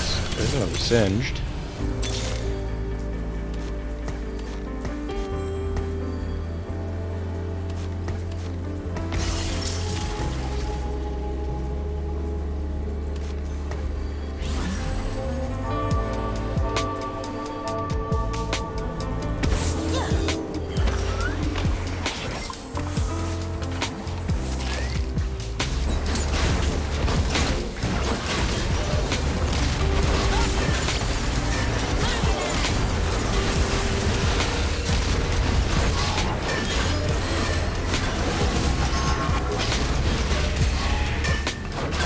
There we go. We've turned the corner, chat.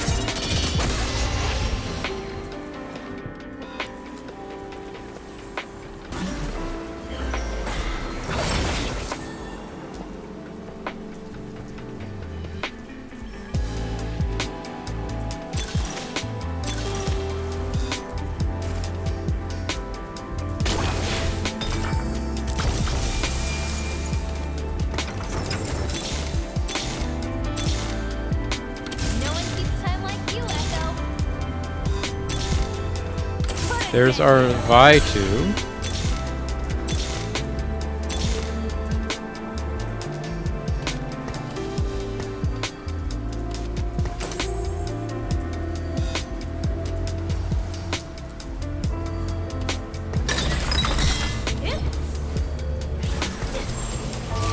Just want him to be tankier. The Sterak's Gauge will do that job.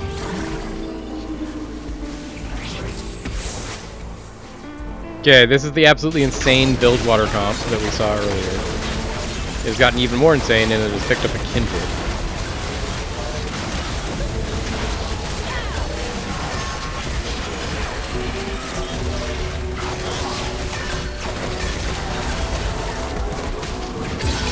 Oh, we barely squeaked out of that one.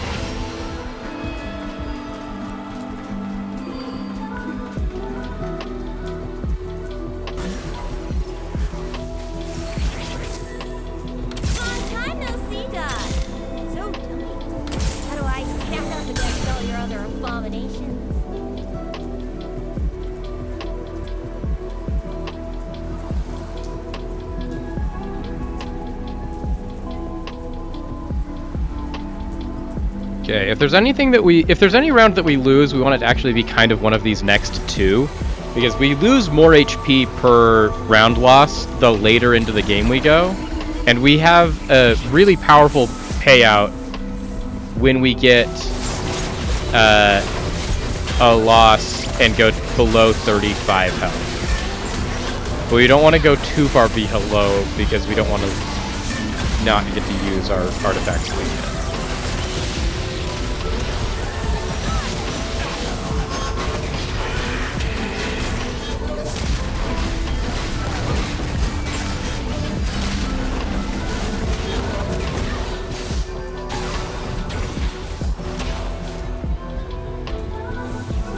Okay, perfect. That is exactly it. We lost just enough.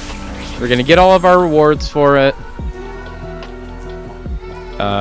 Let's pick up this.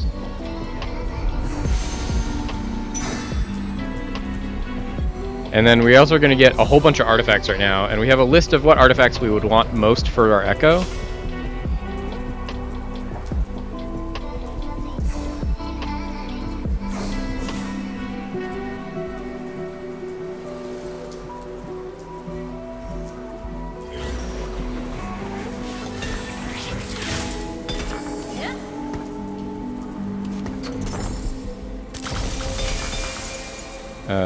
And those are none of them.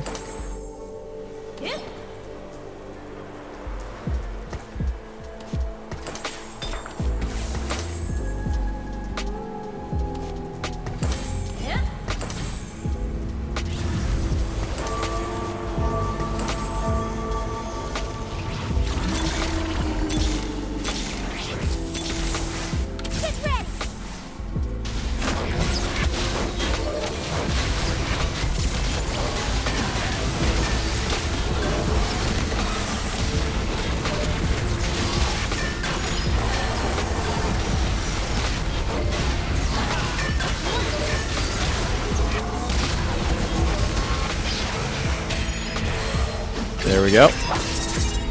But, itemizing up, we're getting about the same amount of damage now out of our Echo as we are out of our Seraphine.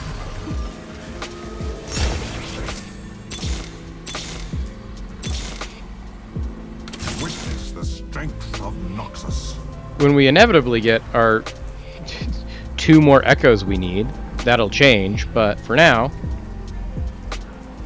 we're having a little bit of a hard time finding some Echoes. No one else wants Echo is the thing that gets me. Like, we are definitely the only person that's wanting these Echoes.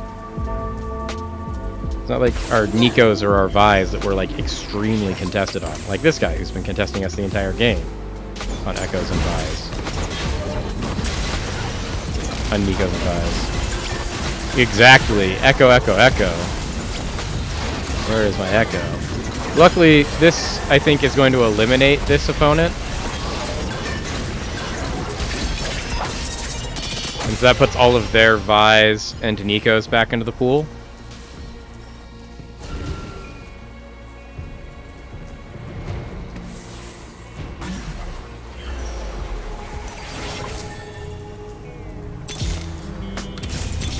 Okay. Just need one more echo. One more. It can't be that much to ask, can it?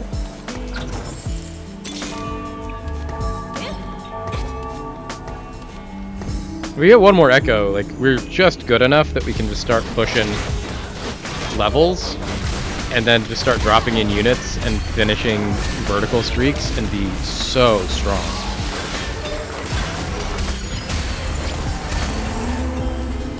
They flee Noxus on the road we built.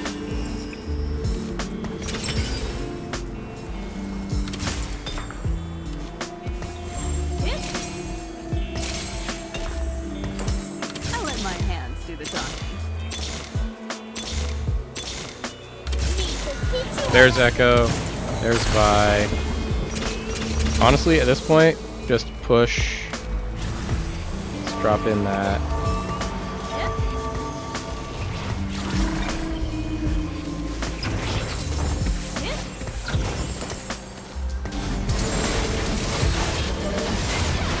Now we're just going to level and drop in units as we level.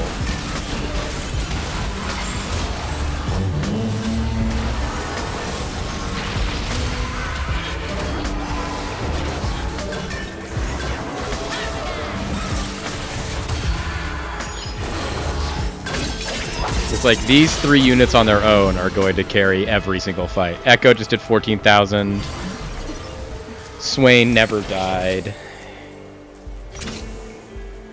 And there's our Jinx. So we can inevitably buy our Jinx and slot that in to get us up to Zon 5.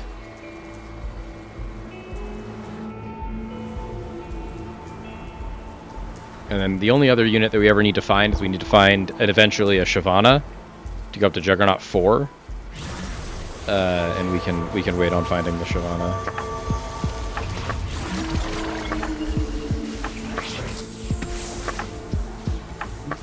Okay, the person up at the top has finally started taking damage, which means that they are defeatable.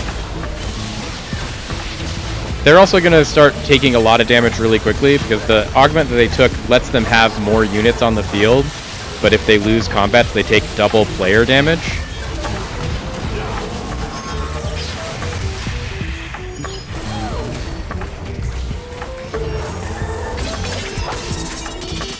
So like they just went from 74 to 76 to 52, which is ridiculous. I'll let my hands do the talking.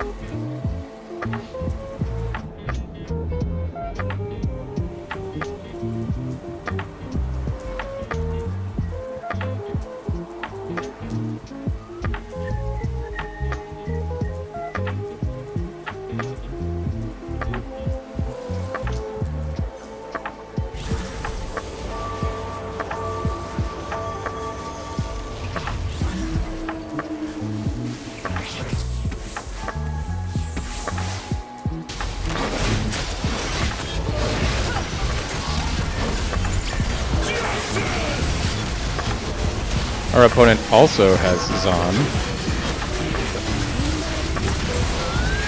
They're also doing some pretty crazy stuff with Shurima and having a Xerath that I'm not super stoked about. Xerath is very hard to unlock A and very good B.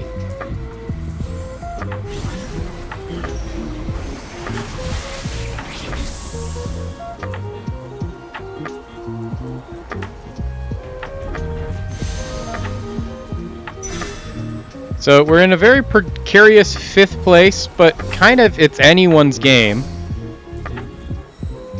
We can get to 8 and drop in our Jinx and get to Zon 5. I think that helps a lot. Shurima does keep showing up. Shurima is one of those that's like impossible to play, but very good if you can play it. I'll let my hands do the talking.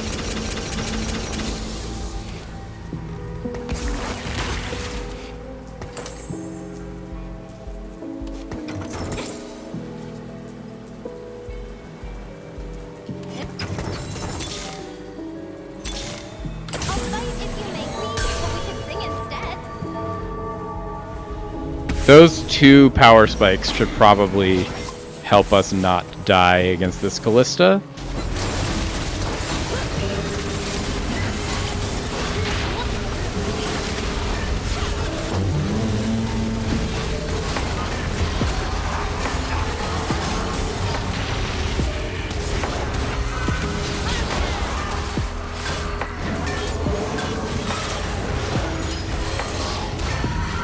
Our Swain is so big! He ascended!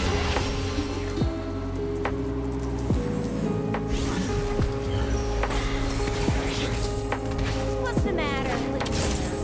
You really jealous of a gun? Time doesn't heal all wounds. Yeah, Shurima is one of those things that it's just like, there's only one way to get into it, and that is you have to get an early Azir, and then as you win or lose combats, you unlock subsequent Shurima champions. So Xerath is the most powerful of them, and you unlock Xerath by winning one, losing one, winning one, and win-lossing like that. And then if you win 3 or 4 in a row, you get Nasus, and if you lose 4 in a row, you get Renekton. And all 4 of them are really, really good, and if you get them all together, they become kind of unbeatable. Oh, 2's not dead! 2's not dead! 2's not dead. Ugh. Unfortunately, we need to be able to beat some of these other people.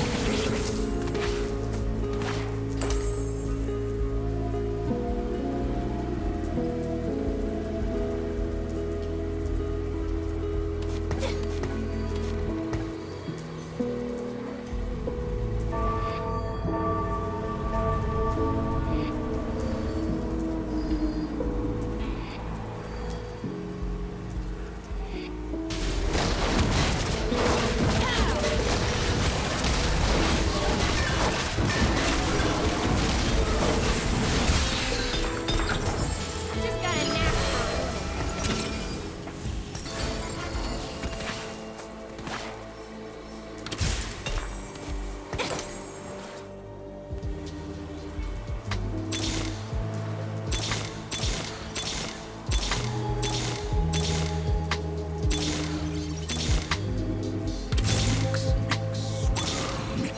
I'll fight if you make me, but we can sing instead. Dare oppose Noxus. Okay, can we beat the Yordle player, Ghost? So this is not even a real character, so as long as we kill all of their units, we won't be eliminated.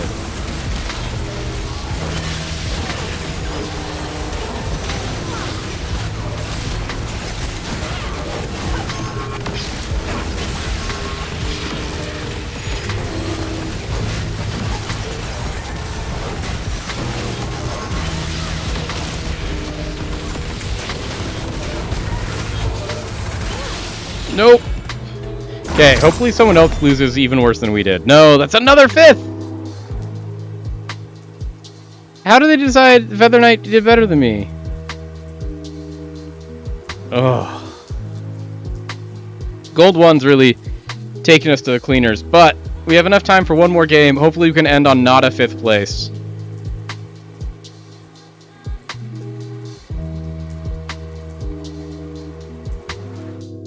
Beat by the bot feels really bad.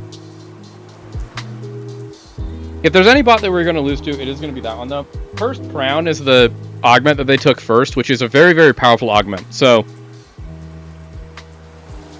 One of the many rules of this game that you are absolutely constrained by is the number of champions you're able to have out on the field at any given time.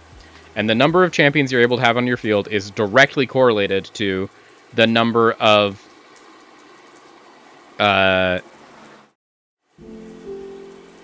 directly correlates to the number of levels you have, with some rare exceptions. There are items you can get that let you get +1 champion in, and then there is that augment, which lets you automatically put in 2 more champs, but you take double damage every time you lose, but it also makes all your champs more durable.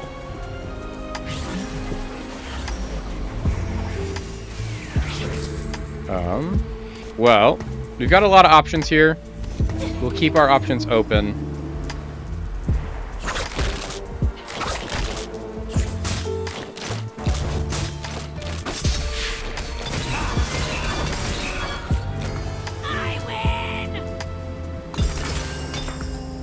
The Scion is very good.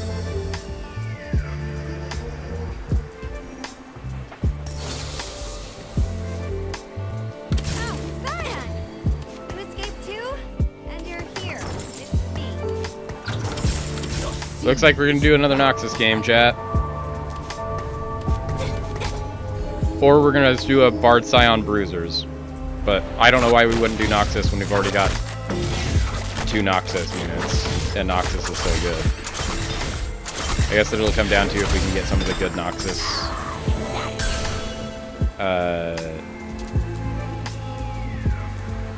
Augments.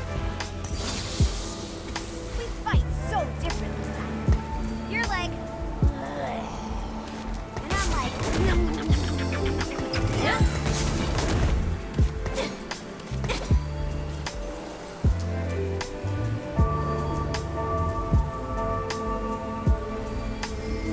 We also really want to get an item that we would want to build, so we can put 2 items on our Noxus, on our Scion. Oh, that's an item that we don't care about building. So, Radiant Relics I don't hate. Buried Treasures. Expected Unexpectedness. Secrets of the Sands is kind of dope.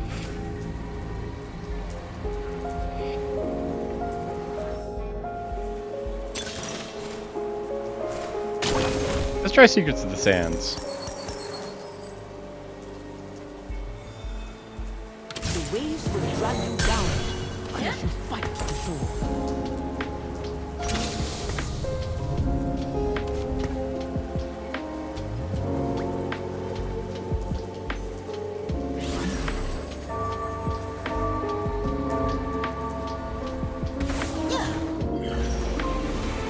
Return the crown, butcher, or I will carve it from your face.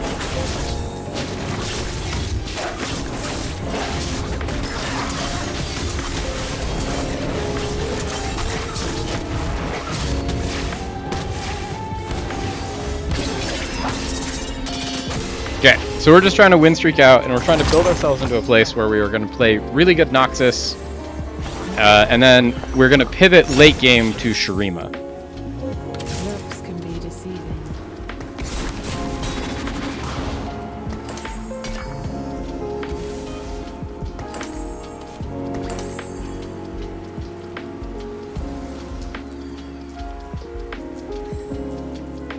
Right now, the best thing that we could get is a Draven. Draven is our highest priority thing that we could get.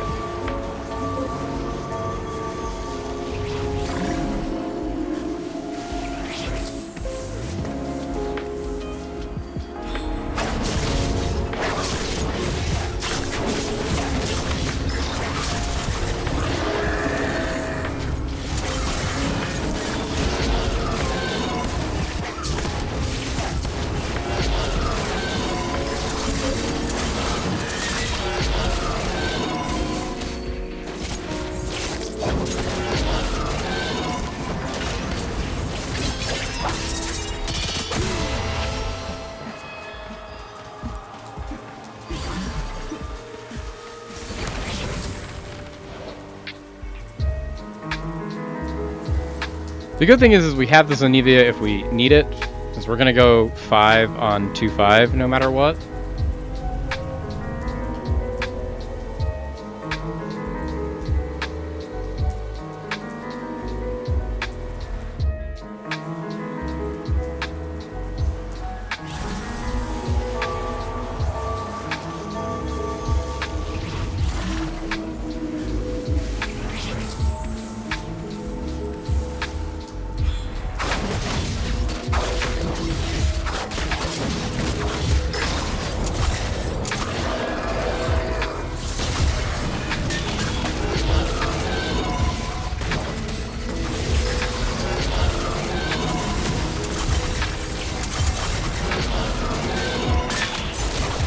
There we go. And there we go. Cool. Easy peasy, lemon squeezy. Now, to best equip ourselves here.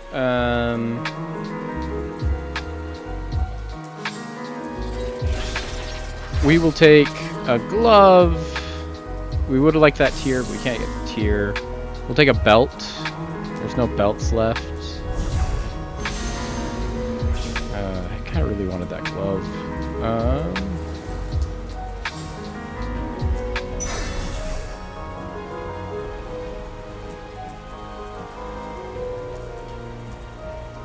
Take this rod.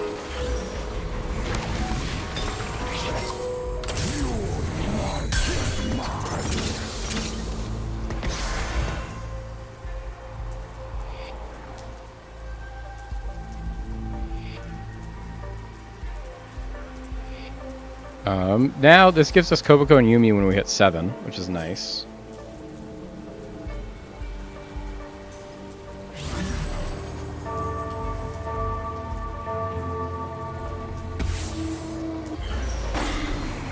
So the red thing that charges and spins in circles is our unit that we get for free because we're playing Noxus, called the Atacon. So the Atacon has a passive where he just gets 30% Omnivamp, and then every 2 attacks he does magic damage to all enemies within 1 hexagon. That's when he does the big circle.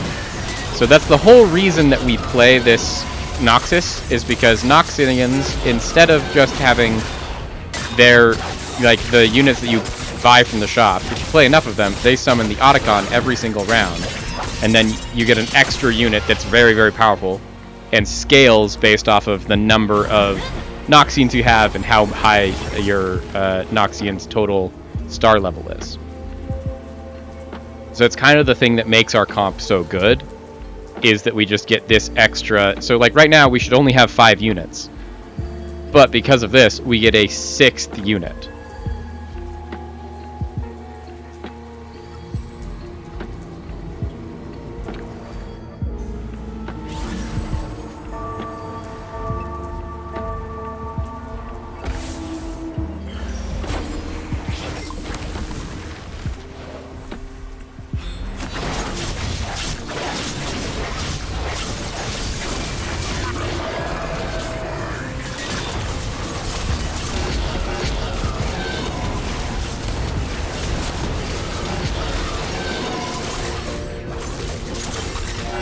Like that. We just had 6 units, and so we were able to beat that person. He had a fully itemized and actually very good team.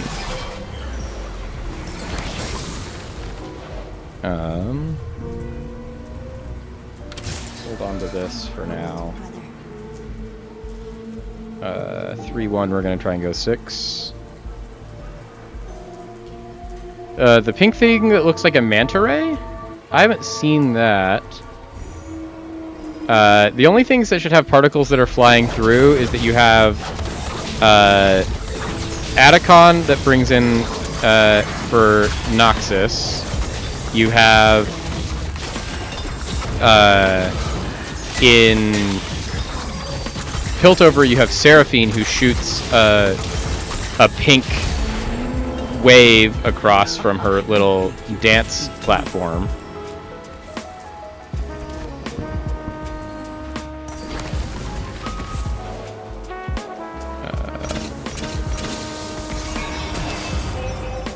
And then on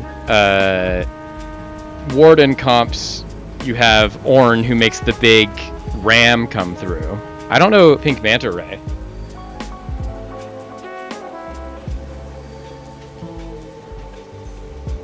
Yeah, since like in our last comp we had Seraphine, and Seraphine has 2 attacks. She has one where she shoots a whole bunch of little diamonds that are little blue particles, and then she has one where she ults, and then a huge pink wave goes all the way across the other thing. I would never forget your favorite ram. That's why I had to mention him. As I had feared that you had forgotten your favorite ram.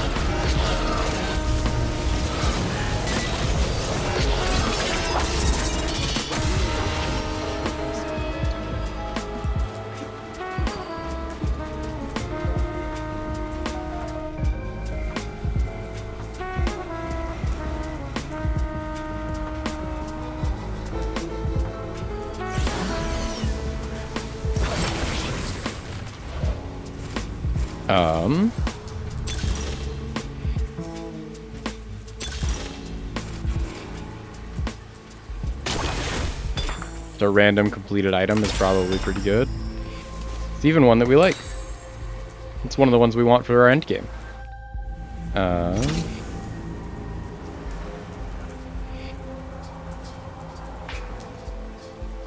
So if we don't get a Draven soon, the unfortunate thing is we're probably never going to be able to hit Noxus 7, which is probably fine since we're planning on a late night pivot.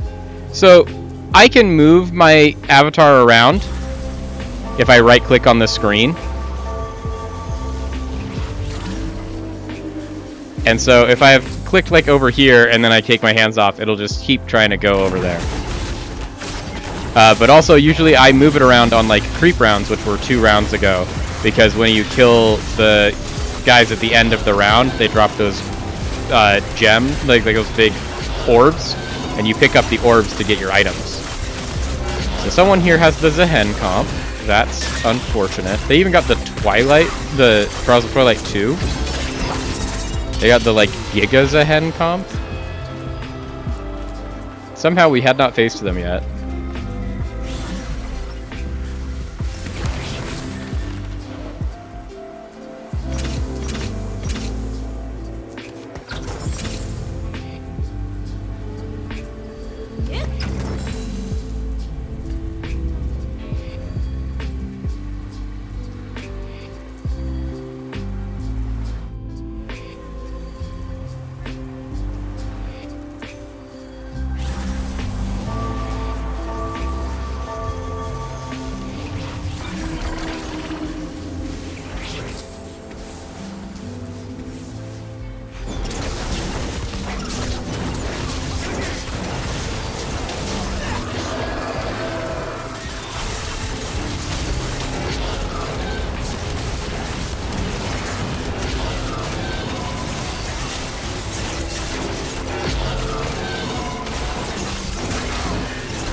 There we go.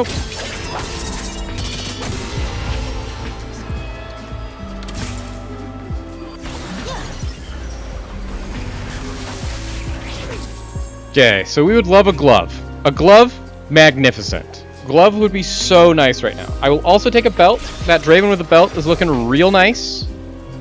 I'd also take this Ambessa if nothing else comes around to me. These are my demands. Please meet them. So there goes the Ambessa, but we still have the Draven with a belt. There we go, Draven with a belt! Let's go, chat. We do pick last.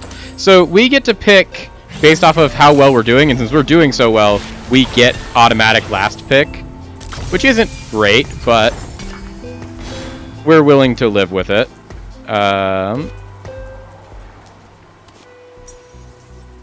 There's this. Here's that. Here's this. And then let's drop you for you. Try and unlock our Darius.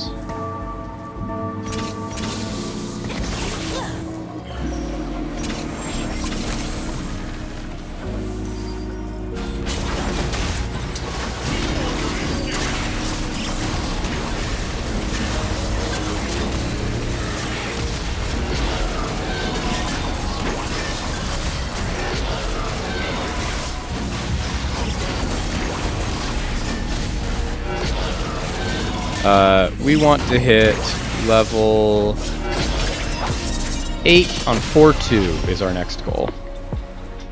And level 9 on 5-2. So, we just won that round. So, with our Shurima now, if we win next round, we get Renekton. And if we lose next round, and then win the next one after that, we get to unlock... a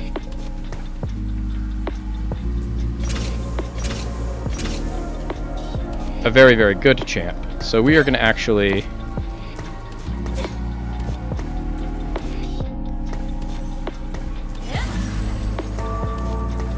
attempt to lose this round.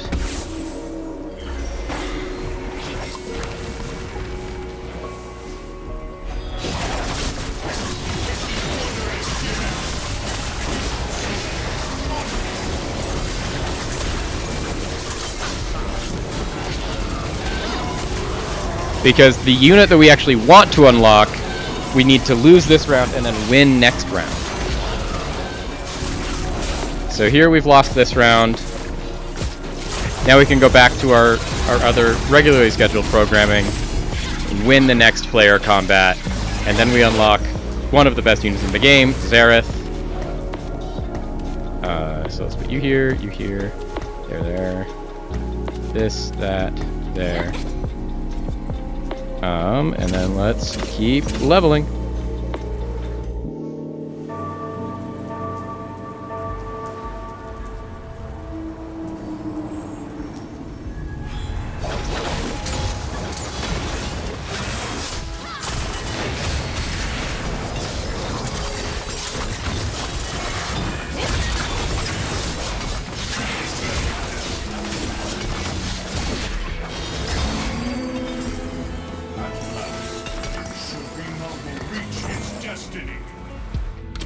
Ambessa's great. Put in this Ambessa.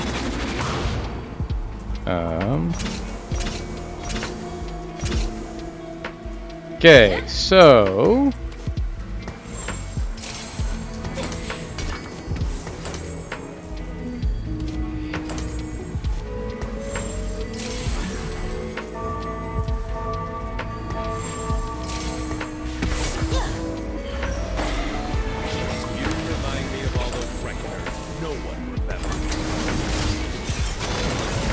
we want to win this one, because if we win this one, we unlock Xerath. And then we can level up and put in Xerath. And we've got Noxus 5. We'll have Shurima 2. And I don't know that we're ever going to get Shurima 4 this game.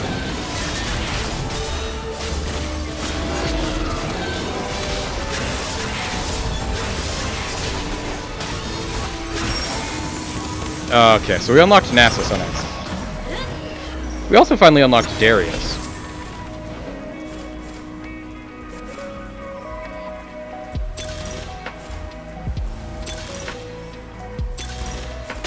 Do reinforcements. We'll sell you. We'll pick up this Darius. We'll buy this Nasus. We'll level. We'll play this Nasus. Get this LeBlanc.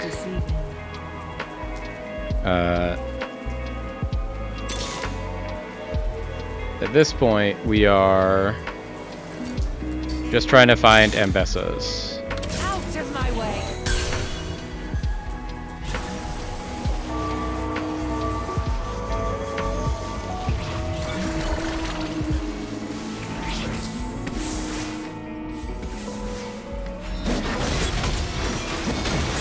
I didn't see a Volibear. We should probably scout for a Volibear. If there's a Volibear in play, we should be very, very worried. We are definitely not the only Noxus player, which is why it's good that we're kind of making this late-stage pivot to Shurima.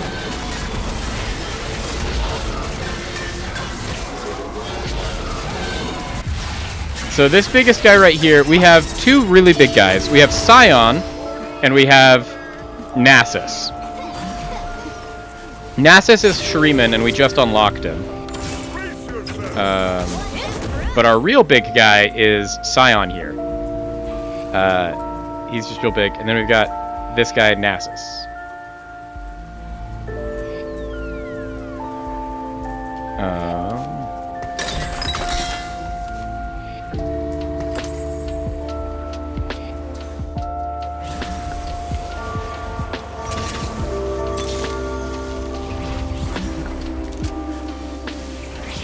I really want this Swain and this Kopko and Yumi.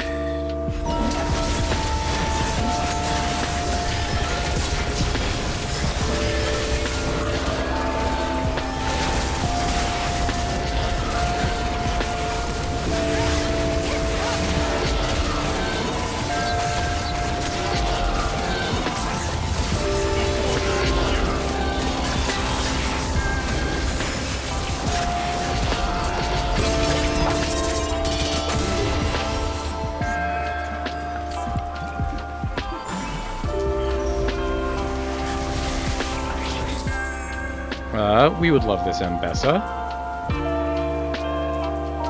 Once again, we are last pick, so we'll just take whatever we are given, but that Mbessa would be really, really nice. So this person is playing Slayers. This person is doing Zon reroll. They still haven't gotten their Zehen, which is huge for us. We can kill them before they hit. This person's just actually playing Noxus. And probably has a better Noxus comp than us because of it. Look, you got it backwards. You said Nasus was a god. But he's just a dog. I will not fetch the ball. Kneel before me.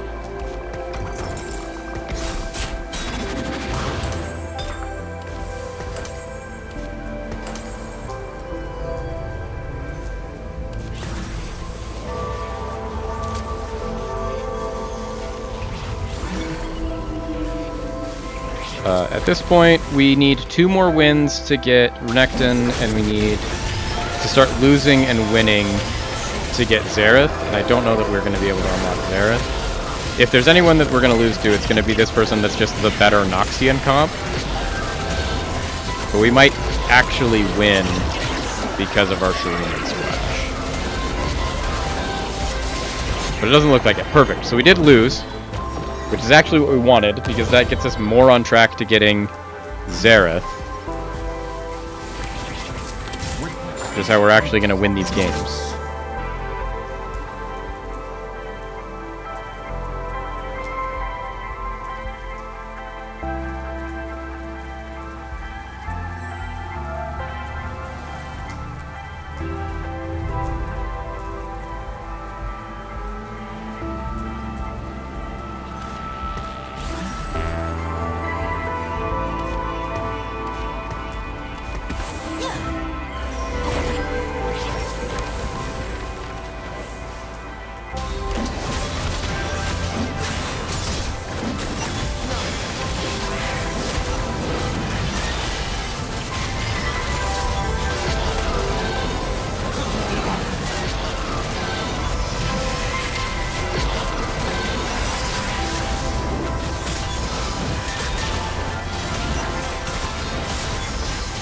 They're doing some Demacia into their Zehen, apparently.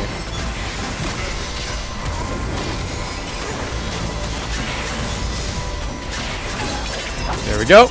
So there's a win. We want to lose next round.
So the annoying thing is we actually kind of want to lose this one, and I forgot to reposition in such a way that we will lose it, like guaranteed. So the hope is that we just like actually lose it the fair way, which it looks like we might be on our way to doing, which is really nice. I don't think our Nasus can just 1v9. Perfect. So now we have to win the next one. Like, we have to, and so we're gonna really commit ourselves to trying to win this one. There we go.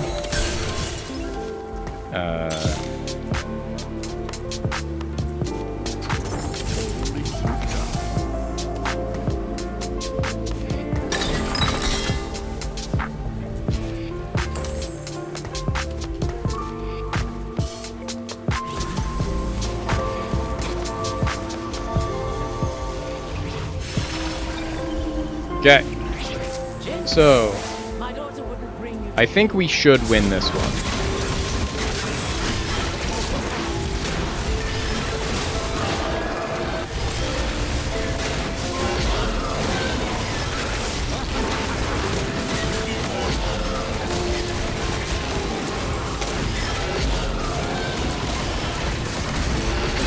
There we go, and that's unlocking Xerath. Perfect. Xerath is huge. Xerath is actually huge.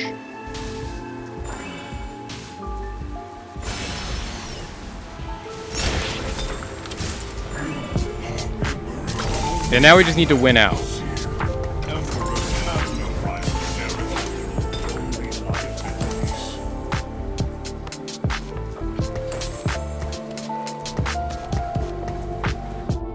Finger crossing helped a lot. More than you can ever imagine. We like both of these. We will put this on there as well. So Xerath is kind of dope. Xerath just does a whole bunch of damage randomly.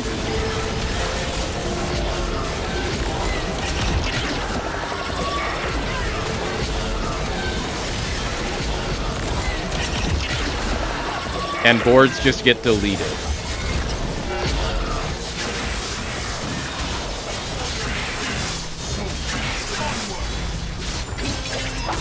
There we go. Woo! That's perfect. Since the last one that we need to unlock is Renekton, which we just need to win out. We need to win 5 games in a row, and if we win 5 games in a row, we unlock Renekton. I know we picked last, but I don't actually know what I want from any of these things on this carousel. Maybe this blue buff?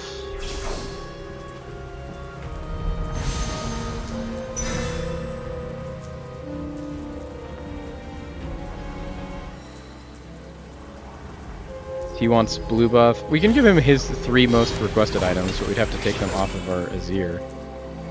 Ancient treasures, gain a lucky item chest. Yeah, sure. I didn't know that's a thing that I can just do.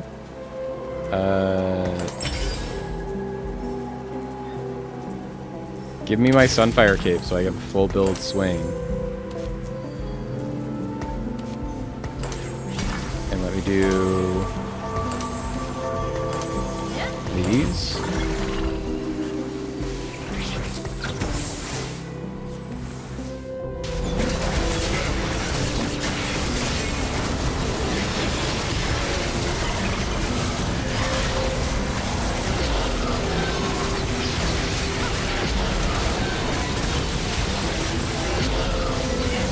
So we might even get 2 Xerath casts off this combat. Yeah. And Xerath just rains death from above. We've made it into top 4. So our Noxus Shurima hybrid weirdo comp is coming up pretty great. Yeah, I'll do Rite of Negation. Shuriman's gain 50% damage amp and crowd control immunity. Perfect. I'll take that.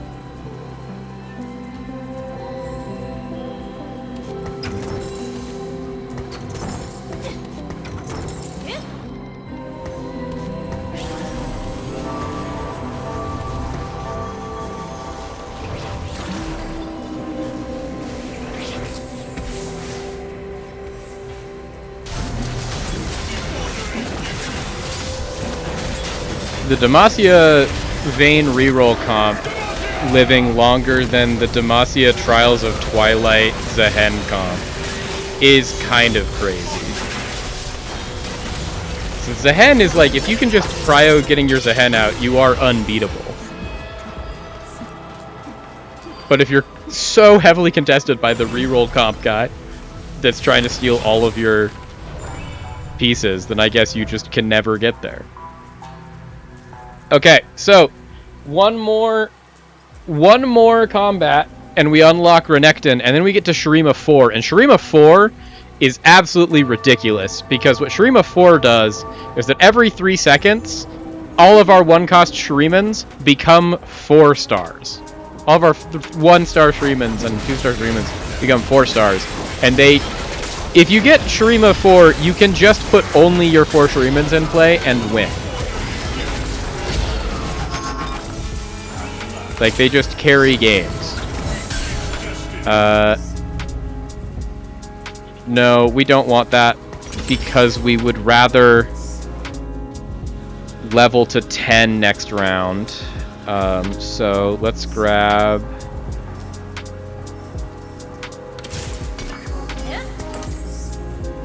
Rageblade. Since if we need to win this one. If we win this combat,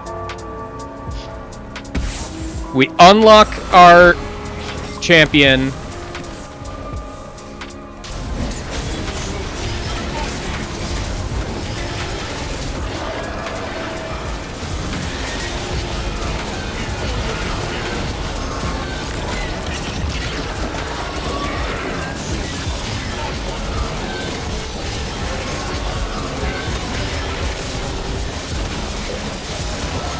No, we lost!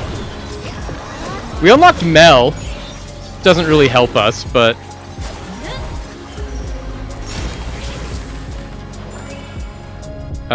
we'll do this. We'll buy Mel. Drop in the Mel. Do that.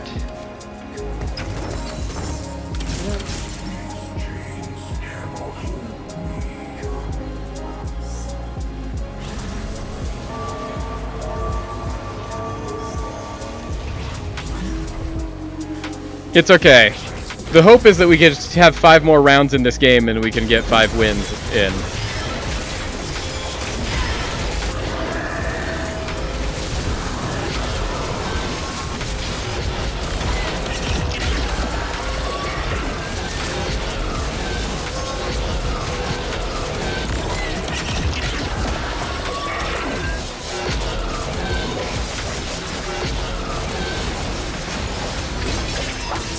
Because, like, now we out-damage because we have a Xerath and they don't.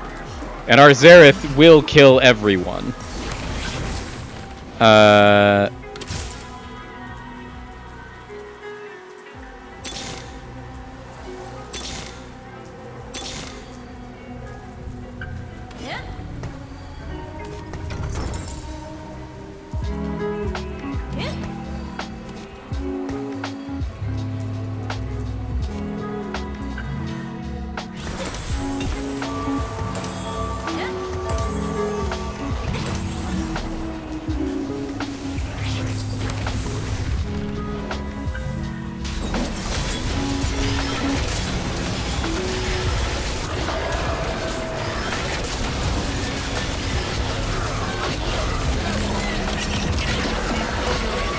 Because every time Xerath ults, he kills most of their board.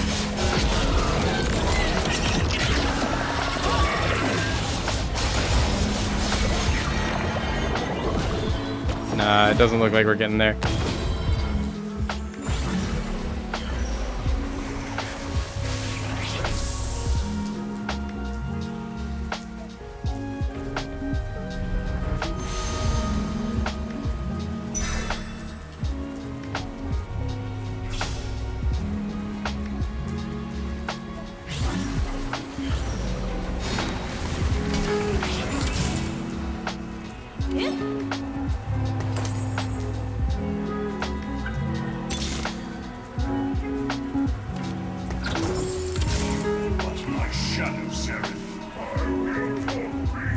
We could get a Zareth 2 or a Zir 2. That would be nice.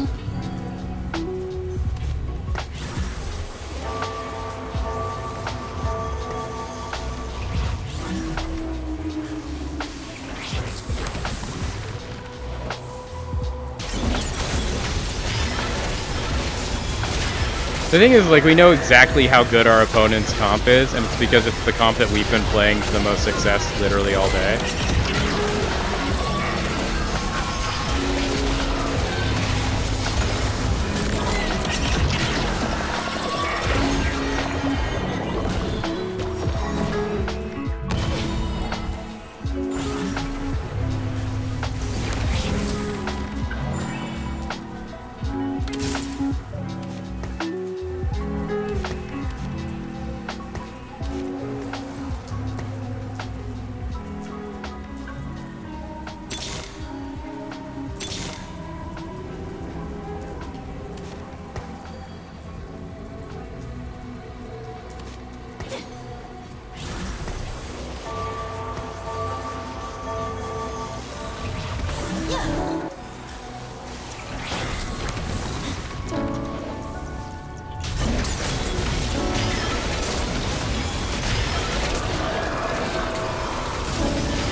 Unfortunate. We did not get something massively good. We got everything the same way that we were expecting to get it. But we'll take a second. After 2 5ths in a row, a second place, we end Gold 1 64 LP. It's a new best. And I think that's gonna do it for us, chat. Like, that was, I think, a really productive stream. We got a lot of good growth. We figured out some things to do. We figured out that Noxus was great. We unlocked some powerful champs. Gold 1 is nothing to be sad about. Thanks for all of you that stuck around as long as y'all have. I will tell Ben that you all missed him, and hopefully we can get him back again for next week. But until then, I've been Sam. This has been the Jank Drawer.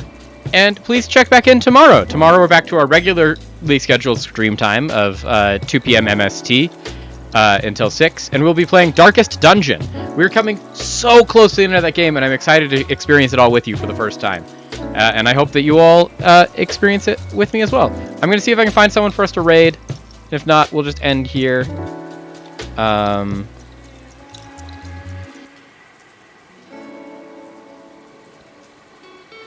Let us go to...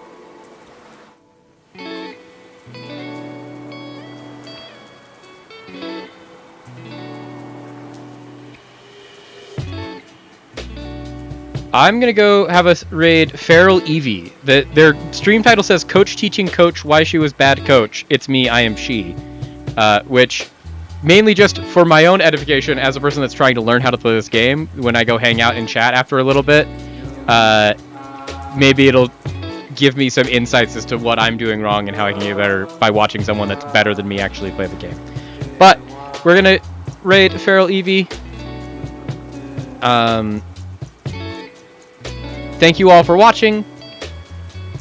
As always, I have been Sam. This has been the Jank Drawer. Take care of each other. Take care of yourselves.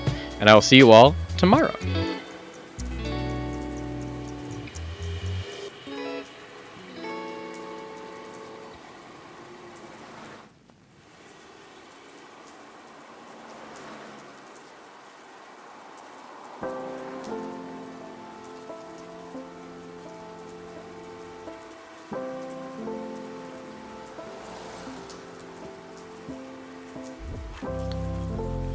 He sounds like a street magician.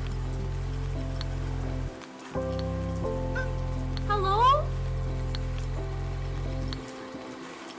No, I thought about it. And then what would Wild say? Coward. Oh, hi, the Jank Drawer? Wait, what does Jank mean? Isn't it like like what Velma says in Scooby-Doo.